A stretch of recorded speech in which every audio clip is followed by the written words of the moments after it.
Good evening. Online students, am I audible?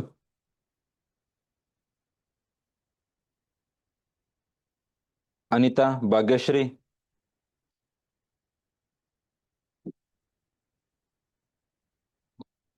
Start ಮಾಡಿದ್ದಾರೆ NCERT ಇಂದ. ಇವಾಗ ಏನ್ ಅನಿಸ್ತಾ ಇದೆ? Start. You are supposed to start with the basics always. Don't go with the standard books initially. Later part, ಅವಾಗ ಮತ್ತೆ ಏನ್ ಬೇಕನ್ಸುತ್ತಲ್ಲ, ಯಾಕಂದ್ರೆ ಇದನ್ನ ಎಷ್ಟೋ ಕ್ವಶನ್ಸ್ ಏನಾಗುತ್ತೆ ಇವಾಗ NCERT ಇಂದಾನೆ ಪ್ರಿಲಿಮ್ಸ್ ಅಲ್ಲಿ ಪಿಕ್ ಆಗೋದು. ಆ ಒಂದು ಸ್ಟೇಟ್ಮೆಂಟ್ ತಗೊಳ್ತಾರೆ, ರೀಫ್ರೇಮ್ ಮಾಡ್ತಾರೆ, ಕ್ವಶನ್ಸ್ ಕೇಳ್ತಾರೆ, ಮತ್ತೆ ಎಲ್ಲಿ ಇದು ಮಾಡೋದಿಲ್ಲ ಅವರು. ಕೆಲವೊಂದು ಸ್ಟ್ಯಾಂಡರ್ಡ್ ಬುಕ್ಸ್ ಅಲ್ಲಿ ಅಲ್ಲಿ ಇಲ್ಲಿ ಮಾಡಿರ್ತಾರೆ, ಹೊರತು ಮೇನ್ ಬರೋದೇ ನಿಮ್ಗೇನ NCERT ಇಂದಾನೆ. ಬೇಸಿಕ್ಸ್ ಅದು. ಇದು ಏನ್ಸಿಯಂಟ್ ಮುಗಿಸೋಡಿ, ಮೆಡಿವಲ್ ಮುಗಿಸೋಡಿ, ಮಾಡರ್ನ್ ಮುಗಿಸೋಡಿ. ಅದಾದ್ಮೇಲೆ ನಮ್ ಕ್ಲಾಸ್ ನೋಟ್ಸ್ ಅಂತ ಪ್ರೊವೈಡ್ ಮಾಡ್ತಾರ, PDF ಇರುತ್ತೆ, ಹ್ಯಾಂಡ್ ರಿಟನ್ ನೋಟ್ಸ್ ಇರುತ್ತೆ. What else you need?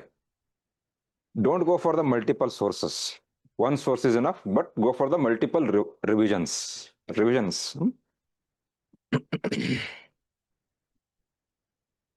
Confusion ಏನಾದ್ರು ಇದೆನಾ ಇವಾಗ?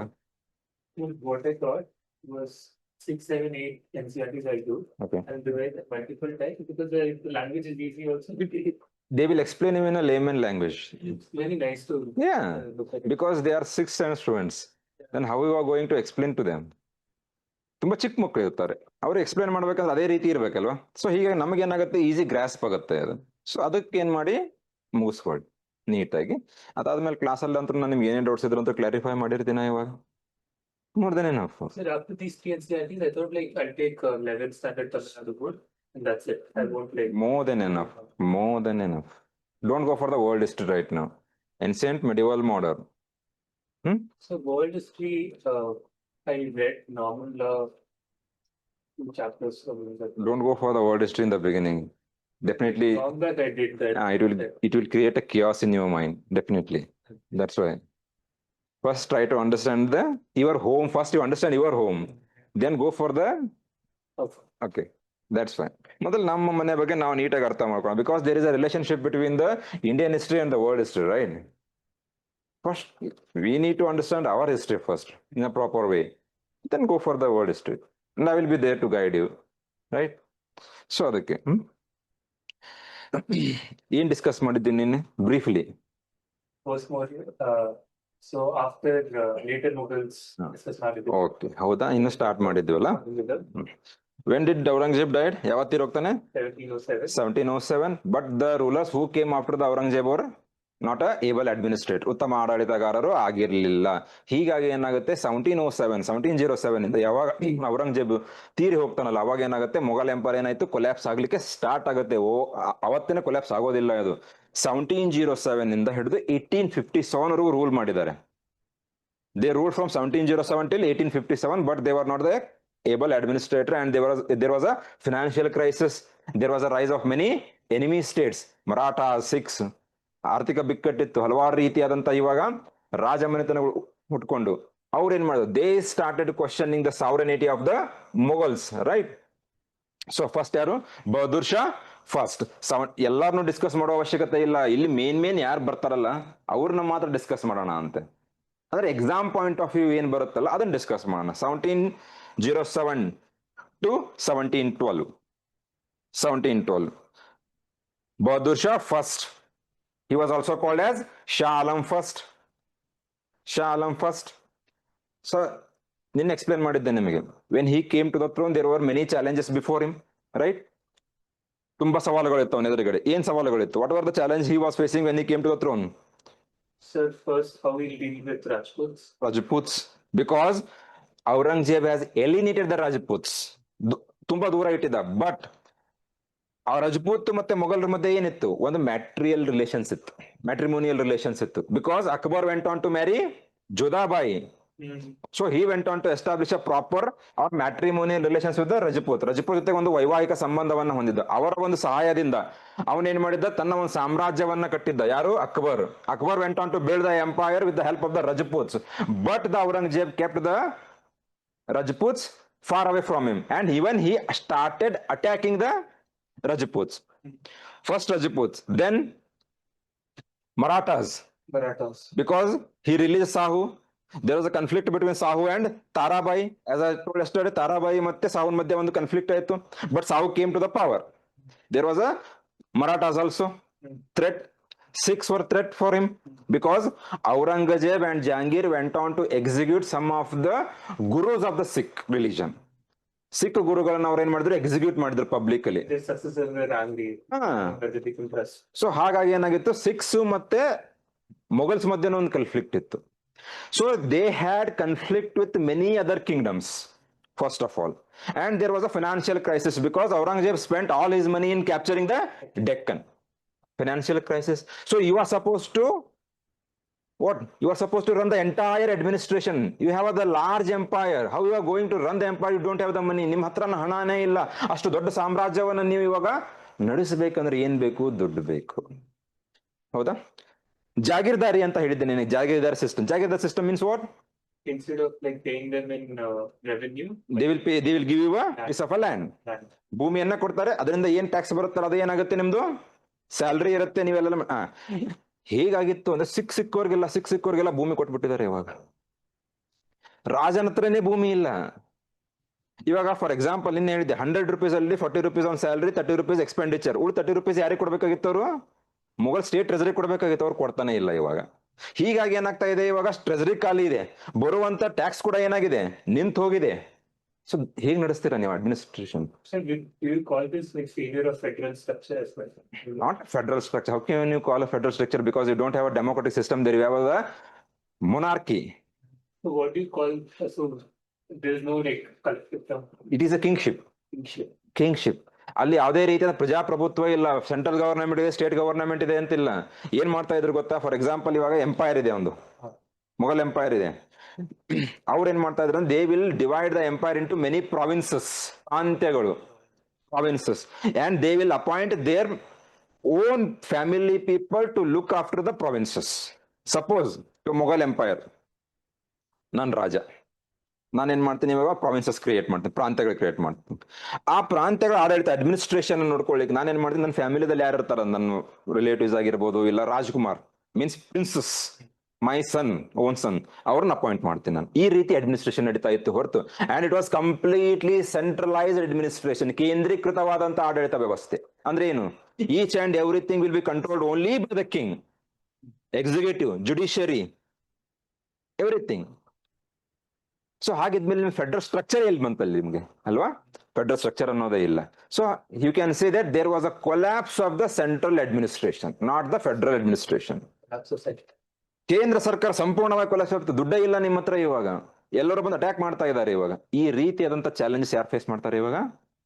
ಬಹದ್ದೂರ್ ಶಾ ಫೇಸ್ ಮಾಡ್ತಾನೆ. But he tried to rebuild the empire, but he was already 65 years of old. 65 ವರ್ಷ ಆಗಿ ಹೋಗಿತ್ತು.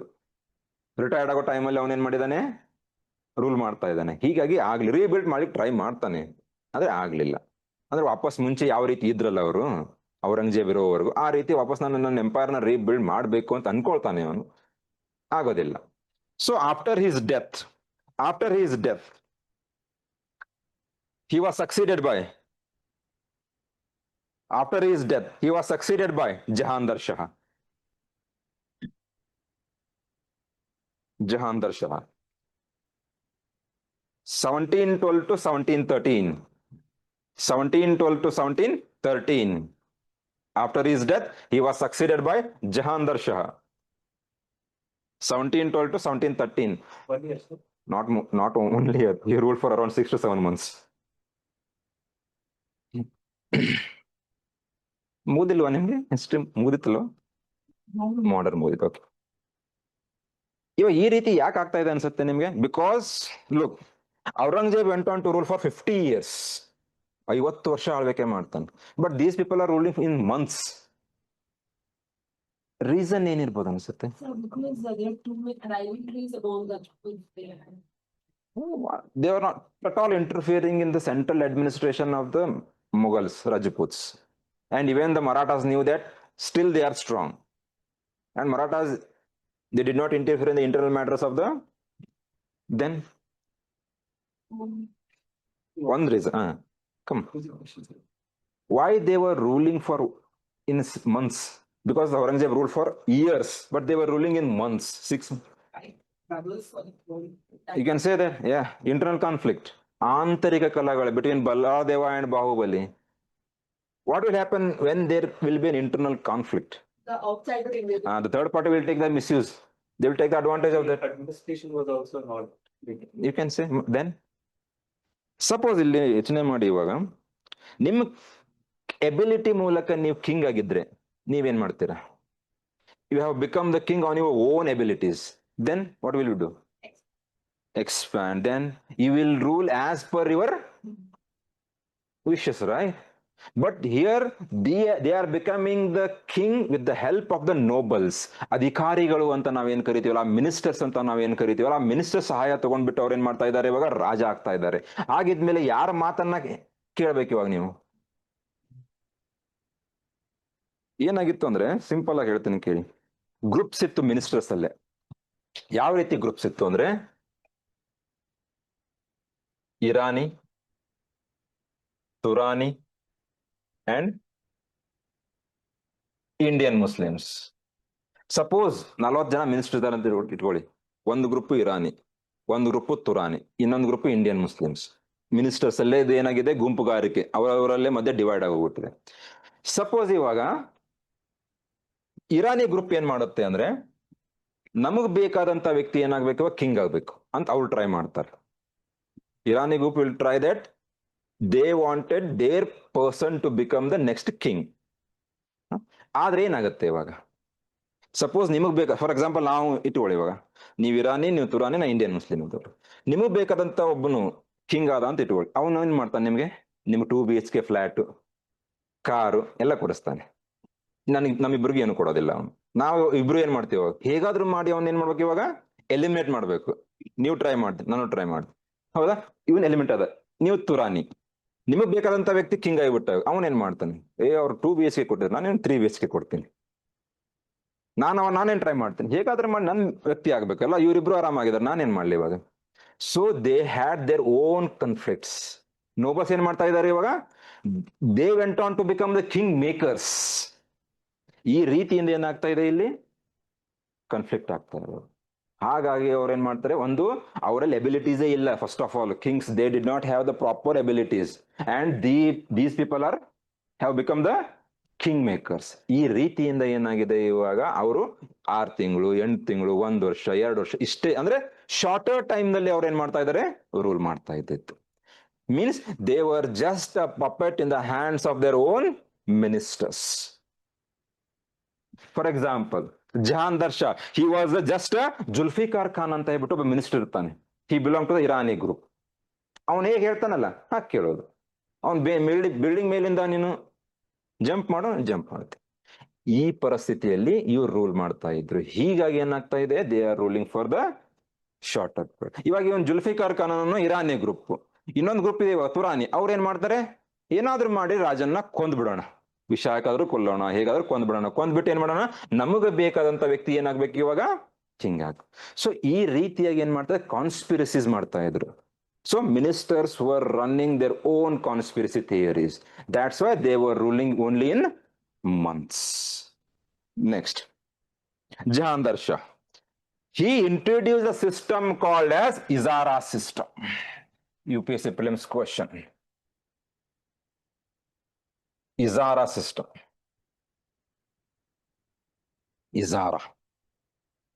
Izara system. They introduced a system called as Izara system. Means revenue farming. Izara ವ್ಯವಸ್ಥೆ ಅಥವಾ ಇಜಾರಾ ಪದ್ಧತಿ ಅಂತ ಹೇಳ್ಬಿಟ್ಟು ಅವನ್ ಏನ್ ಮಾಡ್ತಾನೆ, ಇವಾಗ ಪದ್ಧತಿ ಅಥವಾ ಸಿಸ್ಟಮ್ ನ ಜಾರಿ ತಗೊಂಡ್ಬರ್ತಾನೆ.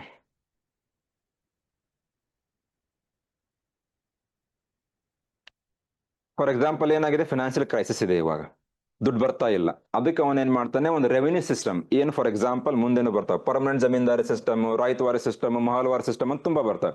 ಇದು ಏನಂದ್ರೆ ರೆವಿನ್ಯೂ ಫಾರ್ಮಿಂಗ್. ಏನ್ ಮಾಡ್ತಾನೆ ಗೊತ್ತಾ, ರಾಜ ಅವನ ಹತ್ರ ಸ್ವಲ್ಪ ಭೂಮಿ ಇದೆ, ಅವನ್ ಏನ್ ಮಾಡ್ತಾನೆ, ಮಿಡಲ್ ಮ್ಯಾನಿಗೆ ಕೊಡ್ತಾನೆ. ಪ್ರತಿ ವರ್ಷ ಏನ್ ಮಾಡ್ಬೇಕು, ನಿನಗೆ ಇಷ್ಟು ದುಡ್ಡು ಕೊಡ್ಬೇಕು ಆ ಭೂಮಿಯಿಂದ. ಅದರಲ್ಲಿ ನೀನು ಉಳುಮೆ ಏನಾದ್ರು ಮಾಡ್ತೀಯೋ, ಏನಾದ್ರು ಮಾಡ್ತೀಯೋ, ಫಾರ್ಮಿಂಗ್ ಮಾಡ್ತೀಯೋ, ನನಗೇನು ಸಂಬಂಧ ಇಲ್ಲ. But you are suppose to pay me a fixed amount. For example ಏನಾಗುತ್ತೆ ಗೊತ್ತಾ, ಇವಾಗ IPL ಆಪ್ಷನ್ ನೋಡಿದಿರಾ, ಏನಾಗುತ್ತೆ, ಯಾರೋ ಒಬ್ಬರ ಹೆಸರು ಕೂಗುತ್ತಾರೆ, ಬಿಡ್ ಮಾಡ್ತಾರೆ. ಅದೇ ರೀತಿ ಜಮೀನ್ದಾರರು ಇದ್ದಾರೆ. ಇವಾಗ 10 ಎಕರೆ ಭೂಮಿ ಕೊಡ್ತೇನೆ, ಎಷ್ಟು ಕೊಡ್ತೀಯಾ, 100 ರುಪೀಸಾ, ನೀವ್ ಎಷ್ಟು ಕೊಡ್ತೀರಾ, 150ನ, ಇನ್ನೊಬ್ರು ಎಷ್ಟು ಕೊಡ್ತಾರೆ, 250ನ, 250. ಪ್ರತಿ ವರ್ಷ 250 ರುಪೀಸ್ ಕೊಡ್ಬೇಕು. ಆ ಭೂಮಿ ಅವ್ನು ಯಾರಿಗಾದ್ರೂ ಕೊಡ್ಬೋದು. ಇವಾಗ ಅಂದ್ರೆ ಮಿಡಲ್ ಮ್ಯಾನ್ ಬಂದ್ಬಿಟ್ಟು ಇಂಟರ್ಮೀಡಿಯರೀಸ್, ಅಂದ್ರೆ ಇವನಿಗೆ ಏನಾಗುತ್ತೆ, ವರ್ಷ ಇಷ್ಟಂತ ದುಡ್ಡು ಬಂದೇ ಬರುತ್ತೆ.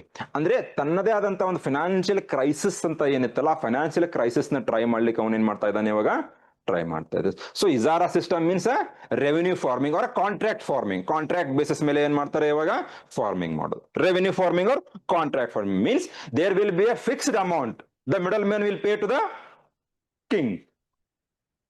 Middleman will pay the fixed amount to the king.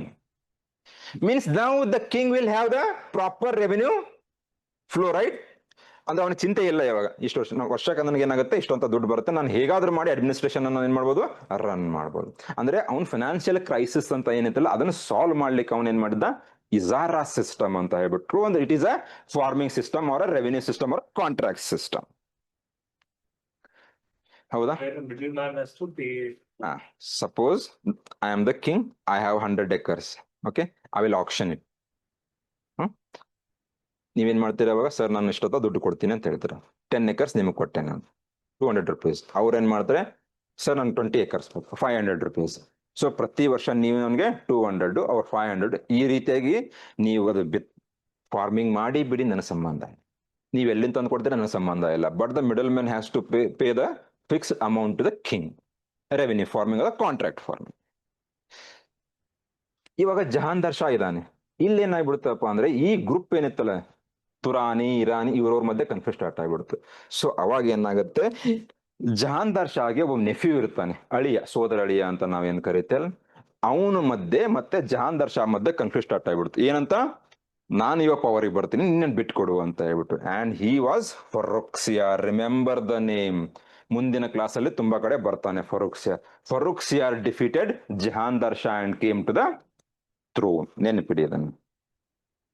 ಫರುಖ್ಸಿಯಾರ್ defeated Jahandar Shah and came to the throne in the year 1713 and ruled till 1719. ಜಹಾಂದಾರ್ ಶಾನ ಸೋಲಿಸಿಬಿಟ್ಟು ಫರುಖ್ಸಿಯಾರ್ ಏನ್ ಮಾಡ್ತಾನೆ, ಇವಾಗ ಪಟ್ಟಕ್ಕೆ ಬರ್ತಾನೆ. ಯಾವಾಗ, 1713 ರೂಲ್ ಮಾಡೋದು. ಎಲ್ಲಿವರೆಗೂ, 1719 ಅವನ್ ಏನ್ ಮಾಡ್ತಾನೆ, ಆಳ್ವಿಕೆಯನ್ನ ಮಾಡ್ತಾನೆ. ಇಂಪಾರ್ಟೆಂಟ್ UPSC ಫಿಲಿಮ್ಸ್ ಕಂಟಿನ್ಯೂಸ್ ಆಗಿ ಇವನ್ ಮೇಲೆ ರೈಸ್ ಆಗಿದ್ದಾವೆ. ಫರುಖ್ಸಿಯಾರ್. ಇವಾಗ ನಾನು ನಿಮ್ಗೆ ಹೇಳಿದೆ, ಜಹಾಂದಾರ್ ಶಾನ್ ಮಿನಿಸ್ಟರ್ ಇದ್ದ ಒಬ್ನು ಅಂತ ಹೇಳ್ಬಿಟ್ಟು. ಯಾರವನು? ಜಹಾಂದಾರ್ ಶಾ ಒಬ್ಬ ಮಿನಿಸ್ಟರ್ ಇದ್ದ. ಅದಕ್ಕೆ ಹೇಳೋದು ಕ್ಲಾಸ್ ಅಲ್ಲೇ ಇರಬೇಕು ಅಂತ ಹೇಳ್ಬಿಟ್ಟು. ಪ್ರೆಸೆನ್ಸ್ ಆಫ್ ಮೈಂಡ್ ತುಂಬಾ ಇಂಪಾರ್ಟೆಂಟು. ಜುಲ್ಫಿಕಾರ್ ಖಾನ್ ಅಂತ ಒಂದು ಎಕ್ಸಾಂಪಲ್ ಇಲ್ಲ ಪ್ರೆಸೆನ್ಸ್ ಆಫ್ ಮೈಂಡ್ ಅದ್ದು. ಯಾವ ರೀತಿ ನಿಮ್ದು UPSC ಟೆಸ್ಟ್ ಮಾಡ್ತಾರೆ, ನಿಮ್ presence of mind, observation skills ಅಂತ ಹೇಳ್ಬಿಟ್ಟು. ನಮ್ಗೆ ಗೊತ್ತಿರೋರೊಬ್ರು ಇಂಟರ್ವ್ಯೂ ಹೋಗಿದ್ದಾರೆ, UPSC ಇಂಟರ್ವ್ಯೂ ಹೋಗಿದ್ರು. ಅವ್ರಿಗೆ ಫಸ್ಟ್ ಕ್ವಶನ್ ಎಲ್ಲ ಇಂಟ್ರೊಡಕ್ಷನ್ ಎಲ್ಲ ಆದ್ಮೇಲೆ ಏನ್ ಕೇಳಿದಾರೆ ಗೊತ್ತಾ, ಆ UPSC ಏನ್ ಬಿಲ್ಡಿಂಗ್ ಇದೆಯಲ್ಲ ಡೆಲ್ಲಿಯಲ್ಲಿ, ಆ ಒಂದು ಲೇನ್ ಅಲ್ಲಿ ಯಾವ ಯಾವ ಮರಗಳಿದಾವ ಅಂತ ಹೇಳಿದ್ದಾರೆ. ಪ್ಲೀಸ್ ಮರ. ಇನ್ನೊಂದು ನಿಮ್ಮೊಂದು ಕಂಪಲ್ಸರಿ ಪೇಪರ್ಸ್ ಇರುತ್ತೆ, ಇಂಗ್ಲಿಷ್ ಒಂದ್ ಯಾವ್ದೋ ಚೂಸ್ ಮಾಡ್ಬೇಕು. ಅದೇ ಅದಕ್ಕೂ ರೆಡಿ ಆಗ್ಬೇಕು, ಅಲ್ಲಿ ಇರುತ್ತೆ. Hindi, Sanskrit, what ever might be. ಯಾವ್ಯಾವ ಮರಗಳು, ಗಿಡಗಳು ಯಾವ್ಯಾವ ಇದಾವೆ, ಟ್ರೀಸ್ ಯಾವಿದಾವೆ ಅಂತ ಕೇಳಿದ್ದಾರೆ. ಅಂದ್ರೆ ನಿಮ್ ಅಬ್ಸರ್ವೇಷನ್ ಸ್ಕಿಲ್, ನಿಮ್ ಪ್ರೆಸೆನ್ಸ್ ಆಫ್ ಮೈಂಡ್ ಚೆಕ್ ಮಾಡ್ತಾರೆ ಅಲ್ಲಿ. ಅದಕ್ಕೆ ಇಲ್ಲೇ ಇರಿ ಆದಷ್ಟು. ಜುಲ್ಫಿಕಾರ್ ಖಾನ್ ಮಿನಿಸ್ಟರ್ ತಾನೆ, ಕಂಪ್ಲೀಟ್ಲಿ ಅವನ ಅಂಡರ್ದಲ್ಲಿ ತಾನೆ ಜಹಾಂದಾರ್ ಶಾ. ಇವಾಗ ಇಲ್ಲಿ ಕೇಳಿ, ಇಲ್ಲಿ ಏನಾಯ್ತು, ಇವಾಗ ಅವನು ತುರಾನಿ ಅಂತ ಹೇಳಿದ್ದೆ ನಿಮ್ಗೆ, ಅಥವಾ ಇರಾನಿ ಯಾವ್ದೇ ಗ್ರೂಪ್ ಅಲ್ಲಿ ಇದ್ದ. ಇವಾಗ ಫರುಖ್ಸಿಯಾರ್ ಏನ್ ಮಾಡ್ತಾನೆ, ಇವಾಗ he killed Jahandar Shah and came to the throne with the help of Sayyid brothers. Sayyid brothers Abdullah Khan, Hussein Ali Khan, Saeed brothers. ಮೂರ್ ಗ್ರೂಪ್ ಇತ್ತು ಅಂತ ಹೇಳಿದೆ, Irani, Turani, Indian Muslims. They belong to the Indian Muslims group. ನೋಡಿ ಆ ಗ್ರೂಪ್ ನ ಏನ್ ಮಾಡಿದ್ರು, ಆ ಕಿಂಗ್ ಅನ್ನ ಅವ್ರು ಏನ್ ಮಾಡಿದ್ರು, ಇವಾಗ ಮರ್ಡರ್ ಮಾಡಿದ್ರು, ಪಟ್ಟಕ್ ಬಂದ್ರು. ಹೌದಾ? So Farooq ಸಿಯಾರ್ came to the throne with the help of two brother. Sayyid was called as Abdullah Khan, Hussein Ali Khan, and they were the kingmakers. Kingmakers.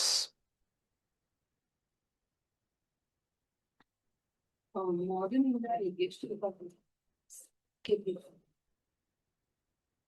Around 20 questions ಇದ್ರೆ around 8 to 10 questions modern history ಮೇಲೆ ಇರುತ್ತೆ. India. Modern India ಮೇಲೆ ಇದ್ದಾಗ 20 questions ಇದ್ರೆ 8 to 10 questions modern history ಮೇಲೆ ಇರುತ್ತೆ. Around ನಿಮ್ 40 to 50% minimum to minimum ಅಲ್ಲೇ ಬರುತ್ತೆ.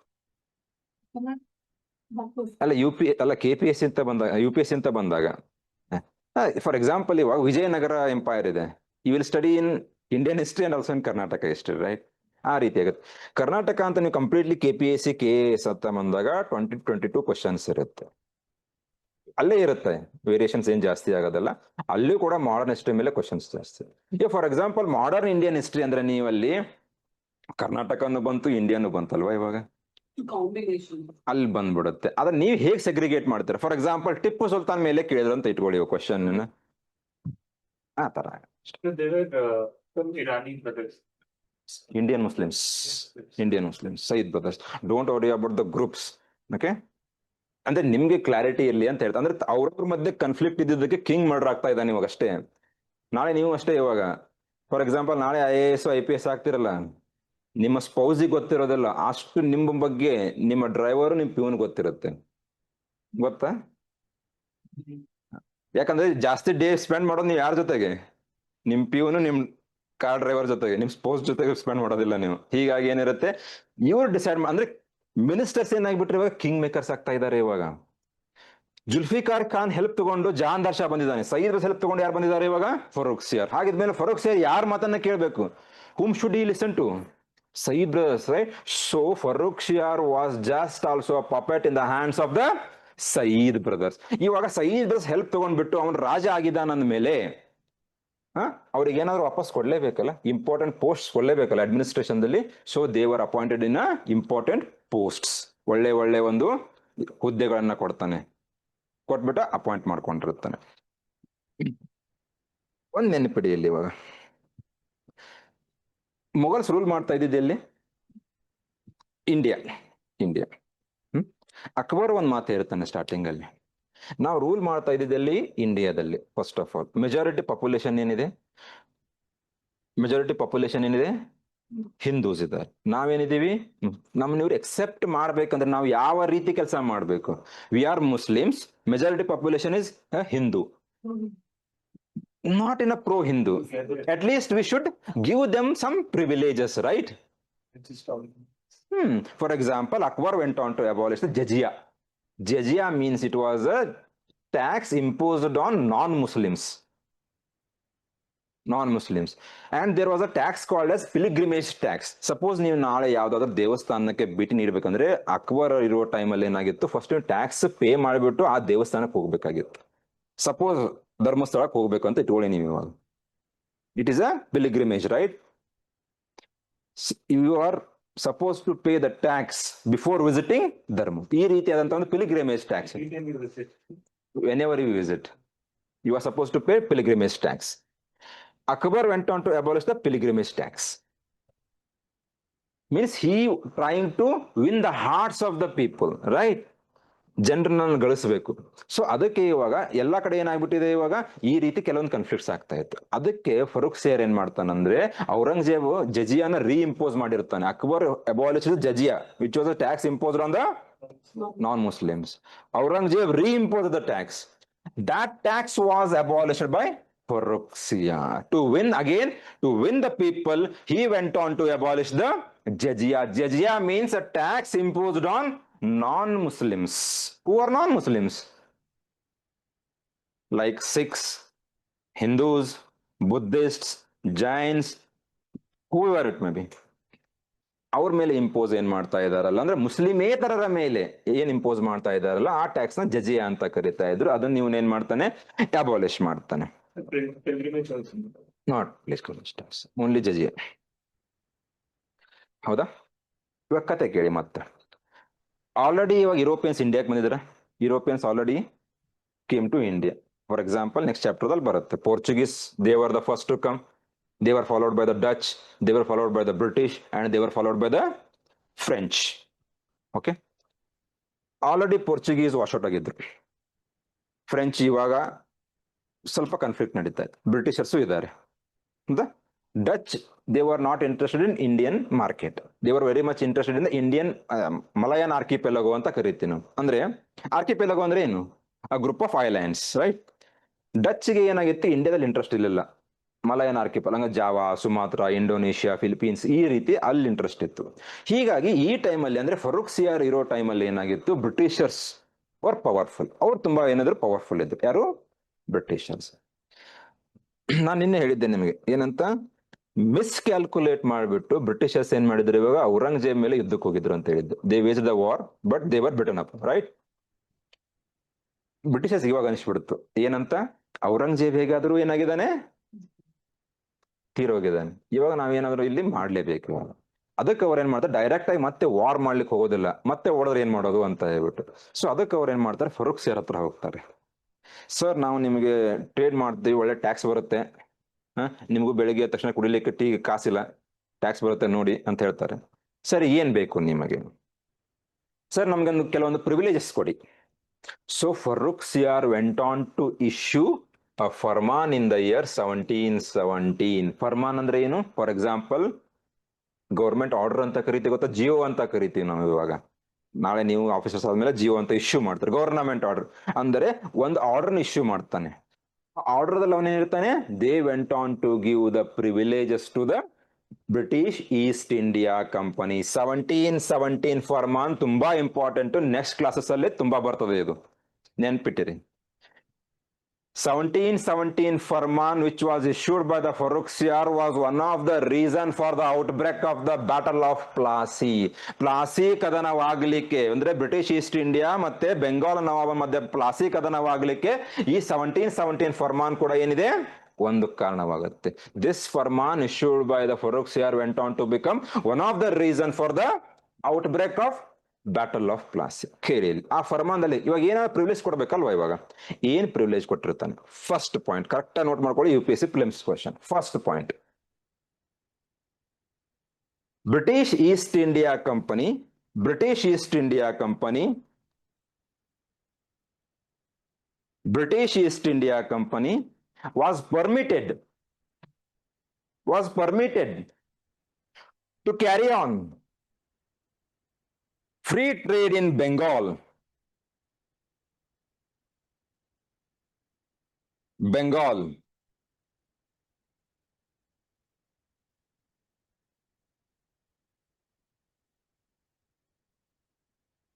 ಕೇಳಿ ಕ್ವಶನ್. UPSC ದವ್ರು ಏನ್ ಮಾಡಿದಾರೆ ಅಂದ್ರೆ, consider the following statement with respect to the ಫರ್ಮಾನ್ issued by the Farrukh Siyar in the year 1717. First statement ಏನ್ ಮಾಡಿದ್ದಾರೆ ಅವರು ಅಂದ್ರೆ, the British East India company was permitted to carry out the free trade in entire Mughal empire ಅಂತ ಕೇಳಿದ್ದಾರೆ ಅವರು. ಅವ್ರೇನ್ ಮಾಡಿದಾರೆ, ಲಾಸ್ಟ್ ಒಂದು ವರ್ಡ್ ಮಾತ್ರ ಚೇಂಜ್ ಮಾಡಿದ್ದಾರೆ. ಎಂಟೈರ್ ಮೊಘಲ್ ಎಂಪೈರ್ ದಲ್ಲ, ಓನ್ಲಿ ಎಲ್ಲಿದೆ, ಬೆಂಗಾಲ್ ಅಲ್ಲಿ ಮಾತ್ರ. ಏನಿದೆ ಫ್ರೀ ಟ್ರೇಡ್ ಅಂದ್ರೆ, without paying any excise duty or customs duty. ಅಂದ್ರೆ ರಫ್ತು ತೆರಿಗೆ ಮತ್ತು ಆಮದು ತೆರಿಗೆ ಅಂತ ನಾವೇನ್ ಕರಿತೀವಲ್ಲ, ಯಾವುದೇ ರೀತಿಯಾದಂತ ತೆರಿಗೆಯನ್ನ ಕಟ್ಟದೇನೆ ಬೆಂಗಾಲ್ದಲ್ಲಿ ಅವ್ರು ಏನ್ ಮಾಡ್ಬೋದು, ಇವಾಗ ಫ್ರೀ ಟ್ರೇಡ್ ಮಾಡಬಹುದು. First provision. Second provision, the company was permitted to mint their own coins at Bombay. ಬಾಂಬೆದಲ್ಲಿ ಅವ್ರು ಏನ್ ಮಾಡ್ಬೋದು, ತಮ್ಮ ನಾಣ್ಯಗಳನ್ನ ತಾವೇ ಅವ್ರು ಏನ್ ಮಾಡ್ಬೋದು, ಇವಾಗ ಚಲಾವಣೆಗೆ ತಗೊಂಡ್ಬರ್ಬೋದು. They can mint their own coins. Second provision.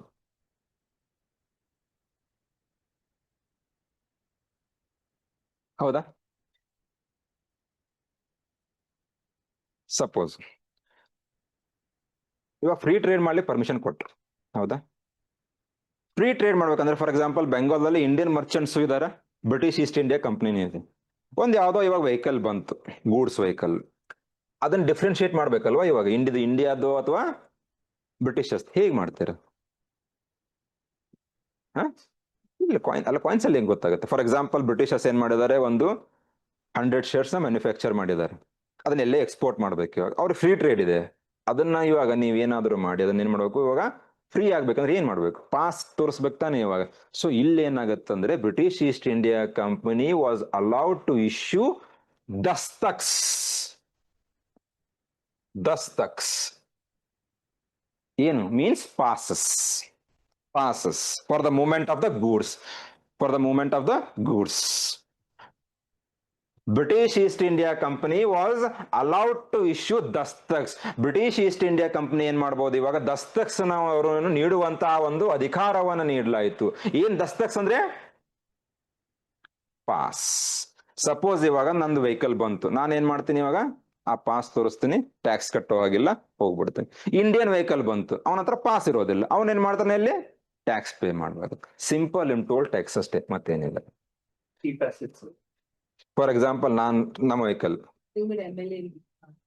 ಅದೇ ಹೇಳ್ತಾ ಇದ್ದೇನಲ್ಲ, ಅದನ್ನ ಹೇಳಿದೆ. ಇವಾಗ for example president of India vehicle ಬಂತು, ಅವಾಗ ಏನಾಗುತ್ತೆ? ಫ್ರೀ ಪಾಸ್ ಆಗುತ್ತೆ. ನನ್ನ ವೆಹಿಕಲ್ ಹೋಯ್ತು, ಅಲ್ಲಿ ಏನಾಗುತ್ತೆ? ನಾನು ಟೋಲ್ ಪೇ ಮಾಡ್ಬೇಕು. ಇದೇ ಡಿಫ್ರೆನ್ಸ್. ಹೌದಾ? ಈ ರೀತಿಯಾದಂತಹ ಫರ್ಮಾನ್ ಇಶ್ಯೂ ಮಾಡಿದ್ಯಾರು? ಫರೂಕ್ ಸಿಯಾರ್. ನಾನು ನಿಮ್ಗೆ ಅವಾಗಲೇ ಹೇಳಿದ್ದೆ, ಬ್ಯಾಟಲ್ ಆಫ್ ಪ್ಲಾಸಿ ಆಗ್ಲಿಕ್ಕೆ ಇದು ಒಂದು ಕಾರಣ ಆಯ್ತು. It went on to become the reason for the battle of Plassey. ಹೇಗೆ? ಮತ್ತೆ ಅಲ್ಲಿ ಮುಂದೆ ಹೇಳ್ತೇನೆ ಅಂತ, ಬ್ಯಾಟಲ್ ಆಫ್ ಪ್ಲಾಸಿ ಹೇಳ್ಬೇಕಾದ್ರೆ ಹೇಳ್ತೇನೆ. ಇಲ್ಲಿ ನಿಮ್ಗೆ ಹೇಗೆ ಅನ್ಸುತ್ತೆ? ಥಿಂಕ್ ಮಾಡಿ. ದೇ ಮಿಸ್ಯೂಸ್ ದಸ್ತಕ್ಸ್. ಹೇಗೆ ಮಿಸ್ಯೂಸ್? ಇಲ್ಲಿ ಏನಿರುತ್ತಂದ್ರೆ, ಆ ಪಾಸ್ ಯಾರು ಯೂಸ್ ಮಾಡ್ಬೇಕು? ಈಸ್ಟ್ ಇಂಡಿಯಾ ಕಂಪನಿ ಯೂಸ್ ಮಾಡ್ಬೇಕು. ಇಲ್ಲಿ ಏನಾಗ್ತಾ ಇತ್ತು ಅಂದ್ರೆ, ಬ್ರಿಟಿಷ್ ಈಸ್ಟ್ ಇಂಡಿಯಾ ಕಂಪನಿದಲ್ಲಿ ಕೆಲವೊಬ್ರು ಆಫೀಸರ್ಸ್ ಅವ್ರು ಪ್ರೈವೇಟ್ ಟ್ರೇಡ್ ಮಾಡ್ತಾ ಇದ್ರು. ನಾನು ಇವಾಗ ಕಂಪನಿದಲ್ಲಿ ಕೆಲಸ ಮಾಡ್ತಾ ಇದ್ದೀನಿ, ಕಂಪನಿಗೆ ಪಾಸ್ ಇದೆ, ಆದ್ರೆ ನಾನು ಕೂಡ ನಂದೇ ಒಂದು ಪ್ರೈವೇಟ್ ಟ್ರೇಡ್ ಇದೆ. ಆ ಪಾಸ್ನ ಏನ್ ಮಾಡ್ಬಿಟ್ಟೆ, ನಾನ್ ಪ್ರೈವೇಟ್ ಆಗಿ ಯೂಸ್ ಮಾಡ್ತಾ ಇದ್ದೀನಿ. But the company was given the permission to carry out the free trade, not the officers involved in the private trade. Farooq Siyar gave the permission for the East India Company to carry out the free trade. Means only the company has the authority to use the dastaks, right? I am an officer in the British East India Company. My name is Robert. I am involved in the private trade. I have my own business. ನನಗೆ authority ಇದೆ, ನಾ pass use ಮಾಡ್ಲಿಕ್ಕೆ ಇಲ್ಲ ತಾನೆ? ಅಂದ್ರೆ company ಮಾತ್ರ use ಮಾಡ್ಬೇಕು, company goods use ಮಾಡ್ಬೇಕು, ಹೊರತು ನೀವು ಇಂಡಿವಿಜುವಲ್ ಆಗಿ ಯೂಸ್ ಮಾಡಬಾರ್ದು ಅದನ್ನ. ಇವಾಗ ಫಾರ್ ಎಕ್ಸಾಂಪಲ್, ಇವಾಗ ಈ ಪೆನ್ ಇದೆ, ಕಂಪನಿ ಪ್ರೊಡಕ್ಷನ್ ಮಾಡ್ತಾ ಇದೆ ಇದನ್ನು, ಹೌದಾ? ಕಂಪನಿ ಎಕ್ಸ್ಪೋರ್ಟ್ ಮಾಡ್ಲಿಕ್ಕೆ ಇಂಪೋರ್ಟ್ ಮಾಡ್ಲಿಕ್ಕೆ ದಸ್ತಕ್ಸ್ ಯೂಸ್ ಮಾಡ್ಬೇಕು. ಆಸ್ ಎ ಪ್ರೈವೇಟ್ ಇಂಡಿವಿಜುವಲ್ ನಾನು ಪ್ರೊಡಕ್ಷನ್ ಮಾಡ್ತಾ ಇದ್ದೀನಿ, ನಾನು ಕೂಡ ದಸ್ತಕ್ಸ್ ಯೂಸ್ ಮಾಡೋ ಹಾಗಿಲ್ಲ. ಇದನ್ನ ಮೂವ್ಮೆಂಟ್ಗೆ ಓನ್ಲಿ ಕಂಪನಿ ಯೂಸ್ ಮಾಡ್ಬೇಕು, ಹೊರತು ಅಲ್ಲಿ ಇಂಡಿವಿಜುವಲ್ಸ್ ಯೂಸ್ ಮಾಡೋ ಹಾಗಿಲ್ಲ. No private people, only the company. Company, not the officer, because officers in the British East India Company had their own private business. They are not supposed to use the dastaks. ಈ ತರ misuse ಆಯ್ತು. ಮತ್ತೆ ಯಾವ ರೀತಿ misuse ಆಗಿರ್ಬೋದು ಅನ್ಸುತ್ತೆ ನಿಮಗೆ? Suppose ನೀವು ಇಂಡಿಯನ್, ನಾನು ಬ್ರಿಟಿಷ್, ನನ್ನ ಹತ್ರ ಪಾಸ್ ಇದೆ, ನೀವು ಬಂದು ಏನ್ ಮಾಡ್ತೀರಾ, ಸರ್ ಒಂದು 5000 ತಗೊಳ್ಳಿ, ಒಂದು ವೀಕ್ ನನ್ಗೆ ಅದು ಕೊಟ್ಬಿಡಿ ಸರ್. ಅವನು ಏನ್ ಮಾಡ್ತಾನೆ, ಇಂಡಿಯನ್ ಮರ್ಚೆಂಟ್ ಪಾಸ್ ತೋರಿಸ್ತಾನೆ, ವೆಹಿಕಲ್ ಮೂವ್ ಆಗ್ಬಿಡುತ್ತೆ. ಈ ರೀತಿಯಾಗಿ ಮಿಸ್ಯೂಸ್ ಆಗ್ತಾ ಇದೆ. ಏನು? ದಸ್ತಕ್ಸ್ ಮಿಸ್ಯೂಸ್. ಇದನ್ನ ಕ್ವಶನ್ ಮಾಡಿದ್ಯಾರು? ಬೆಂಗಾಲ್ ನವಾಬ್ಸ್. ಮುಂದೆ ಬರ್ತಾರೆ ಸಿರಾಜುದ್ದೌಲಾ, ಅಲಿವರ್ದಿ ಖಾನ್ ಅಂತ. ದೇ ಸ್ಟಾರ್ಟೆಡ್ ಕ್ವಶನಿಂಗ್, ನನಗೆ ಲಾಸ್ ಆಗ್ತಾ ಇದೆ ಇಲ್ಲಿ ಬೆಂಗಾಲ್ದಲ್ಲಿ, ನೀವೇನೋ ಕೊಟ್ಬಿಟ್ಟಿದ್ಯಾ. ಅದಕ್ಕೆ ಅವ್ರು ಪ್ರಶ್ನೆ ಮಾಡಿದ್ರು. ಅವ್ರು ಪ್ರಶ್ನೆ ಮಾಡಿದ್ದಕ್ಕೆ ಏನಾಗುತ್ತೆ ಇವಾಗ? Battle of Plassey. ಮುಂದೆ ಹೇಳ್ತಾನೆ, ಇದನ್ನ ನೆನಪಿಟ್ರಿ. ಫರ್ಮಾನ್ ಏನ್ ಇಶ್ಯೂ ಮಾಡಿದ್ನಲ್ಲ Farrukh Siyar, it went on to become a major reason for the battle of Plassey. Next, after the death of Farrukh Siyar, he was succeeded by many people. Rafiud Daulat, Rafiud Darajat ಅಂತ ಹೇಳ್ಬಿಟ್ಟು ತುಂಬಾ ಜನ ಬರ್ತಾರೆ, but they were incapable rulers. Next, Mohammad Shah. Important. Who came to the throne in the year 1719 and ruled till 1748? Muhammad Shah.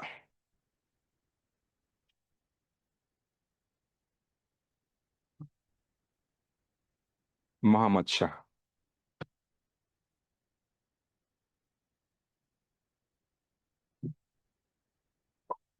Mhm. 1719 to 1748. ಇಲ್ಲಿ ಮತ್ತೆ story ಕೇಳಿ. ಫರೂಕ್ ಸಿಯಾರ್ ಯಾರ ಒಂದು ಹೆಲ್ಪ್ ತಗೊಂಡ್ಬಿಟ್ಟು ಅವನು ಪವರಿಗೆ ಬಂದಿದ್ದ? ಸಯೀದ್ ಬ್ರದರ್ಸ್. ಹೌದಾ? ಇಲ್ಲಿ ಏನಾಗಿತ್ತು ಗೊತ್ತಾ ಇವಾಗ? ಫರೂಕ್ ಸಿಯಾರ್ದು ಕಾಟ, ಇವ್ರದ್ದು ಸಯೀದ್ ಕಾಟ ಜಾಸ್ತಿ ಆಗ್ಬಿಡ್ತು. ಯಾರಿಗೆ? ಫರೂಕ್ ಸಿಯಾರ್ಗೆ. ಅವನಿಗೆ ಅನಿಸ್ಬಿಡ್ತು, ಫರೂಕ್ ಸಿಯಾರ್ಗೆ ಅನಿಸ್ತು ಏನಂತ, ಒಂದಲ್ಲ ಅವನಿಸಿ ಇವ್ರು ಇಬ್ರು ಸೇರಿ ನನಗೆ ಏನ್ ಮಾಡ್ತಾರೆ, ಇವರು ಕೊಲ್ತಾರೆ ಇವರು ಅಂತ ಗೊತ್ತಾಗ್ಬಿಡುತ್ತೆ. ಅದಕ್ಕೆ ಫರೂಕ್ ಸಿಯಾರ್ ಏನ್ ಮಾಡ್ತಾನೆ, ಸ್ವಲ್ಪ ಏನಾದ್ರು ಮೆಜೆಸ್ ತಗೊಳ್ಬೇಕಲ್ಲ ಇವಾಗ, ಅಂದ್ರೆ ಇವ್ರ ಅಂಡರ್ದಲ್ಲಿ ನಾನು ಇರೋದು ಬೇಡ ಇವಾಗ, ಹೀಗಾದ್ರೂ ಮಾಡಿ ಹೊರಗಡೆ ಬರಬೇಕಂತ ಟ್ರೈ ಮಾಡ್ತಾ ಇದ್ದ. ಆ ವಿಷಯ ಯಾರಿಗೆ ಗೊತ್ತಾಗುತ್ತೆ? ಸಯೀದ್ ಬ್ರದರ್ಸ್ ಗೊತ್ತಾಗುತ್ತೆ, ಇವನೇನೋ ಕಿತಾಪತಿ ಮಾಡ್ತಾ ಇದ್ದಾನೆ ಅಂತ ಹೇಳ್ಬಿಟ್ಟು. ಈ ಟೈಮಲ್ಲಿ ಏನಾಗುತ್ತೆ ಅಂದ್ರೆ, ಹೇಗಾದ್ರೂ ಮಾಡಿ ನಾನು ಹೊರಗಡೆ ಬರಬೇಕು ಅಂತ ಫರೂಕ್ ಸಿಯಾರ್ ಏನ್ ಮಾಡಿರ್ತಾನೆ ಅಂದ್ರೆ, ಒಬ್ಬ ವ್ಯಕ್ತಿ ಇರ್ತಾನೆ, ನಿಜಾಮ್ ಉಲ್ ಮುಲ್ಕ್ ಅಂತೇಳಿ, ಹೆಸರು ನೆನಪಿಟ್ಟಿವಿ, ನಿಜಾಮ್ ಉಲ್ ಮುಲ್ಕ್.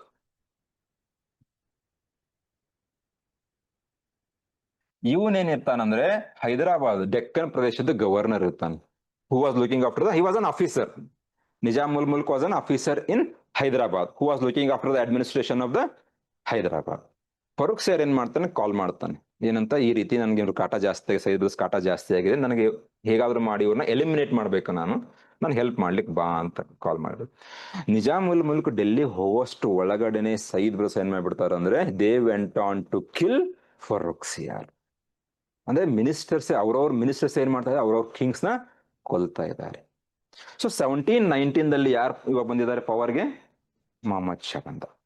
ಇವನಿಗೆ ಅನಿಸ್ಬಿಡ್ತು ಏನಂತ, ನಾಳೆ ಇವಾಗ ಫರೂಕ್ ಸಿಯಾರ್ನ ಕೊಂದಿದ್ದಾರೆ ಇವ್ರು, ಯಾರು? ಸಯೀದ್ ಬ್ರದರ್ಸ್. ನನ್ನ ಕೊಲ್ಲಲ್ಲ ಅಂತ ಏನ್ ಗ್ಯಾರಂಟಿ ಇವಾಗ? ಸೊ ನಾನೇನಾಗ್ಬೇಕು ಇವಾಗ? ಸೇಫ್ ಆಗ್ಬೇಕು ತಾನೆ ಇವಾಗ? ಸೊ ಅವನ್ ಏನ್ ಮಾಡ್ತಾನೆ, ವಾಪಸ್ ಇದೇ ವ್ಯಕ್ತಿ ಹೇಳ್ತಾನೆ, ಏನು, ನೀನ್ ಹೈದರಾಬಾದ್ ಬಿಟ್ಟು ಏನ್ ಮಾಡಿ ಇವಾಗ ನೀನು ಡೆಲ್ಲಿಗೆ ಬಾ. So Muhammad Shah invited Nizam ul Mulk to Delhi so that he can get rid of Sayyid brothers. So Nizam ul Mulk went on to become the Wazir. Wazir means an important post. ಹೇಗೆ ನಮ್ಗೆ ಇವಾಗ ಬೆಂಗಳೂರಲ್ಲಿ for example Mysuru ಅಂತ ಬಂದಾಗ ದಿವಾನ್ಸ್ ಅಂತ ಇದ್ರು ಗೊತ್ತಾ, sir M Visvesvaraya ಇವರಿದ್ರ ಇದ್ರಲ್ಲ, ಅದೇ ರೀತಿಯಾಗಿ ಅಲ್ಲಿ ಏನಿತ್ತು, ವಜೀರ್ ಅಂತ ಹೇಳ್ಬಿಟ್ಟು ಒಂದು ಪೋಸ್ಟ್ ಇದೆ, important post. Nizam ul Mulk.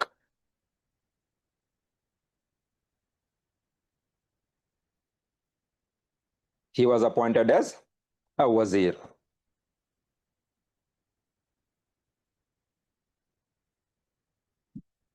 Confuse ಆಗಬೇಡಿ, ಏನೇ ಡೌಟ್ಸ್ ಇದ್ರು ಕೇಳಿ.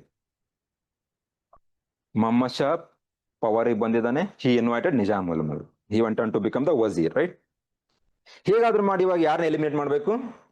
ಸಯೀದ್ ಬ್ರದರ್ಸ್ನ ಎಲಿಮಿನೇಟ್ ಮಾಡಬೇಕು, ಹೌದಾ? ಕೆಳಗಡೆ ಇವಾಗ ಸದರ್ನ್ ಪಾರ್ಟ್ ಆಫ್ ಇಂಡಿಯಾದಲ್ಲಿ ಇಂಪಾರ್ಟೆಂಟ್ ಕಿಂಗ್ಡಮ್ ಯಾವ್ದಿತ್ತು? ಆಲ್ರೆಡಿ ಹೇಳಿದ್ದೇನೆ,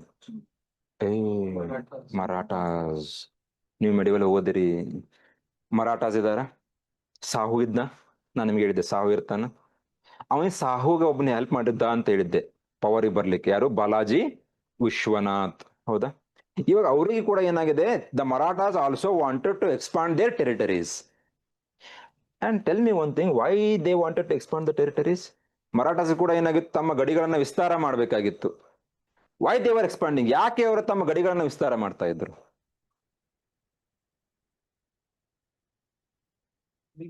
They wanted to maybe Why they wanted? widen the. That's why they wanted. Because Then simple question. Revenge, right? Why? What kind of revenge? Because he was captured before. He was captured earlier by the Aurangzeb. Yep. Then why they should attack Muhammad Shah? Still he had something against. Because Might be. But there was a particular reason. For example, if they wanted to expand, they would have killed Muhammad Shah. his mother came back, sir. Not till. ಇನ್ನು ಯೇಸುಬಾಯಿಯವರು ಪ್ರೆಸನ್ ಅಲ್ಲೇ ಇದ್ದಾರೆ. ಆದ್ರೂ ಕೂಡ ಹೇಗೆ attack ಮಾಡ್ಲಿಕ್ಕೆ ಆಗತ್ತೆ? Simple example ಹೇಳ್ತೀನಿ ಕೇಳಿ. ಮೇಜರ್ ಸೋರ್ಸ್ ಆಫ್ ಇನ್ಕಮ್ ಏನಿದೆ ಇವ್ರಿಗೆ ಎಲ್ಲರಿಗೂ? ಅದು ಮರಾಠಾಸ್ ಇರ್ಲಿ, ವಿಜಯನಗರ ಇರ್ಲಿ, ಮೊಘಲ್ಸ್ ಇಲ್ಲಿ ಯಾರೇ ಇರ್ಲಿ, what kind of tax? It was secondary. Revenue collections are very. Land revenue was a major source of income. ನಿಮ್ಮದು ಅವ್ರಿಗೆ ಮೇಜರ್ ಏನಿದೆ ಇನ್ಕಮ್ ಏನಿದೆ? Land revenue. ನೀವು ಎಷ್ಟು ದೊಡ್ಡ ಪ್ರದೇಶವನ್ನು ಆಳ್ವಿಕೆ ಮಾಡ್ತಾ, ಎಷ್ಟು ದೊಡ್ಡ ಲ್ಯಾಂಡ್ ಅನ್ನ ನೀವು ಆಳ್ವಿಕೆ, ಅಲ್ಲಿಂದ ಟ್ಯಾಕ್ಸ್ ಬರುತ್ತಲ್ವಾ ನಿಮ್ಗೆ? ಸಿಂಪಲ್. ಅದಕ್ಕೆ ಎಲ್ಲರೂ ಪ್ರತಿಯೊಬ್ರು ಏನ್ ಮಾಡ್ತಾ ಇದ್ರು? ಎಕ್ಸ್ಪಾಂಡ್ ಮಾಡ್ತಾ ಇದ್ರು. So Marathas, Mughals, Vijayanagara, Cholas, they expanded the territory so that they can collect more land revenue. ಭೂ ಕಂದಾಯವನ್ನ ಕಲೆಕ್ಟ್ ಮಾಡ್ಬೇಕಾಗಿತ್ತು ಅವ್ರಿಗೆ. ಹೀಗಾಗಿ ತಮ್ಮ ಗಡಿಗಳನ್ನ ವಿಸ್ತಾರ ಮಾಡ್ತಾ ಇದ್ರು. ಹೌದಾ? ಮರಾಠಾಸ್ ಏನೋ ಎಸ್ಟಾಬ್ಲಿಷ್ ಆಗಿದ್ದಾರೆ ಇವಾಗ. ಶಿವಾಜಿ ತೀರೋಗಿದ್ದಾರೆ, ಸಂಭಾಜಿ ತೀರೋಗಿದ್ದಾರೆ, ರಾಜಾರಾಮ್ ತೀರೋ, ಸಾವು ಇದ್ದಾನೆ. ಸಾವು ಕೂಡ ಎಕ್ಸ್ಪಾಂಡ್ ಮಾಡ್ಬೇಕಾಗಿದೆ ಟೆರಿಟರೀಸ್. ಎಕ್ಸ್ಪಾಂಡ್ ಮಾಡ್ಬೇಕಾದ್ರೆ ಫಸ್ಟ್ ಆಫ್ ಆಲ್ ನಿಮ್ಗೆ ಏನ್ ಬೇಕು? ದುಡ್ಡು ಬೇಕು ನಿಮ್ಗೆ, ಯಾಕಂದ್ರೆ ನೀವು ವಾರ್ಸ್ ಮಾಡ್ಬೇಕಲ್ವಾ. ಸೊ ಇವಾಗ ಏನಾಗುತ್ತೆ ಕರೆಕ್ಟ್ ಆಗಿ ಕೇಳಿ. ಮೊಹಮ್ಮದ್ ಶಾಗ್ ಏನ್ ಬೇಕಾಗಿದೆ? Saeed brothers, right? ಮರಾಠಾಸ್ಗೆ ಏನ್ ಬೇಕಾಗಿದೆ? Expand their territories. So there was a alliance between the Marathas and the Mughals. ನಾನು ನಿಮ್ಗೆ ಇದನ್ನ ಕೊಡ್ತೀನಿ, ನಿಮ್ಗೆ ಇದನ್ನ ಕೊಡಿ ಅಂತ. ಈ ರೀತಿಯಾಗಿ ಏನಾಗುತ್ತೆ? ಒಂದು ಒಪ್ಪಂದವಾಗ್ಬಿಡುತ್ತೆ. ಈಗ ಒಪ್ಪಂದ ಆಗಿರುತ್ತೆ ಕೇಳಿ ಅಲ್ಲಿ. ಅಂದ್ರೆ ಫರೂಕ್ ಸಿಯಾರ್ ಇರ್ಬೇಕಾದ್ರೆ ಒಪ್ಪಂದ ಆಗಿರುತ್ತೆ ಇದು. ಏನ್ ಒಪ್ಪಂದ ಆಗಿರುತ್ತೆ ಅಂದ್ರೆ, ಸಯೀದ್ ಬ್ರದರ್ಸ್ ಏನ್ ಬೇಕಾಗಿತ್ತು? ಫರೂಕ್ ಸಿಯಾರ್ನ ಕೊಲ್ಲಬೇಕಾಗಿತ್ತು. At any cost they wanted to kill Farrukh Siyar, Sayyid brothers. So Balaji Vishwanath had a alliance or contract with the Sayyid brothers. ಏನ್ ಅಲೈನ್ಸ್ ಮಾಡ್ಕೊಳ್ತಾರೆ, ಏನು ಒಂದು ಟ್ರೀಟಿ ಮಾಡುತ್ತಾರೆ ಅಂದ್ರೆ, Balaji Vishwanath agreed to help Sayyid brothers in eliminating Farrukh Siyar. Correct ಆಗಿ ಕೇಳಿ ಏನಿದೆ? Balaji Vishwanath, who was the minister in the court of the Sahu, agreed that he is going to help Saeed brothers in eliminating Farooq Siyar. And in return, Saeed brothers should give something, right? So Saeed brothers agreed to give Chauth and Sardeshmukhi of the Deccan. Correct ಆಗಿ ಕೇಳಿ, ಮತ್ತೊಮ್ಮೆ ಹೇಳ್ತೀನಿ. ಅದು ಚೌತ್ ಸರ್ದೇಶ್ಮುಖಿ ಅಂದ್ರೂ ಹೇಳ್ತೀನಿ ಅಂತ. ಬಾಲಾಜಿ ವಿಶ್ವನಾಥ್ ಏನಂತ ಒಪ್ಕೊಂಡ? Saeed brothers ಜೊತೆಗೆ ನಾನು ನಿಮ್ಗೆ ಹೆಲ್ಪ್ ಮಾಡ್ತೀನಿ. ಏನಂತ? ಸಹಾಯ ಮಾಡ್ತೀನಿ. ಏನಂತ ಸಹಾಯ ಮಾಡ್ತೀನಿ? ಯಾರು? ಫರೂಕ್ ಸಿಯಾರ್ನ ಕೊಲ್ಲಿಕ್ಕೆ ನಾನು ಸಹಾಯ ಮಾಡ್ತೀನಿ. ಇನ್ ರಿಟರ್ನ್ ನೀವೇನ್ ಕೊಡ್ಬೇಕು? ಡೆಕ್ಕನ್ ಅಂದ್ರೆ parts of Maharashtra, Karnataka and present day Telangana. ಆ ಒಂದು ಪ್ಲೇಸಸ್ ಚೌತು ಮತ್ತೆ ಸರ್ದೇಶ್ಮುಖಿ. ಚೌತು ಮತ್ತೆ ಸರ್ದೇಶ್ಮುಖಿ ಅಂದ್ರೆ they are a kind of taxes UPSC prelims question.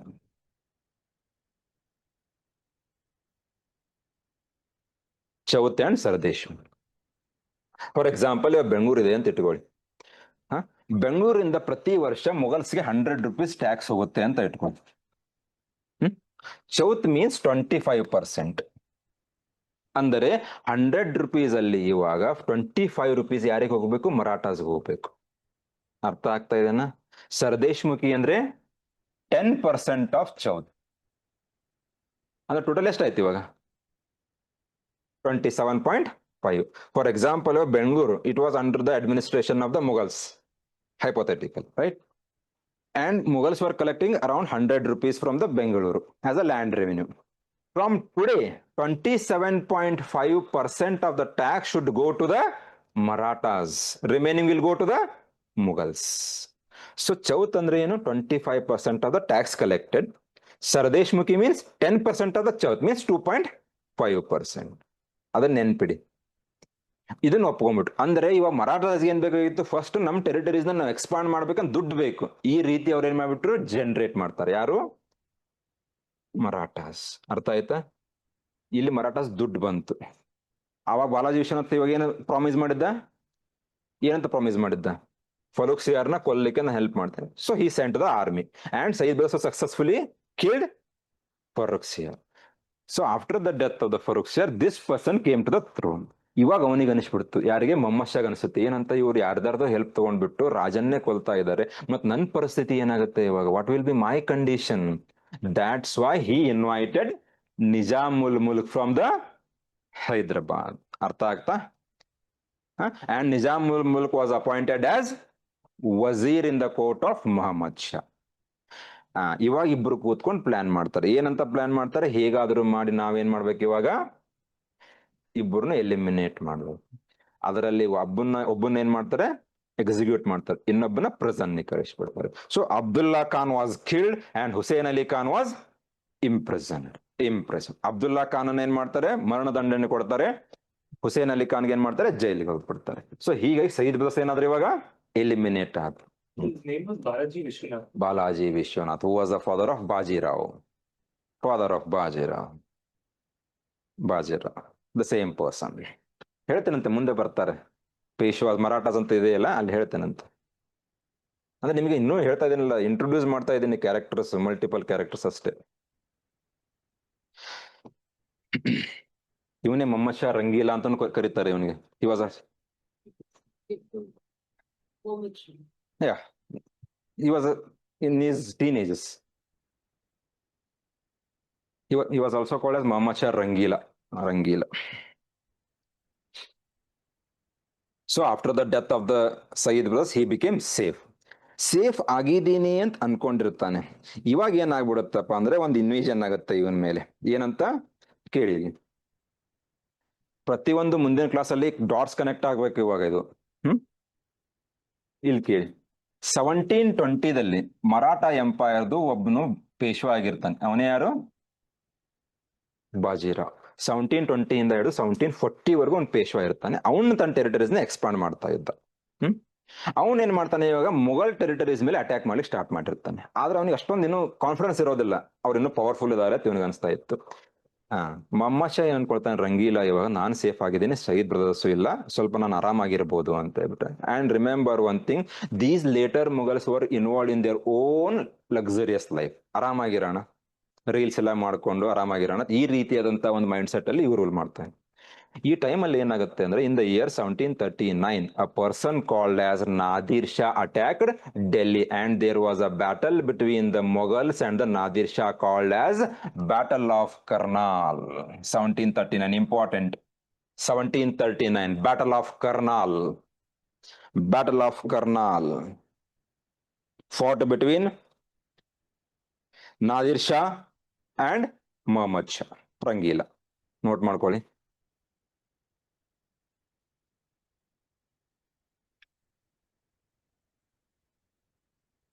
Date 39 and Nadir Shah brought down Delhi to rebels. Completely ಲೂಟಿ ಮಾಡ್ತಾನೆ. ಅವಾಗಲೇ ಅವನೇನು ತಗೊಂಡು ಹೋಗೋದೇನು, Kohinoor diamond, peacock throne almost Persian. Nadir Shah was a Persian. ಮುಂಚೆ ಇವಾಗ ಯಾರು ಅಟ್ಯಾಕ್ ಮಾಡ್ತಾ ಇದ್ರು ಇಂಡಿಯನ್ ಡೆಲ್ಲಿ ಮೇಲೆ? ಬಾಜಿರಾವ್ ಅಟ್ಯಾಕ್ ಮಾಡ್ತಾ ಇದ್ದ. ಅವನಿಗೆ ಸ್ವಲ್ಪ ಏನಿತ್ತು, ಕಾನ್ಫಿಡೆನ್ಸ್ ಇರಲಿಲ್ಲ. ಇವನು ಸ್ವಲ್ಪ ನಾವೇನಾದ್ರು ಮತ್ತೆ ಇದು ನಮ್ಗೆ ಬ್ಯಾಕ್ ಫೈರ್ ಆಗ್ಬಾರ್ದು ಅಂತೇಳಿ 1739ದಲ್ಲಿ ಯಾವಾಗ ನಾದಿರ್ ಶಾ ಬಂದ್ಬಿಟ್ಟು ಡೆಲ್ಲಿ ಮೇಲೆ ಅಟ್ಯಾಕ್ ಮಾಡ್ತಾನಲ್ಲ, ಮರಾಠಾಸ್ ಗೊತ್ತಾಗ್ಬಿಡುತ್ತೆ ಏನಂತ, ಇವ್ರು ತುಂಬಾ ವೀಕ್ ಆಗಿದ್ದಾರೆ, ಇವ್ರು ನಾವೇನ್ ಮಾಡ್ಬೋದು ಇವಾಗ ಆರಾಮಾಗಿ ಸೋಲಿಸಬಹುದು ಅಂತೇಳಿ ಕಂಟಿನ್ಯೂಸ್ ಇವಾಗ ಮರಾಠಾಸ್ ಏನ್ ಮಾಡ್ತಾರೆ, ಡೆಲ್ಲಿ ಮೇಲೆ ಅಟ್ಯಾಕ್ ಮಾಡ್ಲಿಕ್ಕೆ ಸ್ಟಾರ್ಟ್ ಮಾಡಿಬಿಟ್ರು. ಸೊ ಯಾವಾಗ ನಾದಿರ್ ಶಾ ಡೆಲ್ಲಿ ಮೇಲೆ ಅಟ್ಯಾಕ್ ಮಾಡ್ತಾನಲ್ಲ, it went on to break the backbone of the Mughal empire. ಮುಗಿದೋಗ್ಬಿಡ್ತು ಅವ್ರು, ಅಂದ್ರೆ ಎಕ್ಸ್ಪೋಸ್ ಆಗಿಬಿಟ್ರು ಅವರು. ಅಂದ್ರೆ ನಾವು ಕಂಪ್ಲೀಟ್ಲಿ ಏನಾಗಿದ್ದೀವಿ ಇವಾಗ, ವೀಕ್ ಆಗಿದ್ದೀವಿ ಅಂತ ಹೇಳ್ಬಿಟ್ಟು. ಸೊ 1739 ಬ್ಯಾಟಲ್ ಆಫ್ ಕರ್ನಾಲ್ ಯಾರು, ನಾದಿರ್ ಶಾ ಮತ್ತೆ ಮೊಹಮ್ಮದ್ ಶಾ ಮಧ್ಯೆ ಆಗಿರುತ್ತೆ. ಅಲ್ಲಿ ಕಂಪ್ಲೀಟ್ಲಿ ಅವ್ರು ಏನಾಗ್ಬಿಟ್ರು, ಇವಾಗ ವೀಕ್ ಆಗಿ ಹೋಗ್ತಾರೆ. ಇಲ್ಲ, ಕೊಂದಿರೋದಿಲ್ಲ ಇನ್ನು, ಯಾಕಂದ್ರೆ 39 ಇವನ್ ರೂಲ್ ಮಾಡೋದು ಎಲ್ಲಿವರೆಗೂ, 48 ವರೆಗೂ ಅಲ್ವಾ, ಕೊಲ್ಲೋದಿಲ್ಲ. ನಾದಿರ್ ಶಾ ಬಂದ, ಲೂಟಿ ಮಾಡ್ದ, ಹೋಗ್ಬಿಟ್ರು. ನಾದಿರ್ ಶಾ ಆದ್ಮೇಲೆ ಅದೇ ಪರ್ಷಿಯನ್ ಎಂಪೈರ್ ಏನಾಗಿರುತ್ತೆ, ಅವ್ನ ಸಕ್ಸಸರ್ ಒಬ್ಬನ್ ಬಂದಿರ್ತಾನೆ. ಯಾರು, ಅಹಮದ್ ಶಾ ಅಬ್ದಾಲಿ. ಅಂದ್ರೆ ಇವನ್ ಯಾರು, ಅಹಮದ್ ಶಾ ಅಬ್ದಾಲಿ, ಅಹಮದ್ ಶಾ ದುರ್ರಾನಿ ಅಂತ ಕೂಡ ಕರೀತಾರೆ, ಕನ್ಫ್ಯೂಸ್ ಆಗ್ಬೇಡಿ, ಇಬ್ರು ಒಬ್ರೆ. ನಾದಿರ್ ಶಾ ಸಕ್ಸಸರ್ ಇವನ್. ಅಂದ್ರೆ ನಾದಿರ್ ಶಾ ತೀರಿ ಹೋದ ನಂತರ ಇವನ್ ಬಂದಿರ್ತಾನೆ. ಇವನ್ ಏನ್ ಮಾಡ್ತಾನೆ, ಇವನಿಗೆ ಗೊತ್ತಾಗುತ್ತೆ ಏನಂತ, ಇಂಡಿಯಾದಲ್ಲಿ ತುಂಬಾ ಏನಿದೆ, ಸಂಪತ್ತಿದೆ, ಎನಾರ್ಮಸ್ ವೆಲ್ತ್ ಇದೆ, ನಾನು ಅಟ್ಯಾಕ್ ಮಾಡೋಣ ಅಂತ. Between 1748 to 1767, Ahmad Shah Abdali attacked 4 times on India. Between 1748 to 1767, he continuously attacked India. ಇದರಿಂದ ಏನಾಗ್ಬಿಡ್ತು, ಇಲ್ಲಿ ಏನು ವೀಕ್ ಆಗಿದ್ರಲ್ಲ, ಕಂಪ್ಲೀಟ್ಲಿ ಏನಾದ್ರು ಇವಾಗ ಡಿಕ್ಲೈನ್ ಆಗ್ಲಿಕ್ಕೆ ಸ್ಟಾರ್ಟ್ ಆಗ್ತಾರೆ. ಯಾರು, ಅಂದ್ರೆ ಫಾರಿನ್ ಇನ್ವೇಷನ್ಸ್ ಇಂಡಿಯಾ ಮೇಲೆ ಏನಾಗುತ್ತೆ ಇವಾಗ ಜಾಸ್ತಿ ಆಗ್ಲಿಕ್ಕೆ ಸ್ಟಾರ್ಟ್ ಆಯಿತು. ಹಾಗಾಗಿ ಅಂದ್ರೆ invasion of Nadir Shah and invasion of the Ahmad Shah Abdali, it went on to break the backbone of the Mughal empire. ನೆನಪಿಟ್ಟಿರಿ ಇದನ್ನ, ಯಾಕಂದ್ರೆ ನಾದಿರ್ ಶಾ ಇಂಡಿಯಾ ಮೇಲೆ ಅಟ್ಯಾಕ್ ಮಾಡಿರ್ಬೇಕಾದ್ರೆ ಮೊಘಲ್ ಎಂಪರರ್ ಯಾರಿದ್ರು ಅಂತ ಹೇಳ್ಬಿಟ್ಟು ಸ್ಟೇಟ್ ರಿಲೇಟೆಡ್ ಇಲ್ಲಿ ಕೇಳಿದ್ದಾರೆ. Next, after the death of Mahmud Shah, after the death of Mahmud Shah, he was succeeded by many people like Ahmad Shah, Alamgir II, Shah Jahan III, Shah Alam II, Akbar Shah, and the last king was Bahadur Shah Zafar. The last king was Bahadur Shah Zafar, 1837 to 1857. 1837 to 1857. The last ruler of the Mughal Empire. So what was the date for Muhammad Shah Abdullah? Between 1748 to 1767, he invaded 4 times. 8 to 67 means in 20 years. In 20 years. The last ruler was Bahadur Shah. Akbar Shah ಬಗ್ಗೆ ಎಲ್ಲಾದ್ರೂ ಕೇಳಿದ್ದೀರಾ? ಹಿಸ್ಟ್ರಿದಲ್ಲಿ ಒಂದು important ಇವೆಂಟ್ಗೆ famous ಇದ್ದಾನೆ Akbar Shah. 1806 to 1837 rule ಮಾಡ್ತಾನೆ. ರಾಜಾರಾಮ್ ಮೋಹನ್ ರಾಯ್ ಹೆಸರು ಕೇಳಿದಾರೆ? Raja Ram Mohan Roy. Do you know who gave the title Raja to Ram Mohan Roy? It was this person. Akbar Shah gave the title Raja to the Ram Mohan Roy, and from that day Raja Ram Mohan Roy, he went on to become Raja Ram Mohan.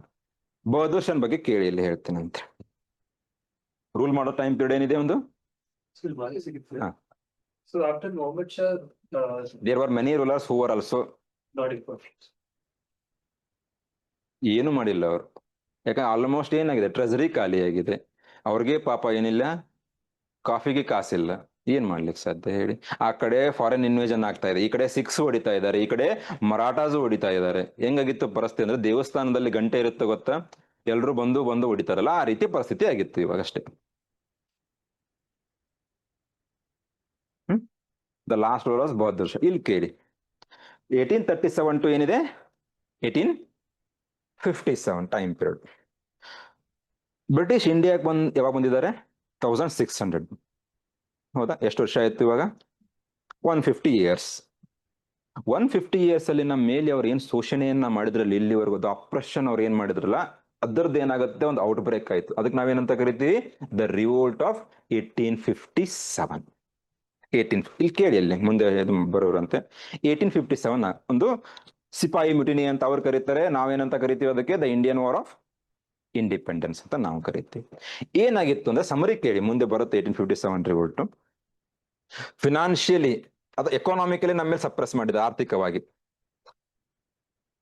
Socially suppress ಮಾಡಿದ್ದಾರೆ ನಮ್ಮನ್ನು, ಸಾಮಾಜಿಕವಾಗಿ ಕೂಡ ನಮ್ಮನ್ನು ಶೋಷಣೆ ಮಾಡಿದ್ದಾರೆ. Politically suppress ಮಾಡಿದ್ದಾರೆ, ರಾಜಕೀಯವಾಗಿ ಕೂಡ ಶೋಷಣೆಯನ್ನ ಮಾಡಿದ್ದಾರೆ. ನಮ್ಮ ಧರ್ಮಾಚರಣೆ, ಕಲ್ಚರಲ್ ಫ್ಯಾಕ್ಟರ್ಸ್ ಅಲ್ಲಿ ಇಂಟರ್ಫಿಯರ್ ಆಗಿದ್ದಾರೆ. ಅಂದ್ರೆ ಕಂಪ್ಲೀಟ್ ನಮ್ನ ಏನ್ ಮಾಡ್ಬಿಟ್ಟಿದ್ರು, ಸಪ್ರೆಸ್ ಮಾಡ್ತಾನೆ ಬಂದ್ರು.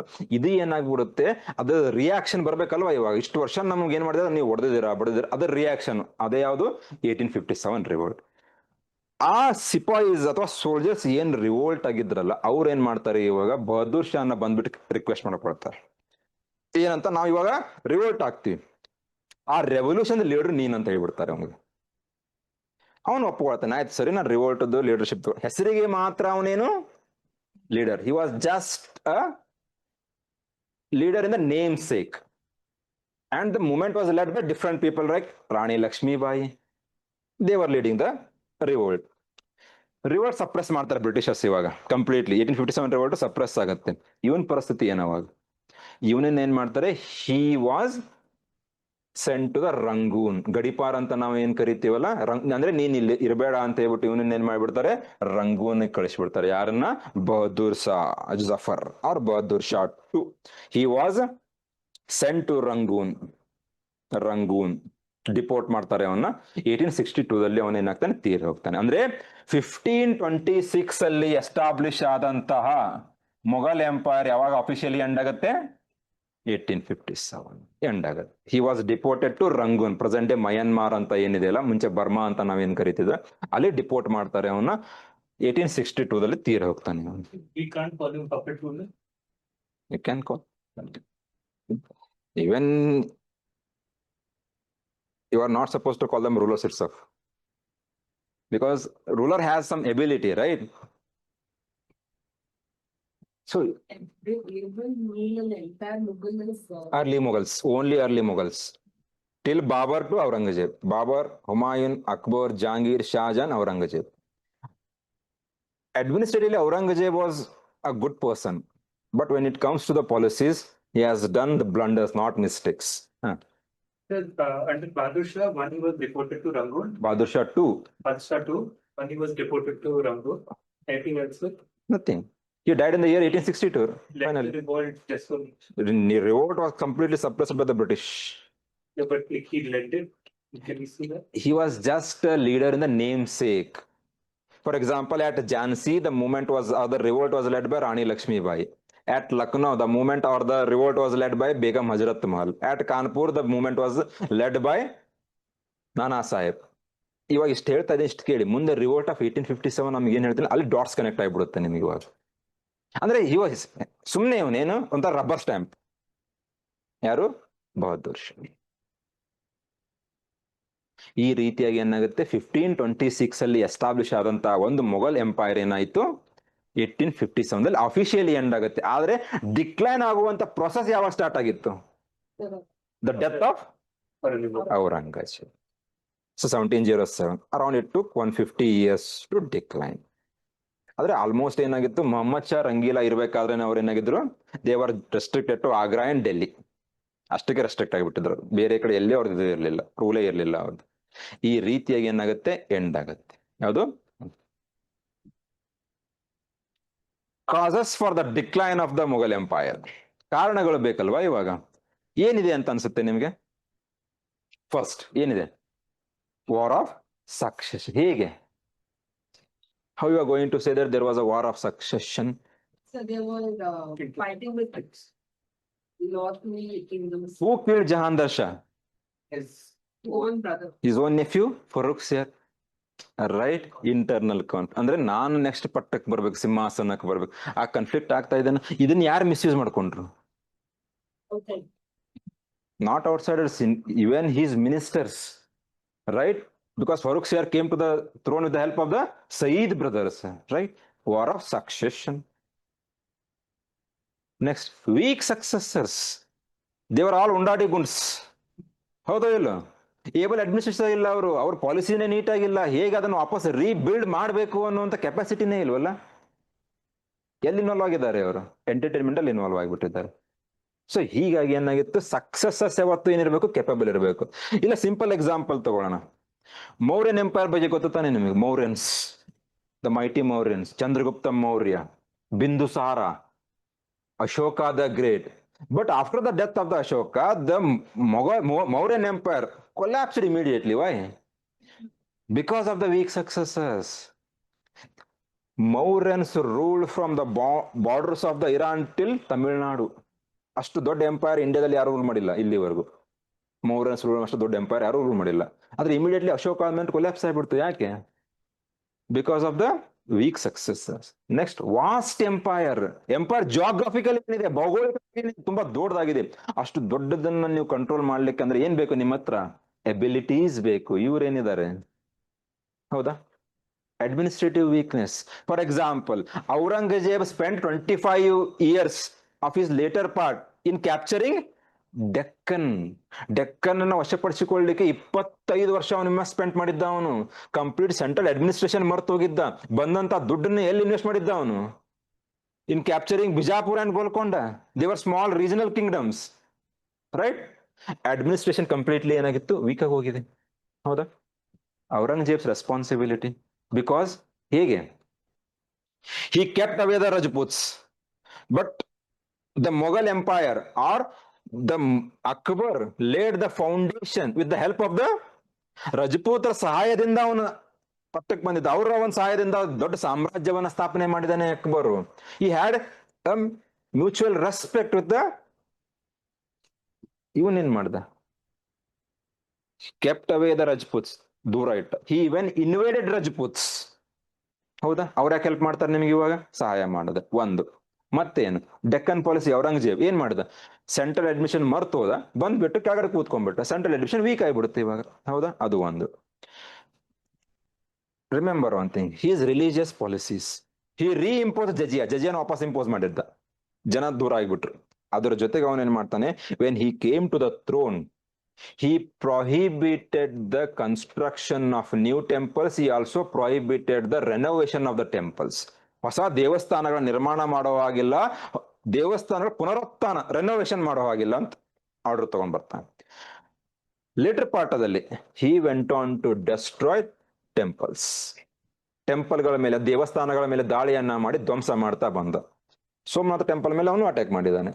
ಇದರಿಂದ ಏನಾಗ್ಬಿಡುತ್ತೆ, ಜನರಿಗೆ ಏನ್ ಅನ್ಸುತ್ತೆ, ಇದು ಇವನ್ ನಮ್ಮವನ್ ಅಲ್ಲ ಅನ್ನೋ ಫೀಲಿಂಗ್ ಬರುತ್ತೆ. ಇಲ್ಲ ಅಕ್ಬರ್ಗೆ ಏನ್ ಮಾಡಿದ್ರು ಎಲ್ರು, ಇವನ್ ನಮ್ ಹೊರಗಡೆಯಿಂದ ಬಂದಿದ್ರು ಕೂಡ ನಮ್ಮವನು ಅಂತ ಅನ್ಕೊಂಡ್ರು ಜನ. ಯಾಕೆ ಆ ತರ? Everybody.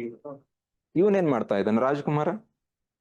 ಆ ಹೀಗಾಗಿ ಏನ್ ಮಾಡ್ಬಿಟ್ರು, ಔರಂಗಜೇಬ್ ಪಾಲಿಸೀಸ್ ಕೂಡ ಏನಾಯ್ತು ಇವಾಗ, become one of the reason for the decline of the Mughal empire.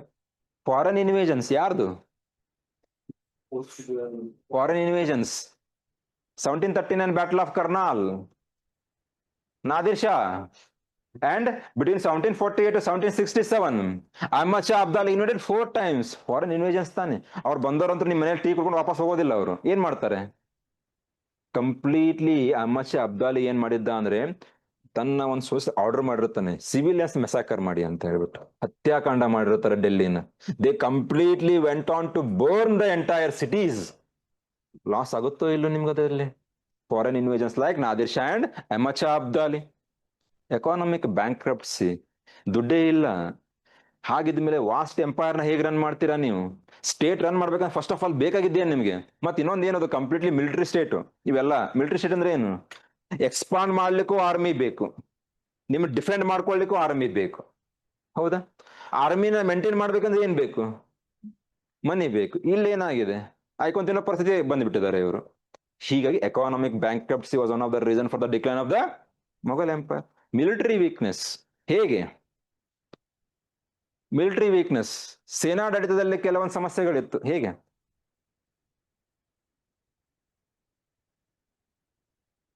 Simple. British ಇದಾರ ಇವಾಗ ಇಂಡಿಯಾದಲ್ಲಿ? ಬಹದ್ದೂರ್ ಶಾ ಏನ್ ಮಾಡ್ತಾನೆ, ಕುದುರೆ ಮೇಲೆ ಕೂತ್ಕೊಂಡು ಕತ್ತಿ ತಗೊಂಡ್ ಬರ್ತಾನೆ. ಅವ್ರು ಏನ್ ಮಾಡಿದ್ದಾರೆ, ಮಷಿನ್ ಗನ್ ತಗೊಂಡು ಅವ್ರು ಬರ್ತಾವ್ರೆ. ಟೆಕ್ನಾಲಜಿಕಲ್ ಡೆವಲಪ್ಮೆಂಟ್ ಆಗಬೇಕೋ ಇಲ್ಲೋ? ಅವ್ರ ಹತ್ರ AK-47 ಇದೆ, ನಿನ್ನ ಹತ್ರ ಏನಿದೆ? ಖಡ್ಗ ಇದೆ. ನೀನು ಅಷ್ಟು ಬರೋಷ್ಟಲ್ಲೇ ಫೈರ್ ಮಾಡಿರ್ತಾರೆ ಇವರು. ಹೌದಾ ಇಲ್ಲ? ಅಂದ್ರೆ ಆ ಮಿಲಿಟರಿ ವೀಕ್ನೆಸ್ ಆಗ್ಬಿಡುತ್ತೆ. ಅಂದ್ರೆ ಮಿಲಿಟರಿನ ಅಪ್ಡೇಟ್ ಮಾಡ್ಲಿಲ್ಲ, ಇದ್ದಂತಹ ಒಂದು ಏನಾದ್ರೂ ಇರ್ಬೋದು, ಅಪ್ಡೇಟ್ ಆಗಿಲ್ಲ ಇಲ್ಲೇನು. So they were using proper guns, right? Britishers var using They were. ಇತ್ತು, ಅದೇ ಅಪ್ಡೇಟ್ ಇಲ್ವಲ್ಲ. ನಿಮ್ಮ ಹತ್ರ ಇಂಟರ್ ಕಾಂಟಿನೆಂಟಲ್ ಬ್ಯಾಲಿಸ್ಟಿಕ್ ಮಿಸೈಲ್ಸ್ ಇದಾವೆ, ನನ್ನ ಹತ್ರ ಏನಿದೆ? ಏನು ಇಲ್ಲ. ಅವಾಗ ಏನ್ ಮಾಡ್ತೀರಾ? ಸುಪೀರಿಯರ್ ಆರ್ಮ್ಸ್ ಇತ್ತು ಯಾರ ಹತ್ರ? ಯುರೋಪಿಯನ್ಸ್ ಹತ್ರ. ಇವ್ರ ಹತ್ರ ಇಲ್ಲ. ಈಗ ಸೋಲ್ಲೇಬೇಕಲ್ವಾ ಇವಾಗ? ಡಿಮಾರಲೈಸ್ಡ್ ಆರ್ಮಿ ಏನಾಗುತ್ತೆ? ಫಸ್ಟ್ ಆಫ್ ಆಲ್ ಇವಾಗ ಸ್ಯಾಲ್ರಿ ಕೊಡ್ಲಿಕ್ಕೆ ರಾಜನ ಹತ್ರ ದುಡ್ಡಿಲ್ಲ. ಸ್ಯಾಲ್ರಿ ಕೊಡದೇನೆ ಕೆಲಸ ಮಾಡ್ತಾರ ಆರ್ಮಿನ? ಇಲ್ಲ. ಇವರೆಲ್ಲ ದೊಡ್ಡ ದೊಡ್ಡ ಆರ್ಮ್ಸ್ ತಗೊಂಡ್ ಬರ್ತಾ ಇದಾರೆ, ಇವ್ರ ಹತ್ರ ಆರ್ಮ್ಸ್ ಇಲ್ಲ. ಹೀಗಾಗಿ ಅವರಲ್ಲಿದ್ದಂತಹ ಒಂದು ಮೊರಾಲ್ ಏನಿದೆ, ಕಂಪ್ಲೀಟ್ಲಿ ಡೌನ್ ಆಗಿತ್ತು. ಆರ್ಮಿ ಹೇಗ್ ವರ್ಕ್ ಆಗುತ್ತೆ? ಮೊರಾಲ್ ಯಾವತ್ತೂ ಹೈ ಇರ್ಬೇಕು ತಾನೆ. ಇವಾಗ ಹೌ ಇಸ್ ದ ಜೋಶ್ ಆಗ್ಬೇಕಲ್ಲಿ? ಇಲ್ಲೇನಾಗಿದೆ? ಜೋಶೇ ಇಲ್ಲ ಅವ್ರ ಹತ್ರ. ಆಮೇಲೆ ಅಡ್ವೆಂಟ್ ಆಫ್ ಯುರೋಪಿಯನ್ಸ್ ಇಂಡಿಯಾಕ್ ಬಂದ್ರು. ಯುರೋಪಿಯನ್ಸ್ ಇಂಡಿಯಾಕ್ ಬಂದಿದ್ದೇನಕ್ಕೆ? Why Europeans came to India? Trade. As a traders, ವ್ಯಾಪಾರಿಗಳಾಗಿ ಬಂದ್ರು. But they went on to become the political masters of India. ವ್ಯಾಪಾರಿಗಳಾಗಿ ಭಾರತಕ್ಕೆ ಬಂದಂತ ಯುರೋಪಿಯನ್ ಏನಾದ್ರು ಇವಾಗ ರಾಜಕೀಯವಾಗಿ ಪ್ರಬಲರಾಗ್ಬಿಟ್ರು. ಹೌದಾ? Lack of nationalism. ನೇಷನ್ ಅನ್ನೋ ಕನ್ಸೆಪ್ಟೇ ಇಲ್ಲ. ಇದು ನಂದು, ಇದು ನಮ್ಮವರು ಅನ್ನೋ ಕನ್ಸೆಪ್ಟ್ ಏನಾದ್ರು ಇದೇನಾ ಅಲ್ಲಿ? ಅದು ಇಲ್ಲ. ಆಮೇಲೆ ಇಂಟೆಲೆಕ್ಚುಯಲ್ ಬ್ಯಾಂಕ್ರಪ್ಸಿ. ಇದ್ದಂತ ವಿದ್ವಾಂಸರು ಏನ್ ಮಾಡ್ಬಿಟ್ರು? ಔರಂಗಜೇಬ್ ಏನ್ ಮಾಡಿದ್ದ ಗೊತ್ತಾ? ಇನ್ನೊಂದು, ಹಾಡುಗಳನ್ನ ಹಾಡುವಾಗಿಲ್ಲ, ಮ್ಯೂಸಿಕ್ ಮಾಡುವಾಗಿಲ್ಲ, ಇದನ್ನೆಲ್ಲ ಈ ರೀತಿ ಮಾಡಿದ್ದ. ಹಾಗಿದ್ಮೇಲೆ ಇದ್ದಂತ ಸ್ಕಾಲರ್ಸ್ ಏನ್ ಮಾಡ್ತಾರೆ ಇವಾಗ? ಬೇರೆ ಬೇರೆ ಕಡೆ ಹೋಗ್ಬಿಡ್ತಾರೆ. ಹೌದಾ? The last Motion of like art and such. he completely prohibited art and architecture because he was very much interested in only warfare. The last one was ಜಾಗೀರ್ದಾರಿ ಕ್ರೈಸಿಸ್. ಏನಿದು ಜಾಗೀರ್ದಾರಿ ಸಿಸ್ಟಮ್ ಅಂತ ಹೇಳಿದ್ದೆ. ನಾನು ನಿಮ್ಗೆ ಎಲ್ಲರಿಗೂ ಭೂಮಿ ಕೊಟ್ಟಿದ್ದೀನಿ, ನನ್ನ ಹತ್ರನೇ ಭೂಮಿ ಇಲ್ಲ, ಅದ್ರಲ್ಲಿ ನನ್ನ ಸೋರ್ಸ್ ಆಫ್ ಇನ್ಕಮ್ ಏನಿದೆ, ಲ್ಯಾಂಡ್ ಟ್ಯಾಕ್ಸ್ ಇದೆ. ಬರ್ತಾ ಇದ್ದಾನೆ ಟ್ಯಾಕ್ಸ್, ಕೊಡ್ತಾನೆ ಇಲ್ಲ. ತಮ್ಮ ಜೇಬಲ್ ಅವ್ರು ಏನ್ ಮಾಡ್ತಾರೆ, ಇಟ್ಕೊಳ್ತಾ ಇದ್ದಾರೆ. ಈ ಕಾರಣಗಳಿಂದ ಏನಾಗುತ್ತೋ ಇದು ಮೇನ್ಸ್ ರೈಸ್ ಆಗುತ್ತೆ. ಇಲ್ಲಿ ನಾನು ಸುಮ್ಮನೆ ಬ್ರೀಫ್ಲಿ ಹೇಳಿದ್ದೀನಿ, ಮೇನ್ಸ್ ಹೇಳ್ಬೇಕಾದ್ರೆ ಡಿಟೇಲ್ ಮತ್ತೆ ಡಿಸ್ಕಸ್ ಮಾಡೋಣ ಅಂತ. ಮೇನ್ಸ್ ಅಲ್ಲಿ ರೈಸ್ ಆಗ್ಬೋದು ಇದು ಕ್ವಶನ್. ಸೊ ಈ ಎಲ್ಲಾ ಕಾರಣಗಳಿಂದ ಏನಾಯ್ತು, ಮೊಘಲ್ ಎಂಪೈರ್ ಡಿಕ್ಲೈನ್ ಆಯ್ತು. UPSC ಅಲ್ಲಿ ಒಂದು ಕ್ವಶನ್ ಇತ್ತು. ಏನಂತ ಕ್ವಶನ್ ಇತ್ತು ಅಂದ್ರೆ, ಔರಂಗಜೇಬ್ ಒಪಿನಿಯನ್ ಬೇಸ್ ಕೇಳಿದ್ದಾರೆ. Aurangzeb is the sole responsible for the decline of the Mughals. Do you agree? ನಿಮ್ಮ ಆನ್ಸರ್ ಏನಿರುತ್ತೆ? He was not sole response. There are various other reasons and he was one of the reason for the decline. ಆ ರೀತಿಯಾಗಿ answer present ಮಾಡ್ಬೇಕಷ್ಟೆ. ಇದೇನು litre ಮುಗಲ್ಸ್ ಅವ್ರು ಹೇಗೆ decline. ಹೌದಾ? ಯಾವಾಗ ಔರಂಗಜೇಬ್ 1707 ಅಲ್ಲಿ ಡೆತ್ ಆಗುತ್ತಲ್ಲ, ಪ್ರಾವಿನ್ಸಸ್ ಅಂತ ಹೇಳಿದ್ದೆ ಗೊತ್ತಾ ನಿಮಗೆ? ಪ್ರಾವಿನ್ಸಸ್ ಅಂದ್ರೆ ತಮ್ಮ ಅಡ್ಮಿನಿಸ್ಟ್ರೇಷನ್ ನಡೆಸಲಿಕ್ಕೆ ಪ್ರಾವಿನ್ಸಸ್ ನ ಎಸ್ಟಾಬ್ಲಿಷ್ ಮಾಡಿರ್ತಾರೆ ಅಂತ ಹೇಳಿದ್ದೆ. ಅದಕ್ಕೆ ಸುಬಾ ಅಂತ ಕರೀತಾ ಇದ್ರು ಅವರು, ಮೆಡಿವಲ್ ಬರುತ್ತೆ. ಆ ಪ್ರಾವಿನ್ಸ್ ಹೆಡ್ ಏನಿದ್ರು ಅವ್ರು ಏನ್ ಮಾಡ್ಬಿಟ್ರು, ಇಂಡಿಪೆಂಡೆಂಟ್ ಆಗಿ ರೂಲ್ ಮಾಡ್ಲಿಕ್ಕೆ ಸ್ಟಾರ್ಟ್ ಮಾಡ್ಬಿಟ್ರು. ಫಾರ್ ಎಕ್ಸಾಂಪಲ್ ನಿಜಾಮ್ ಉಲ್ ಮುಲ್ಕ್ ಅಂತ ಹೇಳಿದ್ದೆ ಗೊತ್ತಾ? ಅವಾಗಲೇ ಅವನೆಲ್ಲಿದ್ದ, ಹೈದರಾಬಾದ್ ಅಲ್ಲಿದ್ದ ಅಂತ ಹೇಳಿದ್ದೆ. ಅವನೇನ್ ಮಾಡ್ತಾನೆ ಇವಾಗ, ಇಂಡಿಪೆಂಡೆಂಟ್ ಆಗಿ ರೂಲ್ ಮಾಡ್ಲಿಕ್ಕೆ ಸ್ಟಾರ್ಟ್ ಮಾಡ್ಬಿಟ್ಟು. ಆಕ್ಚುಲಿ ಅವನು ಯಾರು ಅಂಡರ್ ವರ್ಕ್ ಮಾಡ್ಬೇಕು ಅವನು, ಅಲ್ವಾ? ಅವ್ರು ಏನ್ ಮಾಡ್ತಾರೆ ಅಂದ್ರೆ ಪ್ರೊವಿನ್ಷಿಯಲ್ ಲೀಡರ್ಸ್, ಅವ್ರೇನಂದ್ರೆ ಕೆಪೇಬಲ್ ಲೀಡರ್ಸ್ ಇದ್ರು ಅವರೆಲ್ಲ, ಪ್ರೊವಿನ್ಷಿಯಲ್ ಹೆಡ್ಸ್ ಅಂತ ಏನ್ ಕರಿತೀವಲ್ಲ ನಾವು. They were able administrator and they started ruling independently. ಹೇಗೆ? ಅವ್ರ ಹತ್ರ ದುಡ್ಡಿದೆ, ಯಾಕಂದ್ರೆ ಆ ಪ್ರಾವಿನ್ಸ್ ಇಂದ ಏನ್ ರೆವೆನ್ಯೂ ಬರುತ್ತಲ್ಲ ಅವ್ರ ಹತ್ರ ಇರುತ್ತೆ. ಅವ್ರ ಆರ್ಮಿನೂ ಕೂಡ ಮೇಂಟೈನ್ ಮಾಡ್ತಾ ಇದ್ದಾರೆ. ಹಾಗಿದ್ಮೇಲೆ ನಿನ್ನ ಅಂಡರ್ದಲ್ಲಿ ನಾನೇ ಕೆಲಸ ಮಾಡ್ಲಿ, ಇವಾಗ ಐ ವಿಲ್ ರೂಲ್ ಸ್ವತಂತ್ರವಾಗಿ ಆಳ್ವಿಕೆ ಮಾಡ್ಲಿಕ್ಕೆ. So after the death of the Aurangzeb in the year 1707, there was a rise of regional states. Rise of regional states. Next chapter. This is also one more reason, or You can say. Yes. Rise of regional states was one of the reasons for the decline of the Mughal Empire. Next chapter. Rise of regional states. This takes place because there is decline. You can say that. ನಿಮ್ದು ಹೇಳ್ತೀನಿ ಕೇಳಿ ಇವಾಗ. ಈ regional ಸ್ಟೇಟ್ಸ್ಗೆ protection ಯಾರು ಕೊಡಬೇಕು? Because Hyderabad is a regional, it is a province, right? It is whose responsibility to give or to protect the Hyderabad? The king. King ಏನ್ ಮಾಡ್ತಾವನು? ಆರಾಮಾಗಿ ಗ್ರೀನ್ ಟೀ ಕುಡ್ಕೊಂಡು ಆರಾಮಾಗಿದ್ದಾನೆ.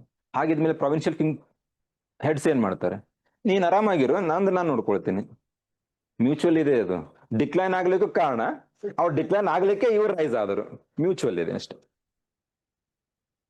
ಅಂದ್ರೆ ರಾಜನೇ ಸರಿ ಇಲ್ಲ ಅಂದ್ಮೇಲೆ ನಾವೇನ್ ಮಾಡೋಣ, ನಾವು ನೋಡ್ಕೊಳ್ತೀವಿ. ಈ ಪರಿಸ್ಥಿತಿ ಬಂದ್ಬಿಟ್ಟಿದ್ರು. So there was a rise of 3 kinds of states. 3 ರೀತಿಯಾದಂತದ್ದು ಏನಾಗಿದೆ ಇಲ್ಲಿ, ಪ್ರಾದೇಶಿಕ ಸಂಸ್ಥಾನಗಳ ಉಗಮ. There was a rise of 3 kinds of regional states. 3 ರೀತಿಯಾದಂತಹ ಒಂದು ಪ್ರಾದೇಶಿಕ ಸಂಸ್ಥಾನಗಳ ಉಗಮವಾಗುತ್ತೆ. ಫಸ್ಟ್, ಸಕ್ಸೆಸರ್ ಸ್ಟೇಟ್ಸ್, ಉತ್ತರಾಧಿಕಾರತ್ವ ರಾಜ್ಯಗಳು. Successor states means those states which were earlier provinces under the Mughal administration. ಮೊಘಲರ ಆಡಳಿತದಲ್ಲಿ ಪ್ರಾಂತ್ಯಗಳಾಗಿರ್ತಾವಲ್ಲ, ಅವ್ರು ಏನಾಗ್ತಾರೆ ಇವಾಗ ಸ್ವತಂತ್ರವಾಗಿ ಆಳ್ವಿಕೆಯನ್ನ ಮಾಡ್ಲಿಕ್ಕೆ, ಅಂದ್ರೆ ಮೊಘಲರ ಆಡಳಿತಕ್ಕೆ ನೇರವಾಗಿ ಒಳಪಟ್ಟಿದ್ರು. They were directly, these states were directly ruled by Mughals. For example, Hyderabad, Awadh, Bengal. Hyderabad, Awadh, Bengal. Successor states means these 3 states were directly ruled by the Mughals. ಮೊಘಲರ ಆಡಳಿತಕ್ಕೆ ನೇರವಾಗಿ ಒಳಪಟ್ಟಂತಹ ರಾಜ್ಯಗಳಿಗೆ ನಾವೇನಂತ ಕರಿತೀವಿ, ಉತ್ತರಾಧಿಕಾರತ್ವ ಪ್ರಾದೇಶಿಕ ಸಂಸ್ಥಾನಗಳು. ಅದರಲ್ಲಿ 3 ಪ್ರಮುಖವಾಗಿದ್ದು Hyderabad, Awadh, Bengal. Independent states means ಸ್ವತಂತ್ರವಾದಂತಹ ಪ್ರಾದೇಶಿಕ ಸಂಸ್ಥಾನಗಳು means which were not directly ruled by the Mughals. For example, Mysore, Travancore, not Kerala, Travancore. Mysore, Travancore. They were not directly ruled by the Mughals. ಮೊಘಲರ ಆಡಳಿತಕ್ಕೆ ನೇರವಾಗಿ ಒಳಪಡೆದಿರುವಂತಹ ಪ್ರಾದೇಶಿಕ ಸಂಸ್ಥಾನಗಳು ಮೈಸೂರು ಮತ್ತೆ ಟ್ರವನ್ಕೋರ್. What is the exact difference I can understand between they were in province, independent states were in province. They were the provinces, means they were completely under the control of the Mughals. They were not controlled by the Mughals. So they like just They have their own areas. Clear ಆಗುತ್ತೆ. Mysuru. Who were the rulers of the Mysore? Earlier Tippu. Earlier Tippu. Wadiyars. okay. Wadiyar family. I think you know about the Wadiyars. Do you know what Wadiyars were doing before establishing the Mysore kingdom? They were the feudatories in the court of the Vijayanagara. Vijayanagara ಸಾಮ್ರಾಜ್ಯದಲ್ಲಿ ಸಾಮಂತರು ಅಥವಾ ಅಧಿಕಾರಿಗಳಾಗಿ ಕೆಲಸ ಮಾಡ್ತಾ ಇದ್ರು. ಯಾರು? ಒಡೆಯರ್ಸ್. ವಿಜಯನಗರ ಅಂತ ಹೇಳ್ಬಿಟ್ಟು empire, ಅದೊಂದು ಪ್ರಾವಿನ್ಸ್ ಇರಲೇಬೇಕಲ್ವಾ. ಇವಾಗ ಮೈಸೂರು ಅನ್ನೋದು ಒಂದು ಪ್ರಾವಿನ್ಸ್ ಇತ್ತು. ಆ ಪ್ರಾವಿನ್ಸ್ ಹೆಡ್ ಯಾರಿದ್ರು? ಒಡೆಯರ್ಸ್. ಕೆಳದಿ ನಾಯಕಾಸ್ ಕೇಳಿದಿರ ತಾನೆ? ಮದಕರಿ ನಾಯಕಾಸ್, ಇಕ್ಕೇರಿ ನಾಯಕಾಸ್ ಅಂತ ಬರ್ತಾರೆ. ಇಕ್ಕೇರಿ ಅಥವಾ Keladi Nayakas. They were all feudatories in the court of the Vijayanagara. When Vijayanagara Empire collapsed after the Battle of Talikota in the year 1565, they became independent. 1565 ದಲ್ಲಿ ತಾಳಿಕೋಟೆ ಕದನ ಆಗುತ್ತೆ. ಆ ತಾಳಿಕೋಟೆ ಕದನದಲ್ಲಿ ವಿಜಯನಗರ ಎಂಪೈರ್ ಡಿಕ್ಲೈನ್ ಆಗುತ್ತೆ, ಪತನವಾಯ್ತು. ಹೀಗಾಗಿ ಒಡೆಯರ್ ಏನಿದ್ರೆ ಇವಾಗ ಆಫೀಸರ್ಸ್ ಆಗಿದ್ದವ್ರು ಏನಾಗ್ತಾರೆ? ಇವಾಗ ಇಂಡಿಪೆಂಡೆಂಟ್ ಆಗಿ ರೂಲ್ ಮಾಡ್ಲಿಕ್ಕೆ ಸ್ಟಾರ್ಟ್ ಮಾಡಿಬಿಟ್ಟಿದ್ದಾರೆ. ಅರ್ಥ ಆಯ್ತಾ? ಅದೇ ರೀತಿಯಾಗಿ ಯಾವಾಗ ಮೊಘಲ್ ಸೆಂಟ್ರಲ್ ಅಡ್ಮಿನಿಸ್ಟ್ರೇಷನ್ ವೀಕ್ ಆಯ್ತು, ಇವ್ರೇನಾದ್ರು ಇವಾಗ ಪ್ರೊವಿನ್ಷಿಯಲ್ ಹೆಡ್ಸ್ ಇದ್ರು, ಇವ್ರು ಇಂಡಿಪೆಂಡೆಂಟ್ ಆಗಿ ರೂಲ್ ಮಾಡ್ಲಿಕ್ಕೆ ಸ್ಟಾರ್ಟ್ ಮಾಡ್ತಾರೆ. Means these were the states which were directly ruled by the Mughals. ಇವ್ರೇನಿದ್ದಾರೆ? They were not directly ruled by the Mughals. ಅದು ಇನ್ನ rebel states or new states ಯಾವ್ದು? ಮರಾಠಾಸ್ ಅಂಡ್ ಸಿಖ್ಸ್. ಅಂದ್ರೆ who went on to question the sovereignty of the Mughal empire. ಮೊಘಲರ ಒಂದು ಅಧಿಕಾರವನ್ನ ಪ್ರಶ್ನೆ ಮಾಡಿ ಹುಟ್ಟಿದಂತ ಅಥವಾ ಉಗಮವಾದಂತಹ ಪ್ರಾದೇಶಿಕ ಸಂಸ್ಥಾನಗಳು ಅಂದ್ರೆ ಯಾವುದು? Rebel states or new states. Because Marathas and Sikhs always fought against the Mughals. ಈ ರೀತಿಯಾಗಿ ಮೂರು ರೀತಿಯಾದಂತಹ ಪ್ರಾದೇಶಿಕ ಸಂಸ್ಥಾನಗಳು. There was a rise of three kinds of regional states: successor states, They were Mughal province. independent states, and rebel states or enemy states. ಮೂರು. ಇಲ್ಲಿ ಯಾರು ಬರ್ತಾರೆ ನಿಮಗೆ? ಹೈದರಾಬಾದ್, ಅವಧ್, ಬೆಂಗಾಲ್. ಇಲ್ಲಿ ಮೈಸೂರು, ಟ್ರವನ್ಕೋರ್. ಅಲ್ಲಿ Marathas and ಸಿಖ್ಸ್ var important. First successor States. Hyderabad. Established by, UPSC prelims question, established by. ಈ ರೀತಿ divide ಆಗಿತ್ತು ಆಲ್ಮೋಸ್ಟ್ ಅವರ್ ರೀಜನಲ್ ಸ್ಟೇಟ್ 1750 ದಲ್ಲಿ. ಇಲ್ಲಿ ಕರ್ನಾಟಕ ಇದೆ, ಇಲ್ಲಿ ಮೈಸೂರು, ಇಲ್ಲಿ ಟ್ರವನ್ಕೋರ್, ಹೈದರಾಬಾದ್, ಮರಾಠಾಸ್. ಈ ರೀತಿ ಕಂಪ್ಲೀಟ್ಲಿ ಏನಾಗಿತ್ತು ಆ ಟೈಮಲ್ಲಿ ಡಿವೈಡ್ ಆಗೋಗಿದೆ. ಎಸ್ಪೆಷಲಿ 1750. ಔರಂಗಜೇಬ್ ಡೆತ್ ಯಾವಾಗುತ್ತೆ? 1707 ದಲ್ಲಿ ಆಗುತ್ತೆ. First state Hyderabad, established by Nizam ul Mulk. Nizam ul Mulk in the year 1724. Dots connect ಆಗ್ಬೇಕು ಇವಾಗ ವಾಪಸ್ ಮತ್ತೆ. ನಿಜಾಮುಲ್ ಮುಲ್ಕ್.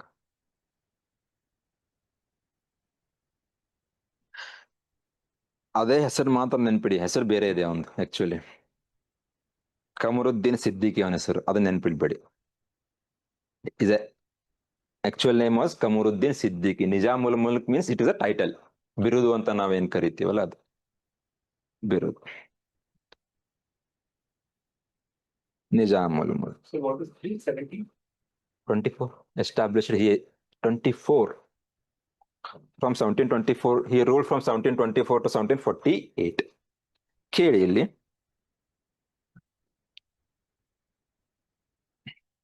ನಿಜಾಮುಲ್ ಮುಲ್ಕ್ ಅನ್ನೋದು ಒಂದೇನದು title given by Aurangzeb. Sorry Nizam ul Mulk title was given by Farrukh ಸಿಯಾರ್.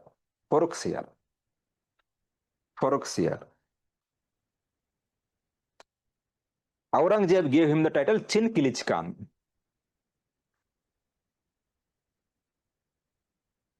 Chin Chin Kilich Khan ಅನ್ನೋದು ಕೂಡ ಟೈಟಲ್ ಇದು. It was given by Aurangzeb.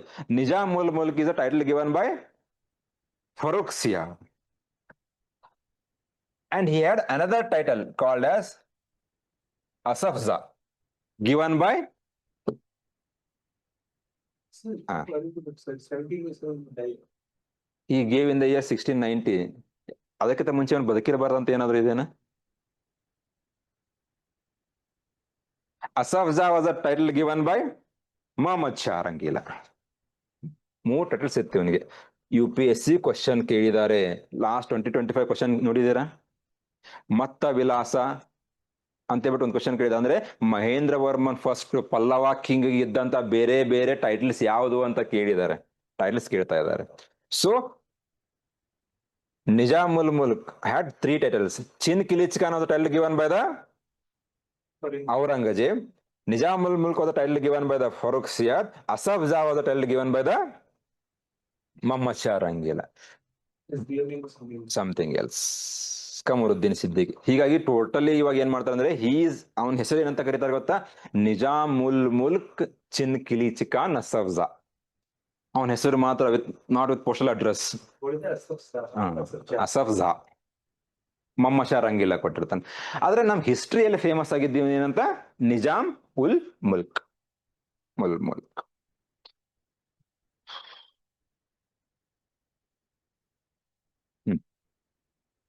Mohammed Shah Rangila is different name after Farooq Siyar. ಹಾ, ನಾದಿರ್ ಶಾ ಬಂದು ಅಟ್ಯಾಕ್ ಮಾಡ್ತಾನಲ್ಲ, ಅದೇ Mohammed Shah. Then the question is, how was it this time? ನಾನು ಕ್ಲಾಸಲ್ಲಿ ಹೇಳಿದ್ರೆ ನೀವು ಕರೆಕ್ಟ್ ಆಗಿ ಕೇಳಿದ್ರೆ ಆರಾಮಾಗಿ ಹ್ಯಾಂಡಲ್ ಮಾಡ್ಬೋದು.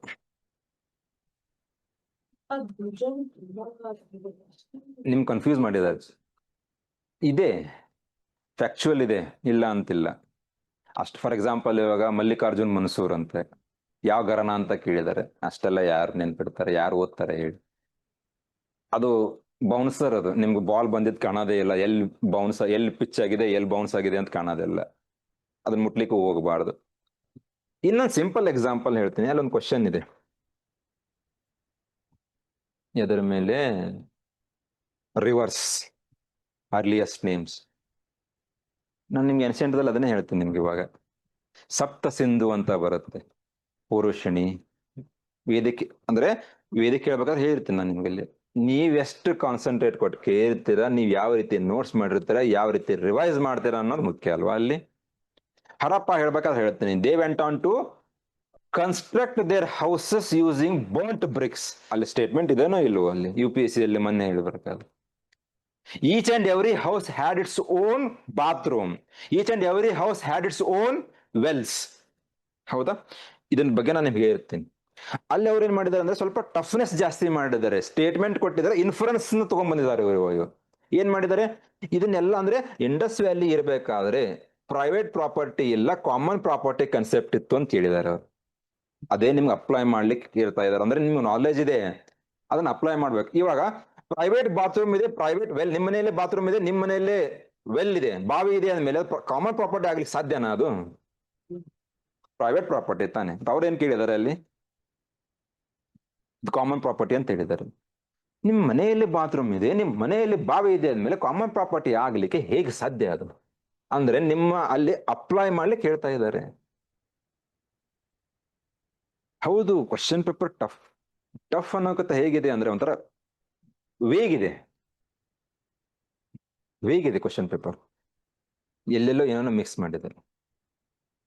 ಕಾರ್ಬನ್ ಡೇಟಿಂಗ್ ಓದ್ತಾ ಇದ್ವಿ, ಇವ್ರು ಯಾವ್ದೋ ಡೇಟಿಂಗ್ ತಗೊಂಡ್ಬಂದಿದ್ದಾರೆ. ಸೈನ್ಸ್ ಪ್ಲಸ್ ಹಿಸ್ಟ್ರಿ ಮಿಕ್ಸ್ ಮಾಡಿದ್ದಾರೆ, ಸೈನ್ಸ್ ಪ್ಲಸ್ ಜಿಯೋಗ್ರಫಿನ ಮಿಕ್ಸ್ ಮಾಡಿದ್ದಾರೆ. ಆರ್ಟಿಕಲ್ 13 ಮೇಲೆ ಒಂದು ಕ್ವಶನ್ ಇದೆ ಗೊತ್ತಾ? ಅಲ್ಲಿ ಯಾವ್ದೋ ಕ್ವಶನ್ ಇದೆ, ಮಿಸ್ಟರ್ ಎಕ್ಸ್ ಅಂತ ಇದೆ ಗೊತ್ತಾ? ಅದೇ ಹೇಳ್ತಾ ಇದ್ದೇನೆ, ಅವ್ರು ಅಪ್ಲಿಕೇಬಿಲಿಟಿ ಹೋಗ್ತಾ ಇದ್ದಾರೆ. ಒಂದ್ ಸ್ವಲ್ಪ ವೇಗ್ ಇದೆ ಕ್ವಶನ್ ಪೇಪರ್. ಅಬ್ಜೆಕ್ಟಿವ್ ಇಲ್ಲ, ಸಬ್ಜೆಕ್ಟಿವ್ ಮಾಡ್ಲಿಕ್ಕೆ ಹೋಗಿದ್ದಾರೆ ಅವರು. ಅಂದ್ರೆ ಮೇನ್ಸ್ ಅಲ್ಲಿ ಏನ್ ಚೆಕ್ ಮಾಡ್ಬೇಕಾಗಿತ್ತಲ್ಲ ನಿಮ್ಮ ಇಂಟೆಲಿಜೆನ್ಸ್, ನಿಮ್ ಎಬಿಲಿಟೀಸ್ ನ, ಅವ್ರು ಏನ್ ಮಾಡ್ತಾ ಇದಾರೆ ಇವಾಗ ಪ್ರಿಲಿಮ್ಸ್ ಅಲ್ಲೂ ಕೂಡ ಚೆಕ್ ಮಾಡ್ತಾ ಇದಾರೆ. ಈ ವರ್ಷ ಯಾವಾಗ ಸರ್ಪ್ರೈಸ್ ಮಾಡ್ತಾರೆ. ಈ ತರ ಪ್ರತಿ ವರ್ಷ ಈ ರೀತಿ ಬರುತ್ತೆ ಅಂತ ಹೇಳಲಿಕ್ಕೆ ಆಗಲ್ಲ, ಬರೋದಿಲ್ಲ ಇಷ್ಟು ಈ ತರ. ಅಂದ್ರೆ ಟ್ರೆಂಡ್ ಅನ್ನ ಬ್ರೇಕ್ ಮಾಡ್ಬೇಕಲ್ವಾ? ನೀವ್ ಏನ್ ಮಾಡ್ತಾ ಇದ್ದೀರಾ ಇವಾಗ? 4-5 ವರ್ಷದ ಅದೇ ಟ್ರೆಂಡ್ ನ ಫಾಲೋ ಅದೇನ ಓದ್ತಾ ಹೋಗ್ತೀರಾ ನೀವು? ಅದನ್ನ ಬ್ರೇಕ್ ಮಾಡ್ಬೇಕಲ್ವಾ ಇವಾಗ. ಇಲ್ಲಿವರೆಗೂ ಗಾಂಧೀಜಿ ಮೇಲೆ ಜಾಸ್ತಿ ಕ್ವಶನ್ಸ್ ಬರ್ತಾ ಇತ್ತು. ಈ ವರ್ಷ ಏನ್ ಮಾಡಿದ್ದಾರೆ, ತ್ರಿಪುರಿ ಕ್ರೈಸಿಸ್, ಯಾರು ಫಾರ್ವರ್ಡ್ ಬ್ಲಾಕ್ ಸುಭಾಷ್ ಚಂದ್ರ ಮೇಲೆ ಕ್ವಶನ್ ಕೇಳಿದ್ದಾರೆ. ಅಂದ್ರೆ ಮೇನ್ ಟಾಪಿಕ್ಸ್ ಸ್ವಲ್ಪ ಡೈವರ್ಟ್ ಮಾಡಿ ಫ್ರಿಂಜ್ ಟಾಪಿಕ್ಸ್ ಮೇಲೆ ಕ್ವಶನ್ಸ್ ಕೇಳಿದ್ದಾರೆ. ಯಾಕೆ ಕೇಳಬಾರ್ದು? ಸುಭಾಷ್ ಚಂದ್ರ ಬೋಸ್ ಬಗ್ಗೆ ಓದ್ತಿತ್ತ, ನಾ ಕ್ಲಾಸಲ್ಲಿ ಹೇಳ್ತೀನಿ ನಿಮಗೆ, ತ್ರಿಪುರಿ ಕ್ರೈಸಿಸ್ ಬಗ್ಗೆ ಹೇಳ್ತೀನಂತೆ ನಿಮಗೆ. ಗಾಂಧೀಜಿ ಹೇಳ್ಬೇಕಾದ್ರೆ ಗಾಂಧೀಜಿ ಅಪೋಸ್ ಮಾಡಿಬಿಡ್ತಾರೆ second time Subhash Chandra ಬೋಸ್ಗೆ president ಆಗ್ಲಿಕ್ಕೆ ಬಿಡೋದಿಲ್ಲ. ಎಲೆಕ್ಷನ್ ಅಲ್ಲಿ ಗೆದ್ದಿದ್ರು ಕೂಡ, ಪ್ರೆಸಿಡೆನ್ಷಿಯಲ್ ಎಲೆಕ್ಷನ್ ಅಲ್ಲಿ ಅವ್ರು ಗೆದ್ದಿದ್ರು ಕೂಡ ಇವಾಗ ಗಾಂಧೀಜಿ ಬೇಡ ಅಂತ ಹೇಳ್ತಾರೆ. ಇದರಿಂದ ಬೇಸರವಾಗಿಬಿಡುತ್ತೆ ಅವ್ರಿಗೆ. ಯಾರಿಗೆ? ಸುಭಾಷ್ ಚಂದ್ರ ಬೋಸ್ಗೆ. ಅವ್ರು ಏನ್ ಮಾಡ್ತಾರೆ, ಕಾಂಗ್ರೆಸ್ ಪಾರ್ಟಿಯಿಂದ ಹೊರಗಡೆ ಬಂದು ತಮ್ಮದೇ ಆದಂತ ಒಂದು ಪೊಲಿಟಿಕಲ್ ಪಾರ್ಟಿ, ಯಾವುದು ಫಾರ್ವರ್ಡ್ ಬ್ಲಾಕ್. ಅದೇ UPSC ಕ್ವಶನ್ ತಾನೇ ಇವಾಗ. ಎಲ್ಲಿಲ್ಲ ಹೇಳಿ? ಇರುತ್ತೆ. ಆಕ್ಚುಲಿ ನಾವೇನ್ ಮಾಡ್ತೀವಿ, ಕೆಲವೊಂದು ಟಾಪಿಕ್ಸ್ ಮಾತ್ರ ಓದ್ತಾ ಹೋಗ್ತೀವಿ, ಕೆಲವೊಂದು ಟಾಪಿಕ್ಸ್ ನೆಗ್ಲೆಕ್ಟ್ ಮಾಡ್ಬಿಡ್ತೀವಿ. ಹೌದು, ಕೆಲವೊಂದು ಟಾಪಿಕ್ಸ್ ಮೇಲೆ ಫೋಕಸ್ ಮಾಡಬೇಕು, ಹಾಗಂತ ಹೇಳ್ಬಿಟ್ಟು ಇನ್ನೊಂದು ಬೇರೆ ಟಾಪಿಕ್ಸ್ ನ ನೆಗ್ಲೆಕ್ಟ್ ಮಾಡಬಾರ್ದು ನಾವು. ಅದಕ್ಕೆ ಅದು UPSC ಅನ್ಪ್ರಿಡಿಕ್ಟಬಲ್ ಸರ್ವಿಸ್ ಕಮಿಷನ್ ಆಗಿಬಿಟ್ಟಿದೆ ಕೆಲವೊಂದು ಟೈಮಲ್ಲಿ, ಅಲ್ವಾ? So, but according to you, it's focus or modeling. ನನ್ನ ಸಬ್ಜೆಕ್ಟ್, ಬೇರೆ ಸಬ್ಜೆಕ್ಟ್ ಬಗ್ಗೆ ನಾನು ಮಾತಾಡೋದಲ್ಲ. ಹಿಸ್ಟ್ರಿಗೆ ಏನಿದೆ ಅಲ್ಲ, ಟಫ್ನೆಸ್ ಏನಿದೆ, ವೇಗ್ನೆಸ್ ಏನಿದೆ ಅಲ್ಲ, ವೇಗಿದೆ. ಅಂದ್ರೆ ನೀವು ಅದನ್ನ ಹೇಳಿ, ಅಂದ್ರೆ ಈ ತರನು ಮಾಡ್ಬೋದಾ ಇವರು ಅಂತೇಳಿ. ಯಾಕಂದ್ರೆ ಇನ್ಫರೆನ್ಸ್ ಏನ್ ಮಾಡ್ತೀರಾ ನೀವು, ಎಲ್ಲಿ ಚೆಕ್ ಮಾಡ್ತೀರಾ? CSET ಅಲ್ಲಿ ಚೆಕ್ ಮಾಡ್ತಾ ಇದ್ರು, ನಿಮ್ ಆ ಪೇಪರ್ ಚೆಕ್ ಮಾಡ್ತಾ ಇದ್ರು. ಅದನ್ನ ತಗೊಂಡ್ಬಂದ್ಬಿಟ್ಟು ಅವ್ರು ಏನ್ ಮಾಡಿದಾರೆ, ಈ ಸಲ GS ಅಲ್ಲಿ ಇನ್ಫರೆನ್ಸ್ ತಗೊಳ್ಳಿ ಅಂತ ಹೇಳ್ತಾ ಇದಾರಲ್ಲ. ಹೀಗಾಗಿ ಏನಾಗುತ್ತೆ, ಟಫ್ನೆಸ್ ಫಸ್ಟ್ ಟೈಮ್ ನೋಡ್ಬಿಟ್ರಲ್ಲ ಆ ಕ್ವಶನ್ಸ್ ನೀವು, ಅದಕ್ಕೆ ಅನಿಸ್ತು. ಅಂದ್ರೆ ನೀವು ಪ್ರತಿ ವಾರಲ್ಲಿ ನೀವು ಯಾವ ಕಡೆಯಿಂದ ಬುಲೆಟ್ಸ್ ಬರುತ್ತೆ ಅಂತ ನಿಮ್ಗೆ ಗೊತ್ತು ಹೇಳಿ. ಸೊ ಪ್ರಿಪೇರ್ ಆಗಿ, ಅಂದ್ರೆ ಇವಾಗ ಒಂದು ಐಡಿಯಾ ಸಿಕ್ತು ಮತ್ತೆ ನಿಮಗೆ, ಏನಂತ ಈ ರೀತಿ ಪ್ರಿಪೇರ್ ಆಗಬೇಕು ನಾವು ಅಂತ ಹೇಳ್ಬಿಟ್ಟು. ಸರ್ಪ್ರೈಸ್ ಏನು ಮಾಡ್ಲಿಕ್ಕೆ ಆಗೋದಿಲ್ಲ, ಆದ್ರೆ ಆದ ರೀತಿ ಮಾಡಬಾರ್ದಾಗಿತ್ತು ಅವ್ರು ಆಕ್ಚುಲಿ. ಯಾಕಂದ್ರೆ ಇವಾಗ ಲಾಸ್ಟ್ ಅಟೆಂಪ್ಟ್ ಅವ್ರು ಇರ್ತಾರೆ ಕೆಲವೊಬ್ರು, ಎಲಿಮಿನೇಟ್ ಅಲ್ವಾ, ನಂಬ್ಕೊಂಡು ಕೂತಿರ್ತಾರೆ. ಇವಾಗ ಮಾಡಿ, ಟಫ್ನೆಸ್ ಮಾಡಿ, ಟಫ್ ಆಗಿ ಕೇಳಿ, ಕನ್ಸೆಪ್ಟ್ಸ್ ಚೆಕ್ ಮಾಡಿ, ಅವ್ರ ಇಂಟೆಲಿಜೆನ್ಸ್, ಅವ್ರ ಅಪ್ಲಿಕಬಿಲಿಟಿ ಚೆಕ್ ಮಾಡಿ. ಆದ್ರೆ ಕ್ವಶನ್ ಪೇಪರ್ ವೇಗ ಆಗಿಬಿಟ್ರೆ UPSC ಈ ರೀತಿ ಪ್ರಾಬ್ಲಮ್ಸ್ ಆಗುತ್ತೆ. ಏನು ಮಾಡ್ಲಿಕ್ಕಂದ್ರೂ ಆಗೋದಿಲ್ಲ. ಅವ್ರನ್ನ ಯಾರು ಕ್ವಶನ್ ಮಾಡ್ತಾರೆ ಹೇಳಿ, ಮಾಡ್ಲಿಕ್ಕೆ ಆಗೋದಿಲ್ಲ. So better be prepared for each and every thing ಅಷ್ಟೇ. And KPSC. ಮಾಡ, ಅದನ್ನ ಮಾಡ ಅಷ್ಟು. ಅಂದ್ರೆ ಈ KPSC ನೀವು ಪ್ರೀವಿಯಸ್ ಇಯರ್ಸ್ ಎಲ್ಲ ನೋಡಿದಾಗ ಏನಾಗಿದೆ ಅಂದ್ರೆ, ಕ್ವಶನ್ ಕ್ವಾಲಿಟಿ ಚೆನ್ನಾಗಿ ಬಂದಿದೆ. ಅಂದ್ರೆ ಯಾರು ನೀಟಾಗಿ ಓದುತ್ತಾರೆ, ಯಾರು ಕನ್ಸೆಪ್ಟ್ ಅಂಡರ್ಸ್ಟ್ಯಾಂಡ್ ಮಾಡ್ಕೊಂಡಿರ್ತಾರ, ಅವ್ರು ಇದು ಮಾಡ್ಬೋದು. ಆದ್ರೆ ಈ ತರ ಮಾಡೋದಿಲ್ಲ. ಈ ತರ ಮಾಡಿದ್ರೆ nobody will follow. ಅಕಸ್ಮಾತ್ ಮಾಡಿದ್ರೆ ಏನ್ ಸರ್ಪ್ರೈಸ್ ಅಂತೂ ಇಲ್ಲ. ಯಾಕಂದ್ರೆ KPSC follows the foot steps of the UPSC sometimes. So better be prepared for everything. ಆದ್ರೆ ಇಷ್ಟು ಮಾಡೋದಂತೂ ಮಾಡೋದಿಲ್ಲ. ಸೊ ಹೀಗಾಗಿ ನಾನು ನಿಮ್ಗೆ ಇಲ್ಲಿ ಏನ್ ಹೇಳ್ತಾ ಇರ್ತೀನಲ್ಲ, ಅದಿಷ್ಟೇ ಮಾಡಿ.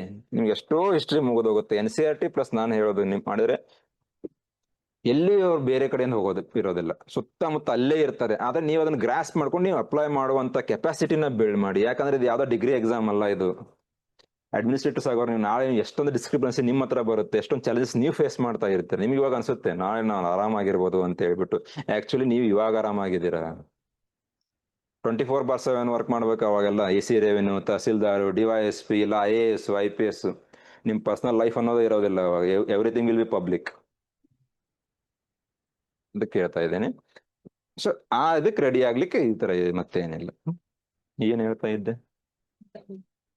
ನಿಜಾಮುಲ್ ಮುಲ್ಕ್. ಮೂರು ಟೈಟಲ್ ಇತ್ತು. Chin Kilich Khan, Nizam ul Mulk, Asad Shah.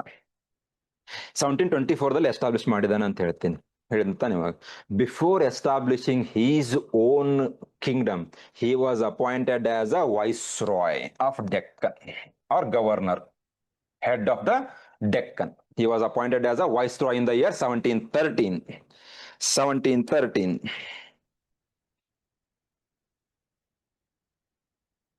He was appointed as a viceroy.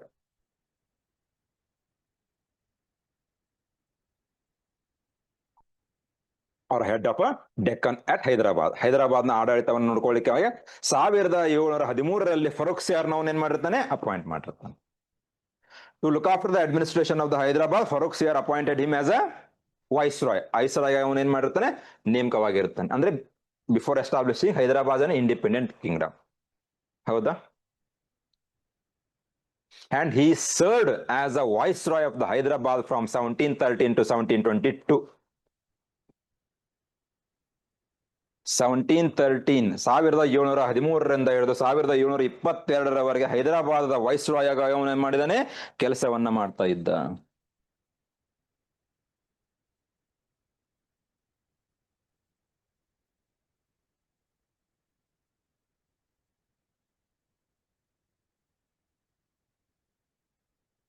He was appointed as viceroy before Wait a minute. From 1713 to 1722. Ramesh Marathas ಬಗ್ಗೆ ಹೇಳ್ತೇನಂತೆ. ಮರಾಠಾಸ್ ಶಿವಾಜಿ ಬಗ್ಗೆ ಮೆಡ್ವೆಲ್ ಅಲ್ಲಿ ಬರುತ್ತೆ, ಪೇಶ್ವಾಸ್ ನೆಕ್ಸ್ಟ್ ಬರ್ತಾರೆ. ಇವ ರೆಬಲ್ ಸ್ಟೇಟ್ಸ್ ಅಂತ ಏನ್ ಹೇಳಿದ್ನಲ್ಲ ಅಲ್ಲಿ ಪೇಶ್ವಾಸ್ ಬರ್ತಾರೆ. Okay, from 1713 to 1720, 1713ರಿಂದ 1722ರವರೆಗೆ he was serving as a viceroy. Dot connect ಮಾಡಿ, ಇವಾಗ ಹಿಂದಿನ ಸ್ಟೋರಿಗೆ ಹೋಗ್ಲೇಬೇಕು.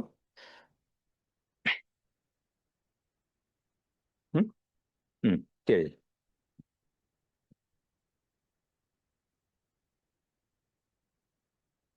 ಫರೂಕ್ ಸಿಯರ್ ಇವಾಗ ಪವರ್ ಅಲ್ಲಿ ಇದಾನ. ಫರೂಕ್ ಸಿಯರ್ ಯಾರ ಹೆಲ್ಪ್ ಅನ್ನ ತಗೊಂಡ್ಬಿಟ್ಟು ಪವರ್ ಬಂದಿದ್ದ? Farrukh Siyar came to the power with the help of Sayyid brothers. ಹೌದಾ? ಸಯೀದ್ ಬ್ರದರ್ಸ್ ಏನ್ ಮಾಡ್ತಾ ಇದ್ದಾರೆ, ಯಾರಿಗೆ ಕಾಟ ಕೊಡ್ತಾ ಇದ್ದಾರೆ? ಇವಾಗ ಫರೂಕ್ ಸಿಯರ್ ಕಾಟ ಕೊಡ್ಲಿಕ್ಕೆ ಸ್ಟಾರ್ಟ್ ಮಾಡಿದ್ರು ಅಂತ ಹೇಳಿದ್ದೆ ನಿಮಗೆ. ಹೌದಾ? ಸೊ ಫರೂಕ್ ಸಿಯರ್ ಏನ್ ಮಾಡ್ತಾನೆ, ನಿಜಾಮ್ ಉಲ್ ಮುಲ್ಕಿ ಕಾಲ್ ಮಾಡ್ತಾನೆ ಅಂತ ಹೇಳಿದ್ದೆ. ವಾಟ್ಸ್ಆಪ್ ಮೆಸೇಜ್ ಮಾಡಿರ್ಬೋದು. ಏನಂತ, ಈ ರೀತಿ ನನಗೆ ಕಾಟ ಜಾಸ್ತಿ ಆಗಿದೆ, ಯಾರ್ದು ಸಯೀದ್ ಬ್ರದರ್ಸ್ ಕಾಟ ಜಾಸ್ತಿ ಆಗಿದೆ, ನೀನ್ ಏನ್ ಮಾಡಿ ಇವಾಗ ವಾಪಸ್ಸು ಡೆಲ್ಲಿಗೆ ಬಾ, ಡೆಲ್ಲಿಗೆ ಬಂದ್ಬಿಟ್ಟು ನನಗೆ ಹೆಲ್ಪ್ ಮಾಡು. ಏನಂತ ಹೆಲ್ಪ್ ಮಾಡು? To eliminate Sayyid brothers. ಅಷ್ಟರಲ್ಲೇ ಏನಾಗ್ಬಿಡುತ್ತೆ ಇವಾಗ, Sayyid brothers with the help of the Balaji Vishwanath killed the Farrukh Siyar. ನೆನಪಿದೇನಾ ಇದು? ಹೌದಾ? ಇವಾಗ ಫರೂಕ್ ಸಿಯರ್ ಮರ್ಡರ್ ಆಯ್ತು ಯಾವಾಗ? 1719. ಇವರಿಬ್ರು ಸುಮ್ನೆ 1 ತಿಂಗಳು 2 ತಿಂಗಳು ಅಷ್ಟೇ ಬಂದ್ ಹೋಗ್ತಾರೆ. ನೆಕ್ಸ್ಟ್ ಬರೋನ್ ಯಾರು ಇವಾಗ 1719ದಲ್ಲಿ? ಮೊಹಮ್ಮದ್ ಶಾ ರಂಗೀಲಾ ಪವರ್ ಬಂದ. ಮೊಹಮ್ಮದ್ ಶಾ ರಂಗೀಲಾಗ ಏನಿತ್ತು, ಒಂದು ಒಳಗಡೆ ಭಯ ಇತ್ತು. He had a fear right? ಏನಂತ, one or the other day Sayyid brothers will guarantee assassinate me, ನನ್ ಕಿಲ್ ಸಾಯಿಸ್ತಾ ಇದ್ದಾರೆ. ಸೊ ಅದಕ್ಕೆ ಮೊಹಮ್ಮದ್ ಶಾ ರಂಗೀಲಾ ಏನ್ ಮಾಡ್ತಾನೆ, ಇವಾಗ ವಾಪಸ್ ಕಾಲ್ ಮಾಡ್ತಾನೆ. ಯಾರಿಗೆ? ನಿಜಾಮ್ ಉಲ್ ಮುಲ್ಕ್. ಏನಂತ? Come to Delhi. ನಾನು ನಿಮ್ಗೆ ಅವಾಗಲೇ ಹೇಳಿದ್ದೆ, Mohammed Shah Rangila invited Nizam ul Mulk to come to Delhi in the year 1722 and Nizam ul Mulk was appointed as a wazir. ಅದಕ್ಕೆ ಹೇಳೋದು ಡಾಟ್ಸ್ ಕನೆಕ್ಟ್ ಆಗ್ತಾ ಇದೆ ತಾನೇ ಇವಾಗ. Nizam ul Mulk came to Delhi and he was appointed as a, ಇದನ್ನ ನೆನಪಿಟ್ಟಿರಿ, ಮುಂದೆ ಇನ್ನೊಂದ್ ಕಡೆ ಈ ಡಾಟ್ ಕನೆಕ್ಟ್ ಆಗುತ್ತೆ. ಡೆಲ್ಲಿಗೆ ಬಂದ್ಬಿಟ್ಟು ಏನ್ ಮಾಡಿದ್ರು, ಇಬ್ರು ಸೇರಿ ಪ್ಲಾನ್ ಮಾಡ್ತಾರೆ. ಏನಂತ ಪ್ಲಾನ್ ಮಾಡಿದ್ರು?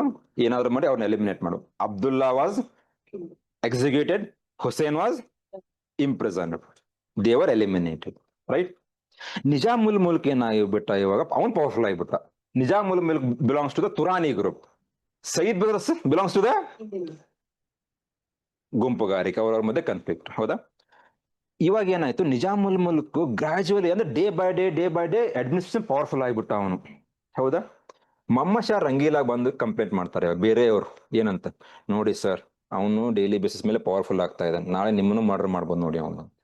ಮೊಹಮ್ಮದ್ ಶಾ ರಂಗೀಲಾ ಡೌಟ್ ಬರೀ ಸ್ಟಾರ್ಟ್ ಆಗಿಬಿಡುತ್ತೆ. ಹೌದಲ್ಲ, ಮುಂಚೆ ಸಯೀದ್ ಬ್ರದರ್ಸ್ ಈ ರೀತಿ ಮಾಡಿದ್ರು, ನಾಳೆ ನಿಜಾಮ್ ಉಲ್ ಮುಲ್ಕ್ ಮಾಡ್ಬೋದಲ್ಲ ನನಗೆ. ಸೊ ಈ ವಿಷಯ ಯಾರಿಗೆ ಗೊತ್ತಾಗುತ್ತೆ? ನಿಜಾಮ್ ಉಲ್ ಮುಲ್ಕ್ ಗೊತ್ತಾಗ್ಬಿಡ್ತು. ಏನಂತ, ನನ್ನ ವಿರುದ್ಧನೇ ಯಾರೋ ಕಾನ್ಸ್ಪಿರಸಿ ಮಾಡ್ತಾರೆ, somebody is hatching a conspiracy against me only, so I should not involve in the court politics. ನನಗೆ ಈ ರೀತಿ ರಾಜಕೀಯ ಬೇಡ. ನಾನು ಏನ್ ಮಾಡ್ತೀನಿ, ವಾಪಸ್ಸು ಹೈದರಾಬಾದ್, ನಾನು ಅಲ್ಲಿ ಇದ್ದೀನಿ, ಅಲ್ಲಿ ಹೋಗ್ತೀನಿ. ಅವನ್ ಏನ್ ಮಾಡ್ತಾನೆ, ವಜೀರ್ ಪೋಸ್ಟ್ ಇಂದ ರಿಸೈನ್ ಮಾಡ್ತಾನೆ. ಯಾರು? ನಿಜಾಮ್ ಉಲ್. ಯಾವಾಗ? 1724ದಲ್ಲಿ. 22ದಲ್ಲಿ ಹೋಗಿದ್ದಾನೆ, 2 ವರ್ಷ ಅಲ್ಲಿದ್ದಾನೆ, ವಜೀರ್ ಆಗಿದ್ದಾನೆ. 24ದಲ್ಲಿ ಅವನ್ ಏನ್ ಮಾಡ್ತಾನೆ, ವಾಪಸ್ ಬಂದಾಗ ಏನಾಗುತ್ತೆ ಗೊತ್ತಾ, ಇವಾಗ 1713 ಇಂದ 1722 ವರೆಗೂ ಯಾರು ವಜೀರ್ ಇದ್ರು, ಯಾರು ಹೆಡ್ ಇದ್ರು ಇಲ್ಲಿ ಹೈದರಾಬಾದ್? ವೈಸ್ರಾಯ್ ನಿಜಾಮ್ ಉಲ್ ಮುಲ್ಕ್ ಇದ್ದ. 22 ಇಂದ 24 ವರೆಗೂ ಏನಾಗಿದ್ದ, ಅವ್ನು ಡೆಲ್ಲಿಯಲ್ಲಿದ್ದ. ಹಾಗಿದ್ದ ಮೇಲೆ ಹೈದರಾಬಾದ್ ನ ಅಡ್ಮಿನಿಸ್ಟ್ರೇಷನ್ ನೋಡ್ಕೊಳ್ಳಿಕ್ಕೆ ಇನ್ನೊಬ್ರು ಯಾರಾದ್ರೂ ಇಲ್ಲಿ ಇರಲೇಬೇಕಲ್ವಾ, ವೈಸ್ರಾಯ್ ಅಂತ ಹೇಳ್ಬಿಟ್ಟು. ಅಂದರೆ when Nizam ul Mulk was serving as a wazir in Delhi, there was a person called as Mubariz Khan, who was the head of Hyderabad. Mubariz Khan, he was the viceroy of Hyderabad. ಕೇಳಿ, ನಿಜಾಮ್ ಉಲ್ ಮುಲ್ಕ್ ಏನ್ ಮಾಡ್ತಾನೆ, 1724 ಇಂದ ಕೋರ್ಟ್ ಪಾಲಿಟಿಕ್ಸ್ ಮಾಡ್ತಾ ಇದ್ದ, ಅವನ ವಿರುದ್ಧ ಪಾಲಿಟಿಕ್ಸ್ ಮಾಡ್ತಾ ಇದ್ದಾರೆ ಯಾರೋ ಇವಾಗ. ಅವನ್ ಏನ್ ಮಾಡ್ತಾನೆ ಇವಾಗ ಡೆಲ್ಲಿ ಬಿಟ್ಟು ವಾಪಸ್ ಎಲ್ಲಿಗೆ ಬರ್ತಾನೆ ಇವಾಗ ಹೈದರಾಬಾದಿಗೆ ಬರ್ತಾನೆ. ಹೈದರಾಬಾದಿಗೆ ಬಂದು ಮುಬಾರಿಸ್ ಖಾನ್ ಹೇಳ್ತಾನೆ ಏನಂತ, ಮುಂಚೆ ನಾನು ವೈಸ್ರಾಯ್ ಇದ್ದೆ, ನೀನ್ ಬಿಟ್ಕೊಡು. Earlier I was the viceroy, now I came back to Hyderabad, so you are supposed to resign from your post and I will become the head of the Hyderabad.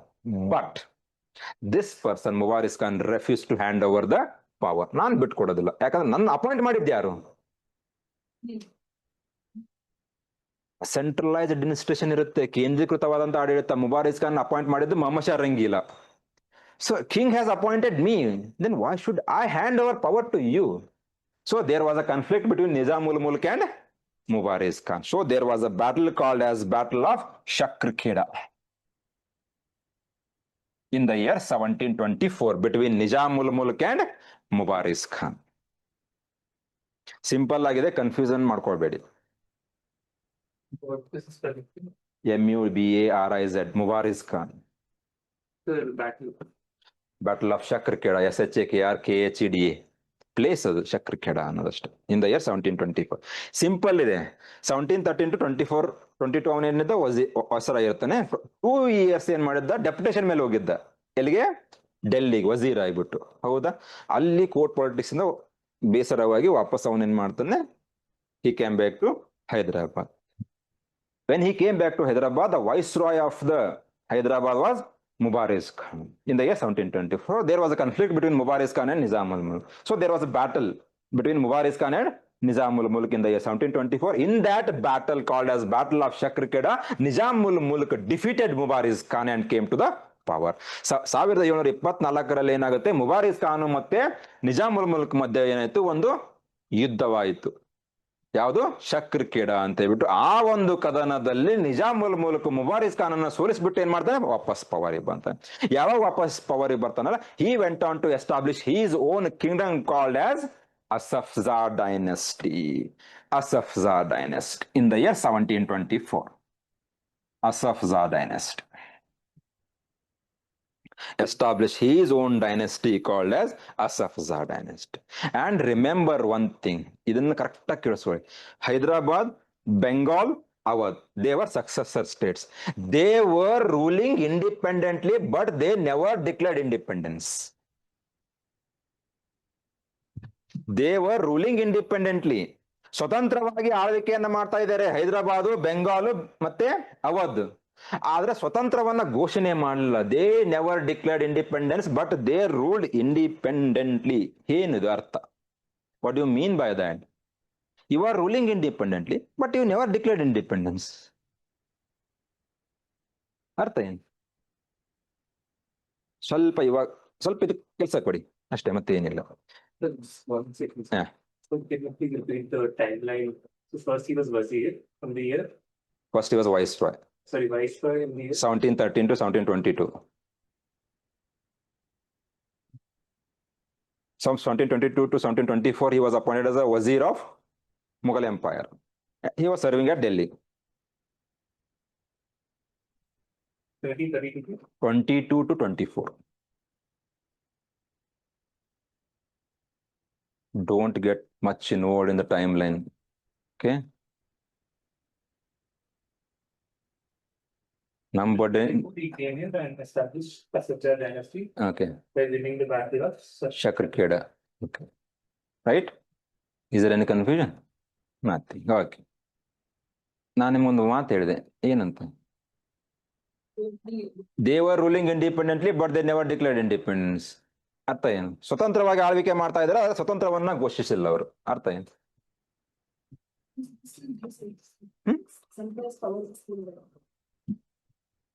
ಇರ್ಲಿ, but they var ruling independently. Right direction ಅಲ್ಲಿ ಇದ್ದೀರಾ, complete ಮಾಡಿ statement ಅಷ್ಟೇ. how central administration was looked after that. Then earlier it was the same. But now there is like literally no one. There's no contact between them. Oh, there was a contact. ನೀವು ಹೇಳಿದ್ correct ಆಗಿದೆ. No powerful rule. For example, ಇವಾಗ ನಿಜಾಮುಲ್ milk ಏನು, ಅವನ position ಏನು? He was just a viceroy. Again, he was just a viceroy, right? Viceroy. Who will appoint the viceroy? The king will appoint the, means it is centralized administration. ಕೇಂದ್ರೀಕೃತವಾದಂತ ಆಡಳಿತ. ವೈಸ್ರಾಯ್ನ ಯಾರು appoint ಮಾಡ್ಬೇಕು ಇಲ್ಲಿ? Mohammed ಶಾನೇ appoint ಮಾಡ್ಬೇಕಲ್ಲಿ. ಇಲ್ಲೇನಾಗಿದೆ, ನಿಜಾಮುಲ್ milk ಬಂದ. ನಿಜಾಮುಲ್ milk ಹೋದ್ಮೇಲೆ, ಅವ್ನ್ death ಆದ್ಮೇಲೆ ವೈಸ್ರಾಯ್ನ ಮತ್ತೆ ಯಾರು ಅಪಾಯಿಂಟ್ ಮಾಡ್ಬೇಕು? ಕಿಂಗೆ ಅಪಾಯಿಂಟ್ ಮಾಡ್ಬೇಕು ತಾನೇ ಇವ. ಇಲ್ಲಿ ಹಾಗಾಗಲ್ಲ. Nizam ul Mulk went on to appoint his own successor, means he is ruling independent, but they never declare independence. ನಾವು ನಿಮ್ಮಿಂದ ಬೇರೆ ಆಗಿದೀವಿ ಅಂತ ಯಾವತ್ತೂ ಡಿಕ್ಲೇರ್ ಮಾಡಲಿಲ್ಲ. ಅವ್ರಿಗೆ ಏನ್ ಟ್ಯಾಕ್ಸ್ ಕೊಡ್ಬೇಕು, ಅವ್ರಿಗೆ ಏನ್ ಟ್ರಿಬ್ಯೂಟ್ ಕೊಡ್ಬೇಕಲ್ಲ, ಕೊಡ್ತಾ ಇದ್ದಾರೆ. ಕಿಂಗ್ಗೆ ಯಾವಾಗ ಸಹಾಯ ಬೇಕು, ಯಾವಾಗ ತೆರಿಗೆ ಬೇಕು, ಯಾವಾಗ ಉಡುಗೊರೆ ಬೇಕಲ್ಲ, ಅದನ್ನ ಕೊಡ್ತಾರೆ ಇವರು. ಆದ್ರೆ ತಮ್ಮ ಸಕ್ಸೆಸರ್ಸ್ ತಾವೇ ಏನ್ ಮಾಡ್ತಾ ಇದಾರೆ ಇಲ್ಲಿ? ಅಪಾಯಿಂಟ್ ಮಾಡ್ತಾ ಇದಾರೆ. ಬಟ್ ಸಕ್ಸೆಸರ್ ಅಪಾಯಿಂಟ್ ಮಾಡುವಂತಹ ಅಥಾರಿಟಿ ನಿಜಾಮುಲ್ ಮುಲ್ಕ್ ಇದೆನಾ? ಇಲ್ಲ ತಾನೆ. ಹಾಗಿದ್ದ ಮೇಲೆ ಏನಿದೆ? They are ruling independently but they never declare independence. ಈ ರೀತಿ ಹೈದರಾಬಾದ್ ಆಗಿರ್ಬೋದು, ಅವಧ್ ಆಗಿರ್ಬೋದು, ಬೆಂಗಾಲ್ ಆಗಿರ್ಬೋದು, means they started their own administration. ತಮ್ಮದೇ ಆದಂತ ಆಡಳಿತ ಮಾಡ್ತಾ ಇದ್ದಾರೆ. ಎಲ್ಲಾ ಆಫೀಸರ್ಸ್ ನ ಯಾರು ಅಪಾಯಿಂಟ್ ಮಾಡ್ಬೇಕಾಗಿತ್ತು? ಕಿಂಗ್ ಅಪಾಯಿಂಟ್ ಮಾಡ್ಬೇಕು. ಇಲ್ಲಿ ಯಾರು ಅಪಾಯಿಂಟ್ ಮಾಡ್ತಾ ಇದ್ದಾರೆ? ನಿಜಾಮುಲ್ ಮುಲ್ಕ್ ಅಪಾಯಿಂಟ್ ಮಾಡ್ತಾನೆ. ಆದ್ರೆ ನಾವು ಇಂಡಿಪೆಂಡೆಂಟ್ ಆಗಿ ರೂಲ್ ಮಾಡ್ತಾ ಇದೀವಿ ಅಂತ ಹೇಳಿ ಯಾವತ್ತೂ ಅವ್ರು ಓಪನ್ ಆಗಿ ಹೇಳಿಲ್ಲ ಅವರು. ಇದು ಡಿಫ್ರೆನ್ಸ್ ಇದೆ. Next, he established his own dynasty called as Asafzah dynasty, and they came to be called as Nizams of Hyderabad, famously called as Nizams of Hyderabad. Battle of Karnal ಯಾವಾಗ ಆಗುತ್ತೆ?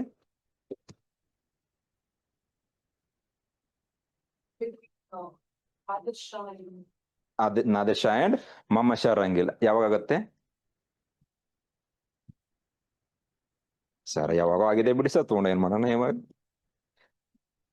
1739. ಇವನ್ time period ಏನಿದೆ? 24 to 48. ಯಾವಾಗ battle of Karnal ಆಗುತ್ತಲ್ಲ, ಅವಾಗ ಮೊಹಮ್ಮದ್ ಶಾ ರಂಗೀಲ ಇವನಿಗೆ ಕಾಲ್ ಮಾಡ್ತಾನೆ. ಏನಂತ, ಈ ತರ ನಮ್ಮ ಮೇಲೆ ಅಟ್ಯಾಕ್ ಆಗಿದೆ, ನಿನಗೆ ಸಹಾಯ ಬೇಕು ಅಂತ. He sent the army.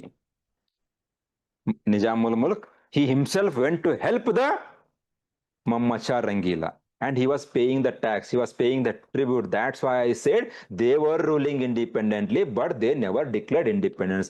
Karnal ಕದನವಾದಾಗ ಮೊಹಮ್ಮದ್ ಶಾ ರಂಗೀಲ ಹೆಲ್ಪ್ ಮಾಡ್ಲಿಕ್ಕೆ ಹೋಗಿರ್ತಾನೆ. ಇವನು ತನ್ನ ಸೈನ್ಯವನ್ನ ಕಳಿಸಿರ್ತಾನೆ. ಅವನಿಗೆ ಪ್ರತಿ ವರ್ಷ ತೆರಿಗೆಯನ್ನು ಕೂಡ ಕೊಡ್ತಾ ಇರ್ತಾನೆ. ಆದರೆ ತನ್ನ ಒಂದು ಉತ್ತರಾಧಿಕಾರಿಗಳನ್ನ ಅವನೇ ಏನ್ ಮಾಡ್ತಾ ಇದ್ದ? ಇವನು ನೇಮಕ ಮಾಡ್ತಾ ಇದ್ದ. That's why I said they were ruling independently but they never declared independence, because they are paying tax, they are paying tribute, they are helping the king. ಈ ರೀತಿ. So what about the other states? Study ಮಾಡೋಣ, ಒಂದ್ ಮುಗಿಸೋಣ first. ಈ ರೀತಿ ಆಯ್ತು. And after his death in the year 1748, after his death in the year 1748, there was a war of succession between Nasir Jung and Muzaffar Jung. ಅಂದ್ರೆ 1748 ದಲ್ಲಿ ಇವನ್ ತೀರಿ ಹೋಗ್ತಾನೆ. ತೀರಿ ಹೋದ ನಂತರ ನಾಸಿರ್ ಜಂಗ್ ಮತ್ತೆ ಮುಜಫರ್ ಜಂಗ್ ಮಧ್ಯೆ ಏನಾಗುತ್ತೆ? ಒಂದು ಕನ್ಫ್ಯೂಸ್ ಸ್ಟಾರ್ಟ್ ಆಗುತ್ತೆ. ನಾಸಿರ್ ಜಂಗ್ ಯಾರು ಅಂದ್ರೆ ಮಗ, son. Nasir Jung was a son. he was a son, he was grandson. Muzaffar Jung, he was son, he was grandson. ಮತ್ತೆ ಅಪ್ಪ ಮಗ ಅಲ್ಲ, ಮಗಳ ಮಗ ಇವನು, daughter son. So after the death of the Nizam ul Mulk, ಇದನ್ನ ನೆನಪಿಟ್ಟಿರಿ, ಯಾಕಂದ್ರೆ ಬ್ಯಾಟಲ್ ಆಫ್ ಕಾರ್ನಾಟಿಕ್ ಅಲ್ಲಿ ಬರುತ್ತೆ, ಇದು ಆಂಗ್ಲೋ ಕಾರ್ನಾಟಿಕ್ ವಾರ್ಸ್ ಅಲ್ಲಿ ಬರುತ್ತೆ. Next, after the death of the Nizamul Mulk in the year 1748, there was a war of succession between Nasir Jung and Muzaffar Jung. Nasir Jung was a son, Muzaffar Jung was grandson. ಇಲ್ಲಿ interfere ಅಂದ್ರೆ ಈ conflict ಅಲ್ಲಿ interfere ಆಗೋದು French, British. ಮುಂದೆ ಬರುತ್ತೆ ಇದು, ಅಂದ್ರೆ ನಿಮಗೆ ಎಸ್ಟಾಬ್ಲಿಷ್ ಮಾಡಿದ್ದು ಮಾತ್ರ ಹೇಳ್ತಾ ಇದ್ದೀನಿ ನಿಮ್ಗೆ. ಆಂಗ್ಲೋ ಕಾರ್ನಾಟಿಕ್ ವಾರ್ ಅಲ್ಲಿ ಮತ್ತೆ ನಾಸಿರ್ ಜಂಗು ಬರ್ತಾನೆ, ಮುಜಫರ್ ಜಂಗು ಬರ್ತಾನೆ, ನೆನಪಿಟ್ಟಿರಿ ಇದನ್ನು.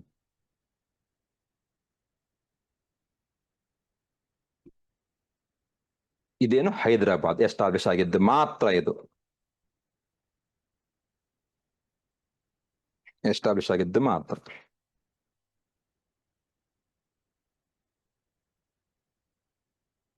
Next, Bengal.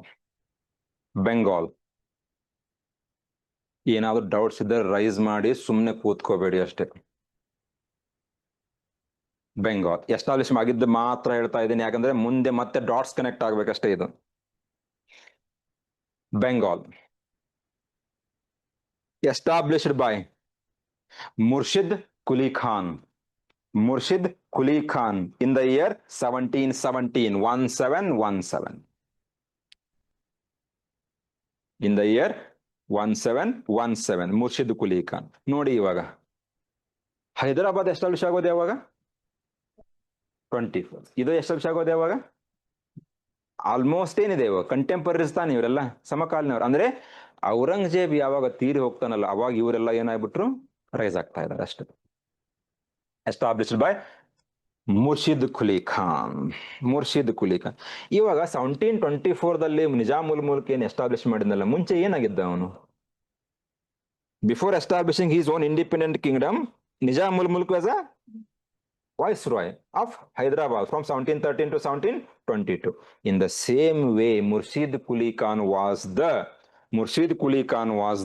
officer in Bengal. Murshid Quli Khan was the officer of Bengal. He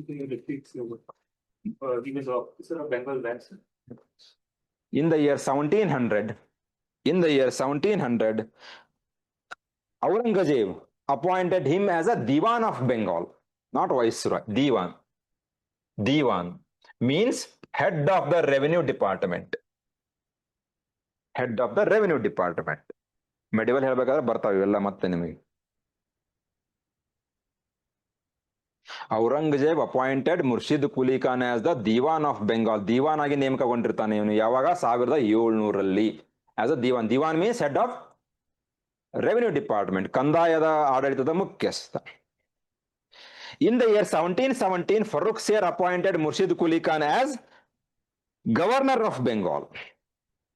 in the year 1717, Farooq Siyar appointed Murshid Quli Khan as the governor of Bengal. ಅಂದರೆ ಇವಾಗ ಅವನ ಹತ್ರ ಎರಡು ಪವರ್ ಇದೆ, ಒಂದು ರೆವೆನ್ಯೂ ಪವರ್ ಇದೆ, ಈ ಕಡೆ ಆರ್ಮಿ ಪವರ್ ಇದೆ.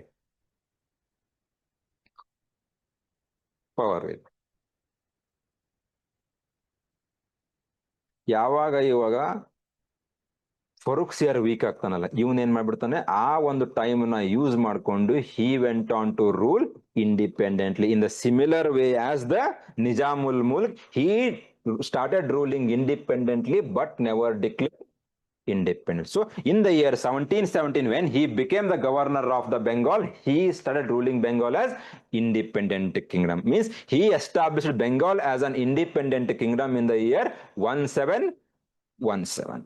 So Bengal was established as a independent kingdom. ಸ್ವತಂತ್ರವಾಗಿ ಇದು ಸ್ಥಾಪನೆ ಆಗಿದ್ದು ಯಾವಾಗ? 1717ರಲ್ಲಿ. ಯಾರು ಮಾಡ್ತಾರೆ? ಮುರ್ಷಿದ್ ಕುಲಿ ಖಾನ್. ಒಂದು ನೆನ್ಪಿಡಿ, ಭಾರತದ ಮೇಲೆ ಯಾರೆಲ್ಲ ಅಟ್ಯಾಕ್ಸ್ ಮಾಡಿದಾರಲ್ಲ, ಪರ್ಜಿಯನ್ಸ್ ಇರ್ಬೋದು, ಡೆಲ್ಲಿ ಸುಲ್ತಾನೇಟ್ ಇರ್ಬೋದು, ಮುಘಲ್ಸ್ ಇರ್ಬೋದು, ಇಲ್ಲ ಯುರೋಪಿಯನ್ಸ್ ಇರ್ಬೋದು, ಅವರಿಗೆಲ್ಲ ಬೇಕಾಗಿದ್ದು ಎರಡು ಪ್ಲೇಸಸ್. ಫಸ್ಟ್ ಆಫ್ ಆಲ್ ಅವ್ರಿಗೆ ಎರಡು ಪ್ಲೇಸ್ ಬೇಕೇ ಬೇಕು.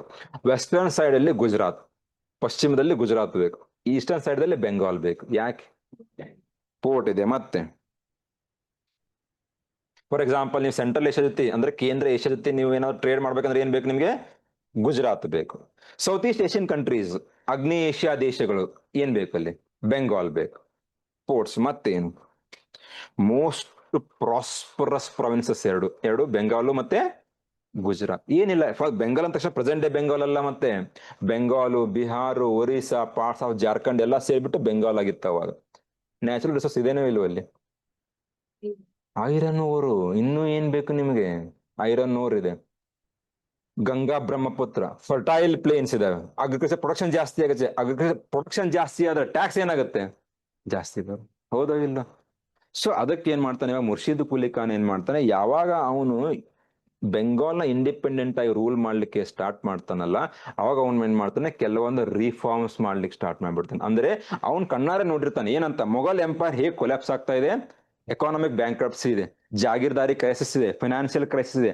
ಸೊ ನನಗದ ಆಗ್ಬಾರ್ದು. ಒಂದು ಸ್ಟೇಟ್ ನೀಟಾಗಿ ರನ್ ಮಾಡ್ಬೇಕು, ನನಗೇನ್ ಬೇಕು?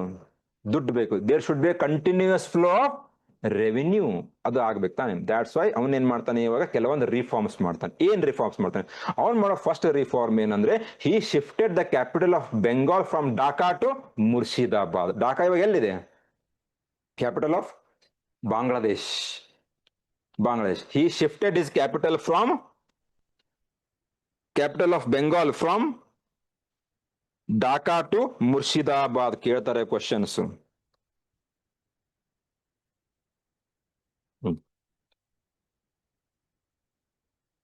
Then he introduced reforms in land revenue system. ಭೂ ಕಂದಾಯ ಆಡಳಿತದಲ್ಲಿ ಕೆಲವೊಂದು ಸುಧಾರಣೆಗಳನ್ನ ತಗೊಂಡ್ ಬರ್ತಾನೆ. He introduced reforms in land revenue systems. Land revenue systems. Land revenue system ಇಲ್ಲಿ ಕೇಳಿ, ಕರೆಕ್ಟ್ ಆಗಿ ಕೇಳಿ. ಇದನ್ನ UPSC ಪ್ರಿಲಿಮ್ಸ್ ಅಲ್ಲೂ ಕೇಳಿದಾರೆ, KPSC ದಲ್ಲೂ ಕೇಳಿದ್ದಾರೆ. ಡೆಲ್ಲಿ ಸುಲ್ತಾನ್ಸ್ ಇರಬೇಕಾದ್ರೆ ಇಲ್ಲ ಮುಗಲ್ಸ್ ಇರಬೇಕಾದ್ರೆ, ಇಲ್ಲ ಮುಗಲ್ಸ್ ತಗೊಳ್ಳಿ ಇವಾಗ, ಯಾಕಂದ್ರೆ ಮುಂಚೆ ಅವರೇ ಇದ್ರು ತಾನೆ. ಇವಾಗ ಮುಗಲ್ಸ್ ಇರಬೇಕಾದ್ರೆ ಲ್ಯಾಂಡ್ ಅನ್ನ ಅವ್ರು ಏನ್ ಮಾಡಿದ್ರು? They divided the land into 3 types. ಭೂಮಿಯನ್ನ 3 ಭಾಗದಲ್ಲಿ ವಿಂಗಡಣೆ ಮಾಡಿದ್ರು. Mughals divided the land into 3 types. First, Zagir land.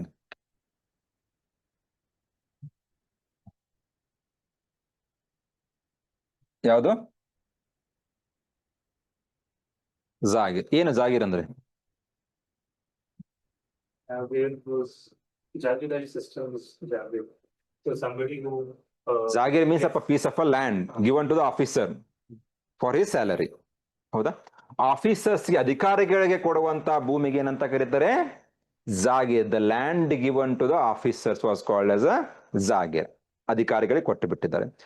ಆ ಲ್ಯಾಂಡ್ ಇಂದ ಏನು ರೆವಿನ್ಯೂ ಬರುತ್ತಲ್ಲ ಅದರಲ್ಲಿ ಅವನ ಸಂಬಳನೂ ಇರುತ್ತೆ. ಕೆಲವು ಸೈನಿಕರನ್ನು ಕೂಡ ಅವನು ಏನ್ ಮಾಡ್ಬೇಕು ಇವಾಗ? ಮೇಂಟೈನ್ ಮಾಡ್ಬೇಕಾಗಿತ್ತು. ಹೌದಾ? ಇದು ಜಾಗೀರ್ ಲ್ಯಾಂಡ್. ಇನ್ನೊಂದು ಇನಾಮ್ ಲ್ಯಾಂಡ್. ಇನಾಮ್ ಅಂದ್ರೆ ಏನು? ಫಾರ್ ಎಕ್ಸಾಂಪಲ್ ಪರ್ಷಿಯನ್ ಭಾಷೆಯಲ್ಲಿ ನಾವು ಕೇಳ್ತೀವಿ ಇನಾಮ್. ಹಿಂದಿಯಲ್ಲಿ ಏನು ಇನಾಮ್ ಅಂದ್ರೆ?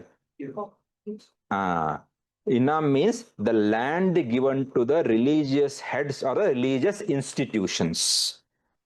ಧಾರ್ಮಿಕ ಸಂಸ್ಥೆಗಳಿಗೆ ಮತ್ತು ಧಾರ್ಮಿಕ ವ್ಯಕ್ತಿಗಳಿಗೆ ನೀಡುವಂತಹ ಭೂಮಿಗೆ ನಾವೇನಂತ ಕರಿತೀವಿ ಅಂದ್ರೆ, ಫಾರ್ ಎಕ್ಸಾಂಪಲ್ ಮದರಸಾ ಇರುತ್ತೆ, ಮಸ್ಜಿದ್ ಇರುತ್ತೆ, ಅದ್ರ ಎಕ್ಸ್ಪೆಂಡಿಚರ್ ಇರುತ್ತೆ ತಾನೇ. ಇವಾಗ ಅದನ್ನ ನೋಡ್ಕೊಳ್ಳಿಕ್ಕೆ ಏನ್ ಮಾಡ್ತಾರೆ? Inam land given to the religious leaders and religious institutions.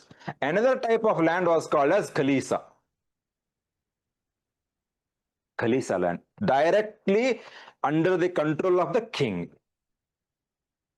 ಯಾರಿಗೂ ಕೊಡೋದಿಲ್ಲ, ಅವನ ಅಂಡರ್ದಲ್ಲೇ ಇರುತ್ತೆ. ಅದು ಏನ್ ಬರುತ್ತೆ? ಡೈರೆಕ್ಟ್ ಸ್ಟೇಟ್ ಟ್ರೆಸರಿಗೆ ಹೋಗುತ್ತೆ. ಖಲೀಸಾ ಲ್ಯಾಂಡ್. 3 ರೀತಿಯಾದಂತ ಭೂಮಿಗಳು: jagir land, inam land, khalisa land. ಹೌದಾ? ಜಾಗೀರ್ದಾರಿ ಪ್ರೈಸಸ್ ಅಂದ್ರೆ ಏನು? ಆವಾಗಲೇ ಹೇಳಿದ್ದು, remaining amount to the state treasury. 100 rupees ಅಲ್ಲಿ 40 rupees ಒಂದು ಸ್ಯಾಲರಿ, 30 rupees ಸೋಲ್ಸ್ ಎಕ್ಸ್ಪೆಂಡಿಚರ್ ಆಗಿತ್ತು. ರಿಮೈನಿಂಗ್ 30 rupees ಅವನ್ ಏನ್ ಮಾಡ್ಬೇಕಾಗಿತ್ತು? ಇವಾಗ ಸ್ಟೇಟ್ ಟ್ರೆಸರಿ ಕೊಡ್ಬೇಕಾಗಿತ್ತು. ಇವನ್ ಏನ್ ಮಾಡ್ತಾ ಇದ್ದಾನೆ? ಆ 30 rupees ಇದರಿಂದ ಏನಾಗಿತ್ತು? ಫೈನಾನ್ಷಿಯಲ್ ಕ್ರೈಸಿಸ್ ಯಾರಿಗಾಗಿದೆ? ಮುಗಲ್ಸ್ಗಾಗಿದೆ. ಹೌದಾ? ಸೊ ಅದಕ್ಕೆ ಮುರ್ಷಿದ್ ಕುಲಿ ಖಾನ್ ಏನ್ ಮಾಡ್ತಾನೆ ಗೊತ್ತಾ? ಫಸ್ಟ್ ಯಾವಾಗ 1717 ಅಲ್ಲಿ ಬೆಂಗಾಲ್ ಇಂಡಿಪೆಂಡೆಂಟ್ ಆಗಿ ರೂಲ್ ಮಾಡ್ಲಿಕ್ಕೆ ಸ್ಟಾರ್ಟ್ ಮಾಡ್ಬಿಟ್ನಲ್ಲ, ಅವನ್ ಏನ್ ಮಾಡ್ತಾನೆ? He converted the jagir land into khalisa land. ನಿಮ್ಗೆ ಯಾರಿಗೂ ಭೂಮಿ ಕೊಡೋದಿಲ್ಲ ನಾನು, ಫಸ್ಟ್ ಆ ಭೂಮಿಯಲ್ಲಿ ಐಡೆಂಟಿಫೈ ಮಾಡಿ ಅದು ನನ್ನ ಅಂಡರ್ದಲ್ಲಿ ತಗೊಂಬನ್ನಿ. ಯಾಕೆ? ನೀವ್ ಎಷ್ಟು ಕಲೆಕ್ಟ್ ಮಾಡ್ತಾ ಇದ್ದೀರೋ, ನಿಮ್ ಜೇಬಲ್ಲಿ ಎಷ್ಟು ಇಟ್ಕೊಳ್ತಾ ಇದ್ದೀರೋ ನನಗೇನ್ ಗೊತ್ತು. ಹಾಗಾಗಿ ಎಲ್ಲಾ ಲ್ಯಾಂಡ್ ಯಾರ ಅಂಡರ್ದಲ್ಲಿ ಇರ್ಬೇಕು? ಇವಾಗ ನನ್ನ ಅಂಡರ್ದಲ್ಲಿ ಇರ್ಲಿ. So he converted the jagir land into khalisa. First ಮಾಡೋದು ಅದನ್ನೇ, ಅವನು ಫಸ್ಟ್ ಮಾಡೋದು ಅದನ್ನೇ. ನನ್ನ ಅಂಡರ್ದಲ್ಲಿ ಬಂತು. ಅವಾಗ ಟ್ಯಾಕ್ಸ್ ಯಾರಿಗೆ ಹೋಗುತ್ತೆ? ಈಗ ಡೈರೆಕ್ಟ್ ಆಗಿ ಇವಾಗ ಟ್ಯಾಕ್ಸ್ ಯಾರಿಗೆ ಹೋಗುತ್ತೆ? ಇವಾಗ ಸ್ಟೇಟ್ ಟ್ರೆಸರಿಗೆ ಬಂದ್ಬಿಡುತ್ತೆ. ಅವನ್ ಫೈನಾನ್ಷಿಯಲ್ ಏನಾಗ್ತಾನೆ? ಸ್ಟೇಬಲ್ ಆಗ್ತಾನೆ. ಒಂದು. Next, he introduced a system called as ijara system. ಕೇಳಿದ್ರೆ ಹೆಸರು ಎಲ್ಲಾದ್ರು? Ijara system. Ijara system revenue farming, contract farming ಅಂತ ಹೇಳಿದ್ದೆ ಗೊತ್ತಾ ಆವಾಗಲೇ? It is also called as Malzamani system. Malzamani system. Izara system, Malzamani system or revenue farm. ಏನಿದೆ ಇದರಲ್ಲಿ? There will be contract based, ಅಂದ್ರೆ ನಾನು ಇಷ್ಟು ದುಡ್ಡು ಕೊಡ್ತೀನಿ ಅಂತ ಒಪ್ಕೊಳ್ತೀನಿ, ಅಷ್ಟು ಭೂಮಿಯನ್ನು 10 ಎಕರೆ ಭೂಮಿಯನ್ನ ತಗೊಳ್ತೀನಿ, 100 rupees ಕೊಡ್ತೀನಿ ಅಂತ ಹೇಳ್ಬಿಟ್ಟು ಫಿಕ್ಸ್ಡ್ ಅಮೌಂಟ್ ಅಂತ ಹೇಳಿದ್ದೆ ನಿಮಗೆ. ಹೌದಾ? ಇದನ್ನ ಸಿಸ್ಟಮ್ ತಗೊಂಡ್ ಅಂದ್ರೆ there will be a continuous flow of revenue. ನೀವು ಅಲ್ಲಿ ಫಾರ್ಮಿಂಗ್ ಆದ್ರೂ ಮಾಡಿ, ಎಷ್ಟು ಬೆಳೆ, ಎಷ್ಟು ಪ್ರೊಡಕ್ಷನ್ ಇದೆ, ಏನಿದೆ, ಸರ್ಪ್ಲಸ್ ಇದೆ ಅನ್ನೋ ಡೆಫಿಸಿಟ್ ನನ್ನ ಸಂಬಂಧ, ನನಗೇನ್ ಬರ್ತಾ ಇದೆ, ದುಡ್ಡು ಬರ್ತಾ ಇದೆ. ಅದೇ ಯಾವುದು ಇಜಾರಾ ಸಿಸ್ಟಮ್ ಅಥವಾ ಮಲ್ಜಮನಿ ಸಿಸ್ಟಮ್ ಅಥವಾ ರೆವಿನ್ಯೂ ಫಾರ್ಮಿಂಗ್ ಅಂತ ಕರಿತೀವಿ ನಾವು. ಈ ರೀತಿಯಾದಂಥದ್ದು ಅವನು ಏನ್ ಮಾಡ್ಬಿಟ್ಟ, ಇವಾಗ ಸಿಸ್ಟಮ್ ನ ಇಂಟ್ರೊಡ್ಯೂಸ್ ಮಾಡ್ತಾನೆ. ಫಸ್ಟ್ ಲ್ಯಾಂಡ್ ನ ಏನ್ ಮಾಡ್ದ ಅವನು, ಜಾಗೀರ್ ಲ್ಯಾಂಡ್ ಇದ್ದಿದ್ದು ಕಂಪ್ಲೀಟ್ಲಿ ಕಲಿಸ ಮಾಡ್ದ, ರೆವಿನ್ಯೂ ಫಾರ್ಮಿಂಗ್ ತಗೊಂಡ್ ಬರ್ತಾನೆ. ಇನ್ನೊಂದು ಏನ್ ತಗೊಂಡ್ ಬರ್ತಾನೆ ಅಂದ್ರೆ, ಭೂಮಿನ ಅವನು ಯಾರಿಗೆ ಕೊಡ್ತಾ ಇದ್ದಾನಲ್ಲ ರೆವಿನ್ಯೂ ಫಾರ್ಮಿಂಗ್ ದಲ್ಲಿ, he completely eliminated the small zamindars and gave land only to the big zamindars. ಏನ್ ಕಾರಣ? ದೊಡ್ಡ ದೊಡ್ಡ ಜಮೀನ್ದಾರರಿಗೆ ಮಾತ್ರ ಭೂಮಿಯನ್ನ ಕೊಡ್ತಾ ಇದ್ದ, ಚಿಕ್ಕ ಚಿಕ್ಕ ಜಮೀನ್ದಾರರಿಗೆ ಭೂಮಿಯನ್ನ ಕೊಡ್ಲಿಲ್ಲ. he gave land only to the big zamindars, not to the small zamindars. What might be the reason? They play, continuously paying of the revenue tax. ಇವರು ಪೇ ಮಾಡ್ತಾರೆ, ಇವಾಗ ಸ್ಮಾಲ್ ಜಮೀನ್ದಾರ್ಸ್ ಪೇ ಮಾಡ್ಬೋದಲ್ಲ, ಅವ್ರಿಗೆ ಇದೆ ಆ ಕೆಪಾಸಿಟಿ. ಸಿಂಪಲ್ ರೀಸನ್ ಹೇಳಿದ್ correct ಇದೆ, ಅದನ್ನೇ ಬೇರೆ ತರ ಹೇಳಿದ್ರು. ಫಾರ್ ಎಕ್ಸಾಂಪಲ್, ಈ ವರ್ಷ ಇವಾಗ ಜಾಸ್ತಿ ಮಳೆ ಆಯ್ತು ಅಂತ ಇಟ್ಕೊಳ್ಳಿ, ಹೆವಿ ರೈನ್ಫಾಲ್ ಆಯ್ತು, ಫ್ಲಡ್ ಬಂದ್ಬಿಡುತ್ತೆ, ಪ್ರೊಡಕ್ಷನ್ ಏನೂ ಆಗಲೇ ಇಲ್ಲ. ಆ ಟೈಮಲ್ಲಿ ಬಿಗ್ ಜಮೀನ್ದಾರ್ ಏನ್ ಮಾಡ್ತಾನೆ, ಅವನ ಹತ್ರ ಸೇವಿಂಗ್ಸ್ ಜಾಸ್ತಿ ಇರುತ್ತೆ, ಕೊಡುವಂತ ಕೆಪಾಸಿಟಿ ಅವನ ಹತ್ರ ಇರುತ್ತೆ, 1 ವರ್ಷ ಕೊಟ್ಟ ಅಂತ ಇಟ್ಕೊಂಡು. ಸ್ಮಾಲ್ ಜಮೀನ್ದಾರ್ ಏನಾಗುತ್ತೆ, ಕೆಪಾಸಿಟಿ ಇರೋದಿಲ್ಲ. 2 ವರ್ಷ ಅದೇ ರೀತಿ ಆಯ್ತು, ಆದ್ರೂ ಜಮೀನ್ದಾರ್ ಏನ್ ಮಾಡ್ತಾನೆ ಇವಾಗ, ಸೊ ತನ್ನ ಅಟ್ಲೀಸ್ಟ್ ತನ್ನ ಪ್ರೆಸ್ಟೀಜ್ಗೋಸ್ಕರ ಆದ್ರೂ ಏನ್ ಮಾಡ್ತಾನೆ, ಅವನು ಕೊಡ್ತಾನೆ, ಲ್ಯಾಂಡ್ ಉಳಿಸ್ಕೊಳ್ತಾನೆ. ಹೌದು ತಾನೆ? ಅಂದ್ರೆ the big zamindar will have the capacity to repay the taxes. ಇಲ್ಲ 3 ವರ್ಷ ಅದೇ ರೀತಿ ಆಯ್ತು ಅಂತ ಇಟ್ಕೊಳ್ಳಿ, ಅವಾಗ ಬಿಗ್ ಜಮೀನ್ದಾರ್ ಏನ್ ಮಾಡ್ತಾನೆ, ಈ ವರ್ಷ ಸ್ವಲ್ಪ ಸಾಲನಾದ್ರೂ ಮಾಡೋಣ, ಏನಾದ್ರು ಮಾಡ್ಬಿಟ್ಟು ಏನ್ ಮಾಡೋಣ, ಟ್ಯಾಕ್ಸ್ ಪೇ ಮಾಡೋಣ, ನೆಕ್ಸ್ಟ್ ವರ್ಷ ಏನಾಗುತ್ತೆ ನಮ್ಗೆ ಮತ್ತೆ ಒಳ್ಳೆ ಬೆಳೆ ಬರುತ್ತೆ, ಅವಾಗ ನಂದು ಸಾಲವನ್ನು ತೀರ್ಸ್ಕೋಬಹುದು. ಅಂದ್ರೆ ರಿಸ್ಕ್ ಟೇಕಿಂಗ್ ಕೆಪಾಸಿಟಿ ಯಾರ ಹತ್ರ ಜಾಸ್ತಿ ಇರುತ್ತೆ, big businessman, small businessman? Big businessman. For him, it's like taxes coming. So ಅಷ್ಟೇ, ನನಗೆ ಸಂಬಂಧ ಇಲ್ಲ, ನೀವೇನಾದ್ರು ಹಾಬಿದ್ದು ಹೋಗಿ. ನೀವು Murshid Quli Khan was just interested in collecting the taxes. ನನಗೆ ಟ್ಯಾಕ್ಸ್ ಬರಬೇಕು, ನೀವೇನಾದ್ರೂ ಮಾಡ್ಕೊಳ್ಳಿ, ನನ್ನ ಸಂಬಂಧ ಇಲ್ಲ. ಅದಕ್ಕಾಗಿ ಅವನೇನ್ ಮಾಡ್ತಾನೆ, ಸ್ಮಾಲ್ ಜಮೀನ್ದಾರ್ಸ್ಗೆ ಭೂಮಿ ಕೊಡೋದಿಲ್ಲ, ಯಾರಿಗೆ ಕೊಡ್ತಾನೆ ಅವನು, ಬಿಗ್ ಜಮೀನ್ದಾರ್ಸ್ ಕೊಡ್ತಾನೆ. ಇವಾಗ ಬಿಗ್ ಜಮೀನ್ದಾರ್ಸ್ ಏನೋ ಟ್ಯಾಕ್ಸ್ ಕಟ್ಲಿಕ್ಕೆ ಆಗ್ಲಿಲ್ಲ, ಅವನೇನ್ ಮಾಡ್ತಾನೆ, ಇವಾಗ ಸಾಲ ತಗೊಳ್ತಾನೆ. ಯಾರ ಹತ್ರ ತಗೋಬೇಕು ಅವನ ಸಾಲ, ಮನಿ ಲೆಂಡರ್ಸ್. ಸೊ ಈ ರೀತಿ ಅವನ್ ಏನ್ ರಿಫಾರ್ಮ್ಸ್ ಮಾಡ್ತಾ ಇದ್ದಾನಲ್ಲ, there was a rise of a new class in Bengal called as aristocrats, ಸಾಲ ನೀಡುವವರು. There was a rise of a new class in the Bengal called as money lenders. Money lenders ಯಾಕಂದ್ರೆ ಇವಾಗ ಸಾಲ ಕೇಳೋರು ಬರ್ತಾ ಇದ್ರ, ಕೊಡೋರು ಜಾಸ್ತಿ ಆಗ್ತಾರೆ ತಾನೆ. ಇವಾಗ new class called as aristocrats are money lenders. ಸಾಲ ನೀಡು ಅಂದ್ರೆ ಮೇಲ್ವರ್ಗ ಅಂತ ನಾವೇನ್ ಕರಿತೀವಿ, ಇನ್ನೊಂದು ವರ್ಗ, ನ್ಯೂ ಕ್ಲಾಸ್ ಡೆವಲಪ್ ಆಗ್ಬಿಡುತ್ತೆ. ಇದನ್ನ ನೆನಪಿಟ್ಟಿರಿ, ಯಾಕಂದ್ರೆ ನೆಕ್ಸ್ಟ್ ಈ ಮನಿ ಲೆಂಡರ್ಸ್ ಏನಿದಾರಲ್ಲ, ಇವರೇ ಎಲ್ಲಿ ಬ್ಯಾಟಲ್ ಆಫ್ ಪ್ಲಾಸಿದಲ್ಲಿ ಇನ್ವಾಲ್ವ್ ಆಗೋರು. There was a rise of money lenders called as Jagat Seth. Seth ಅಂತ ನಾವೇನ್ ಕರಿತೀವಲ್ಲ ಇವಾಗ, ಆ ರೀತಿಯಾದಂತ ಒಬ್ರು ಮನಿ ಲೆಂಡರ್, ಸಾಲ ನೀಡುವವರ ವರ್ಗ ಜಾಸ್ತಿ ಆಗ್ಬಿಡುತ್ತೆ. ಜಗತ್ ಸೇಠ್ ಹೆಸರು ನೆನಪಿಟ್ಟಿರಿ, ಜಗತ್ ಸೇಠ್ ಅಂದ್ರೆ ಒಂದು ಡಿಫ್ರೆಂಟ್ ಕ್ಲಾಸ್ ಎಮರ್ಜ್ ಆಗ್ಬಿಡುತ್ತೆ. ಇವ್ರ ಕೆಲಸ ಏನು, ಸಾಲ ಕೊಡೋದು. ಎಷ್ಟಕ್ಕೆ, ಹೈ ಇಂಟ್ರೆಸ್ಟ್ ರೇಟ್. ಸೊ ಇವ್ರು ಪವರ್ಫುಲ್ ಆಗ್ತಾ ಬಂದ್ಬಿಟ್ರು. Means they started dictating the terms and conditions of the Bengal administration. ಅಷ್ಟೊಂದು ಪವರ್ಫುಲ್ ಆಗ್ತಾರೆ. ಅಲ್ಲಿ ಹೇಗೆ ನೋಬಲ್ಸ್ ಅಂತ ಇದ್ರಲ್ಲ, ಇಲ್ಲಿ ಮನಿ ಲೆಂಡರ್ಸ್ ಏನಾಗ್ತಾರೆ, ಪವರ್ಫುಲ್ ಆಗ್ತಾರೆ. ಹೌದಾ? ಮುರ್ಷಿದ್ ಕುಲಿ ಖಾನ್ ತೀರ್ ಹೋಗ್ತಾನೆ. ಇವಾಗ ಮುರ್ಷಿದ್ ಕುಲಿ ಖಾನ್ ತೀರಿ ಹೋದ ನಂತರ ನೆಕ್ಸ್ಟ್ ಬೆಂಗಾಲ್ ಗವರ್ನರ್ ಯಾರಾಗ್ಬೇಕಾಗಿತ್ತು, ಯಾರು ಡಿಸೈಡ್ ಮಾಡ್ಬೇಕು ಅದನ್ನ, ಕಿಂಗ್ ಡಿಸೈಡ್ ಮಾಡ್ಬೇಕಾಗಿತ್ತು ತಾನೆ. ಸೊ ಇಲ್ಲಿ ಏನ್ ಮಾಡ್ತಾನೆ, ಮುರ್ಷಿದ್ ಕುಲಿ ಖಾನ್ ಏನ್ ಮಾಡ್ತಾನೆ, ಹಿ ಡಿಕ್ಲೇರ್ಡ್ ಹೀಸ್ ಓನ್ ಸಕ್ಸೆಸರ್. ಯಾರು, ಶುಜಾವುದ್ದೀನ್ ಮಹಮ್ಮದ್ ಖಾನ್. ಶುಜಾವುದ್ದೀನ್ ಮಹಮ್ಮದ್ ಖಾನ್. ಆದ್ರೆ ಆಕ್ಚುಲಿ ಇವನ್ ಆಗಿರೋದಿಲ್ಲ. ಯಾರನ್ನ ಅಪಾಯಿಂಟ್ ಮಾಡಿರ್ತಾನೆ ಅಂದ್ರೆ ಅವನು ಸರ್ಫರಾಜ್ ಖಾನ್ ಅಂತ ಇರ್ತಾನೆ, ಅವನನ್ನ ಅಪಾಯಿಂಟ್ ಮಾಡಿರ್ತಾನೆ. ಮುರ್ಷಿದ್ ಕುಲಿ ಖಾನ್ ಯಾರು, ಎಸ್ಟಾಬ್ಲಿಷ್ ಮಾಡಿದವನು. Sarfaraz Khan is grandson, appoint ಏನೋ ಮಾಡಿರ್ತಾನೆ ಇವನು. ಆದ್ರೆ ಸರ್ಫರಾಜ್ ಖಾನ್ಗೆ ಒಬ್ಬ ತಂದೆ ಇರ್ತಾನೆ, ಶುಜಾವುದ್ದೀನ್ ಅಂತ ಹೇಳ್ಬಿಟ್ಟು. ಅವನ್ ಏನ್ ಮಾಡ್ತಾನೆ, ನೀನ್ ಆಗ್ಬೇಡ ನಾನ್ ಆಗ್ತೀನಿ ಅಂತ ಹೇಳ್ಬಿಟ್ಟು ಈ ತರ ಬರೋದು. ಸೊ ನೆಕ್ಸ್ಟ್ ಕ್ಲಾಸ್ ಅಲ್ಲಿ ಏನ್ ಮಾಡೋಣ, ಸರ್ಫರಾಜ್ ಖಾನ್ ಇಂದ ಕಂಟಿನ್ಯೂ ಮಾಡೋಣ. ಸರ್ಫರಾಜ್ ಖಾನು, ಅಲಿವರ್ದಿ ಖಾನು, ಇವನ್ ನೆನ್ಪಿಟ್ಟಿರಿ, ಸಿರಾಜ್ ಉದ್ದೌಲ್ಲಾ. ಯಾಕಂದ್ರೆ ಬ್ಯಾಟಲ್ ಆಫ್ ಪ್ಲಾಸಿದಲ್ಲಿ ಮರ್ಡರ್ ಆಗೋದು ಯಾರ್ದು? ಇವಾಗ ನಿಮ್ಗೆ ಏನ್ ಹೇಳ್ತಾ ಇದ್ದೀನಲ್ಲ, ಇದು ಕೆಲವೊಂದು ಡಾಟ್ಸ್ ಮಾತ್ರ. ಈ ಡಾಟ್ಸ್ ಮತ್ತೆ ನಿಮ್ಗೆ ಎಲ್ಲಿ ಕನೆಕ್ಟ್ ಆಗುತ್ತೆ? ನಾಸಿರ್ ಜಂಗ್, ಮುಜಾಫರ್ ಜಂಗ್ ಬಂದ್ಬಿಟ್ಟು ನಿಮ್ಗೆ ಆಂಗ್ಲೋ ಕಾರ್ನಾಟಿಕ್ ವಾರ್ಸ್ ಅಲ್ಲಿ ಕನೆಕ್ಟ್ ಆಗ್ತಾರೆ. ಸಿರಾಜ್ ಉದ್ದೌಲ್ಲಾ ಬಂದ್ಬಿಟ್ಟು ಎಲ್ಲಿ ಕನೆಕ್ಟ್ ಆಗ್ತಾನೆ ನಿಮ್ಗೆ? Battle of Plassey. ಅಂದ್ರೆ ಕಂಪ್ಲೀಟ್ಲಿ ಅಡ್ವೆಂಟ್ ಆಫ್ ಯುರೋಪಿಯನ್ಸ್ ಆದ್ಮೇಲೆ ಇನ್ನೊಂದು ಚಾಪ್ಟರ್ ಬರುತ್ತೆ ನಿಮ್ಗೆ, expansion of the British East India company ಅಂತ ಹೇಳ್ಬಿಟ್ಟು ಅಲ್ಲಿ ಕನೆಕ್ಟ್ ಆಗ್ತಾರೆ. ಇವತ್ತೇನ್ ಡಿಸ್ಕಸ್ ಮಾಡಿದೀವಿ ಇವತ್ತು ನಾವು? We started with the later Mughals, decline of Mughals and rise of the autonomous states. Revise ಮಾಡಿ. ಇಲ್ಲ ಅಂದ್ರೆ ಏನಾಗುತ್ತೆ ಗೊತ್ತಾ? ನಿಜಾಮ್ ಮುಲ್ಕು ಹೈದರಾಬಾದ್ ಉಳಿಯೋದಿಲ್ಲ, ಅವನು ಬೆಂಗಾಲ್ಗೆ ಹೋಗ್ತಾನೆ. ಮುರ್ಷಿದ್ ಕುಲಿ ಖಾನು ಬೆಂಗಾಲ್ದಲ್ಲಿ ಇರೋದಿಲ್ಲ, ಅವನು ಮೈಸೂರಿಗೆ ಬರ್ತಾನೆ ಗ್ಯಾರಂಟಿ. ರಿವೈಸ್ ಮಾಡಿ. ಆದ್ರೆ ಒಂದು ಸ್ಟೋರಿ ತರ ನೆನ್ಪಿಡಿ, ಅವಾಗ ಮಾತ್ರ ನೆನಪು ಉಳಿಯುತ್ತೆ ನಿಮ್ಗೆ. ನೀವ್ ಏನಾದ್ರು ಪರ್ಟಿಕ್ಯುಲರ್ ಅದನ್ನೇ ಅಂತ ಹೋದಾಗ ಸ್ವಲ್ಪ ಏನಾಗುತ್ತೆ, ಕನ್ಫ್ಯೂಷನ್ ಆಗ್ತಾ ಇರುತ್ತೆ. ಇವಾಗ ಹೋಗ್ತಾ ಹೋಗ್ತಾ ಇನ್ನೂ ಸ್ಟೋರೀಸ್ ಜಾಸ್ತಿ ಆಗುತ್ತೆ. ತಲೆ ಕೆಡಿಸ್ಕೋಬೇಡಿ ಅದ್ರ ಬಗ್ಗೆ ಅಷ್ಟೇ. ಹಾ, When Nawabs of Bengal, Murshid Ali Khan, when he like changed his reforms and all, so that is also not considered as like independence, right? he was ruling independently before bringing the reforms. He should have taken the prior permission of the king, right? He was not taking the permission of the king. Why should I take the permission of the king? Because he was involved in something else. They didn't like formally declare independence. No, never. They were ruling independently. They were They never openly announced that I will rule independently. But they were ruling because after the death of the Murshid Quli Khan, it was a responsibility of the Mughal Empire to appoint the next governor, right? But here, they started in Murshid Quli Khan appointed his own grandson, Sarfaraz Khan, has his own successor.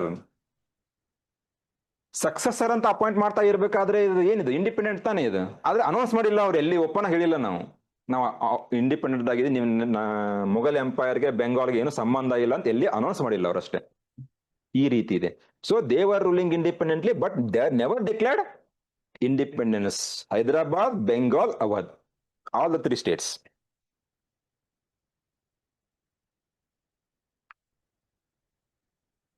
Revise ಮಾಡಿ. Revise ಮಾಡಲಿಲ್ಲ ಅಂದ್ರೆ ಕಷ್ಟ ಆಗ್ಬಿಡುತ್ತೆ. So ಏನೇ doubts ಇರ್ಲಿ rice ಮಾಡಿ. ಇಲ್ಲ revise ಮಾಡ್ತಿರ್ಬೇಕಾದ್ರೆ ಕೆಲವೊಂದು ಡೌಟ್ಸ್ ಬಿಟ್ಕೊಳ್ಳುತ್ತೆ ನಿಮಗೆ. ಅಲ್ಲಿ ಡೌಟ್ಸ್ ಬಂದ್ರು ಕೂಡ ಏನ್ ಮಾಡಿ, ಅದನ್ನ ಬರೆದಿಟ್ಕೊಂಡಿರಿ. ವಾಪಸ್ ನೆಕ್ಸ್ಟ್ ಕ್ಲಾಸ್ ಅಲ್ಲಿ ಏನ್ ಮಾಡಿ, ಕ್ಲಾರಿಫೈ ಮಾಡ್ಕೊಳ್ಳಿ. ಏನ್ ಡೌಟ್ಸ್ ಇದೆ ಮತ್ತೆ? ಏನಿಲ್ಲ. Thank you. ಆದ್ರೆ ಯಾವುದೇ ಕಾರಣಕ್ಕೂ ಕ್ಲಾಸ್ ಮಿಸ್ ಮಾಡಬೇಡಿ. ಕ್ಲಾಸ್ ಮಿಸ್ ಮಾಡಿದ್ರೆ ಮುಗೀತು. ಏನಾಗ್ಬಿಡುತ್ತೆ, ಯಾರು ಮರ್ಡರ್ ಮಾಡಿದ್ದಾರೆ ನೆಕ್ಸ್ಟ್ ಅಲ್ಲಿ ಅಂತ ಕ್ಲಾಸ್ ಅಲ್ಲಿ ಗೊತ್ತಾಗೋದು.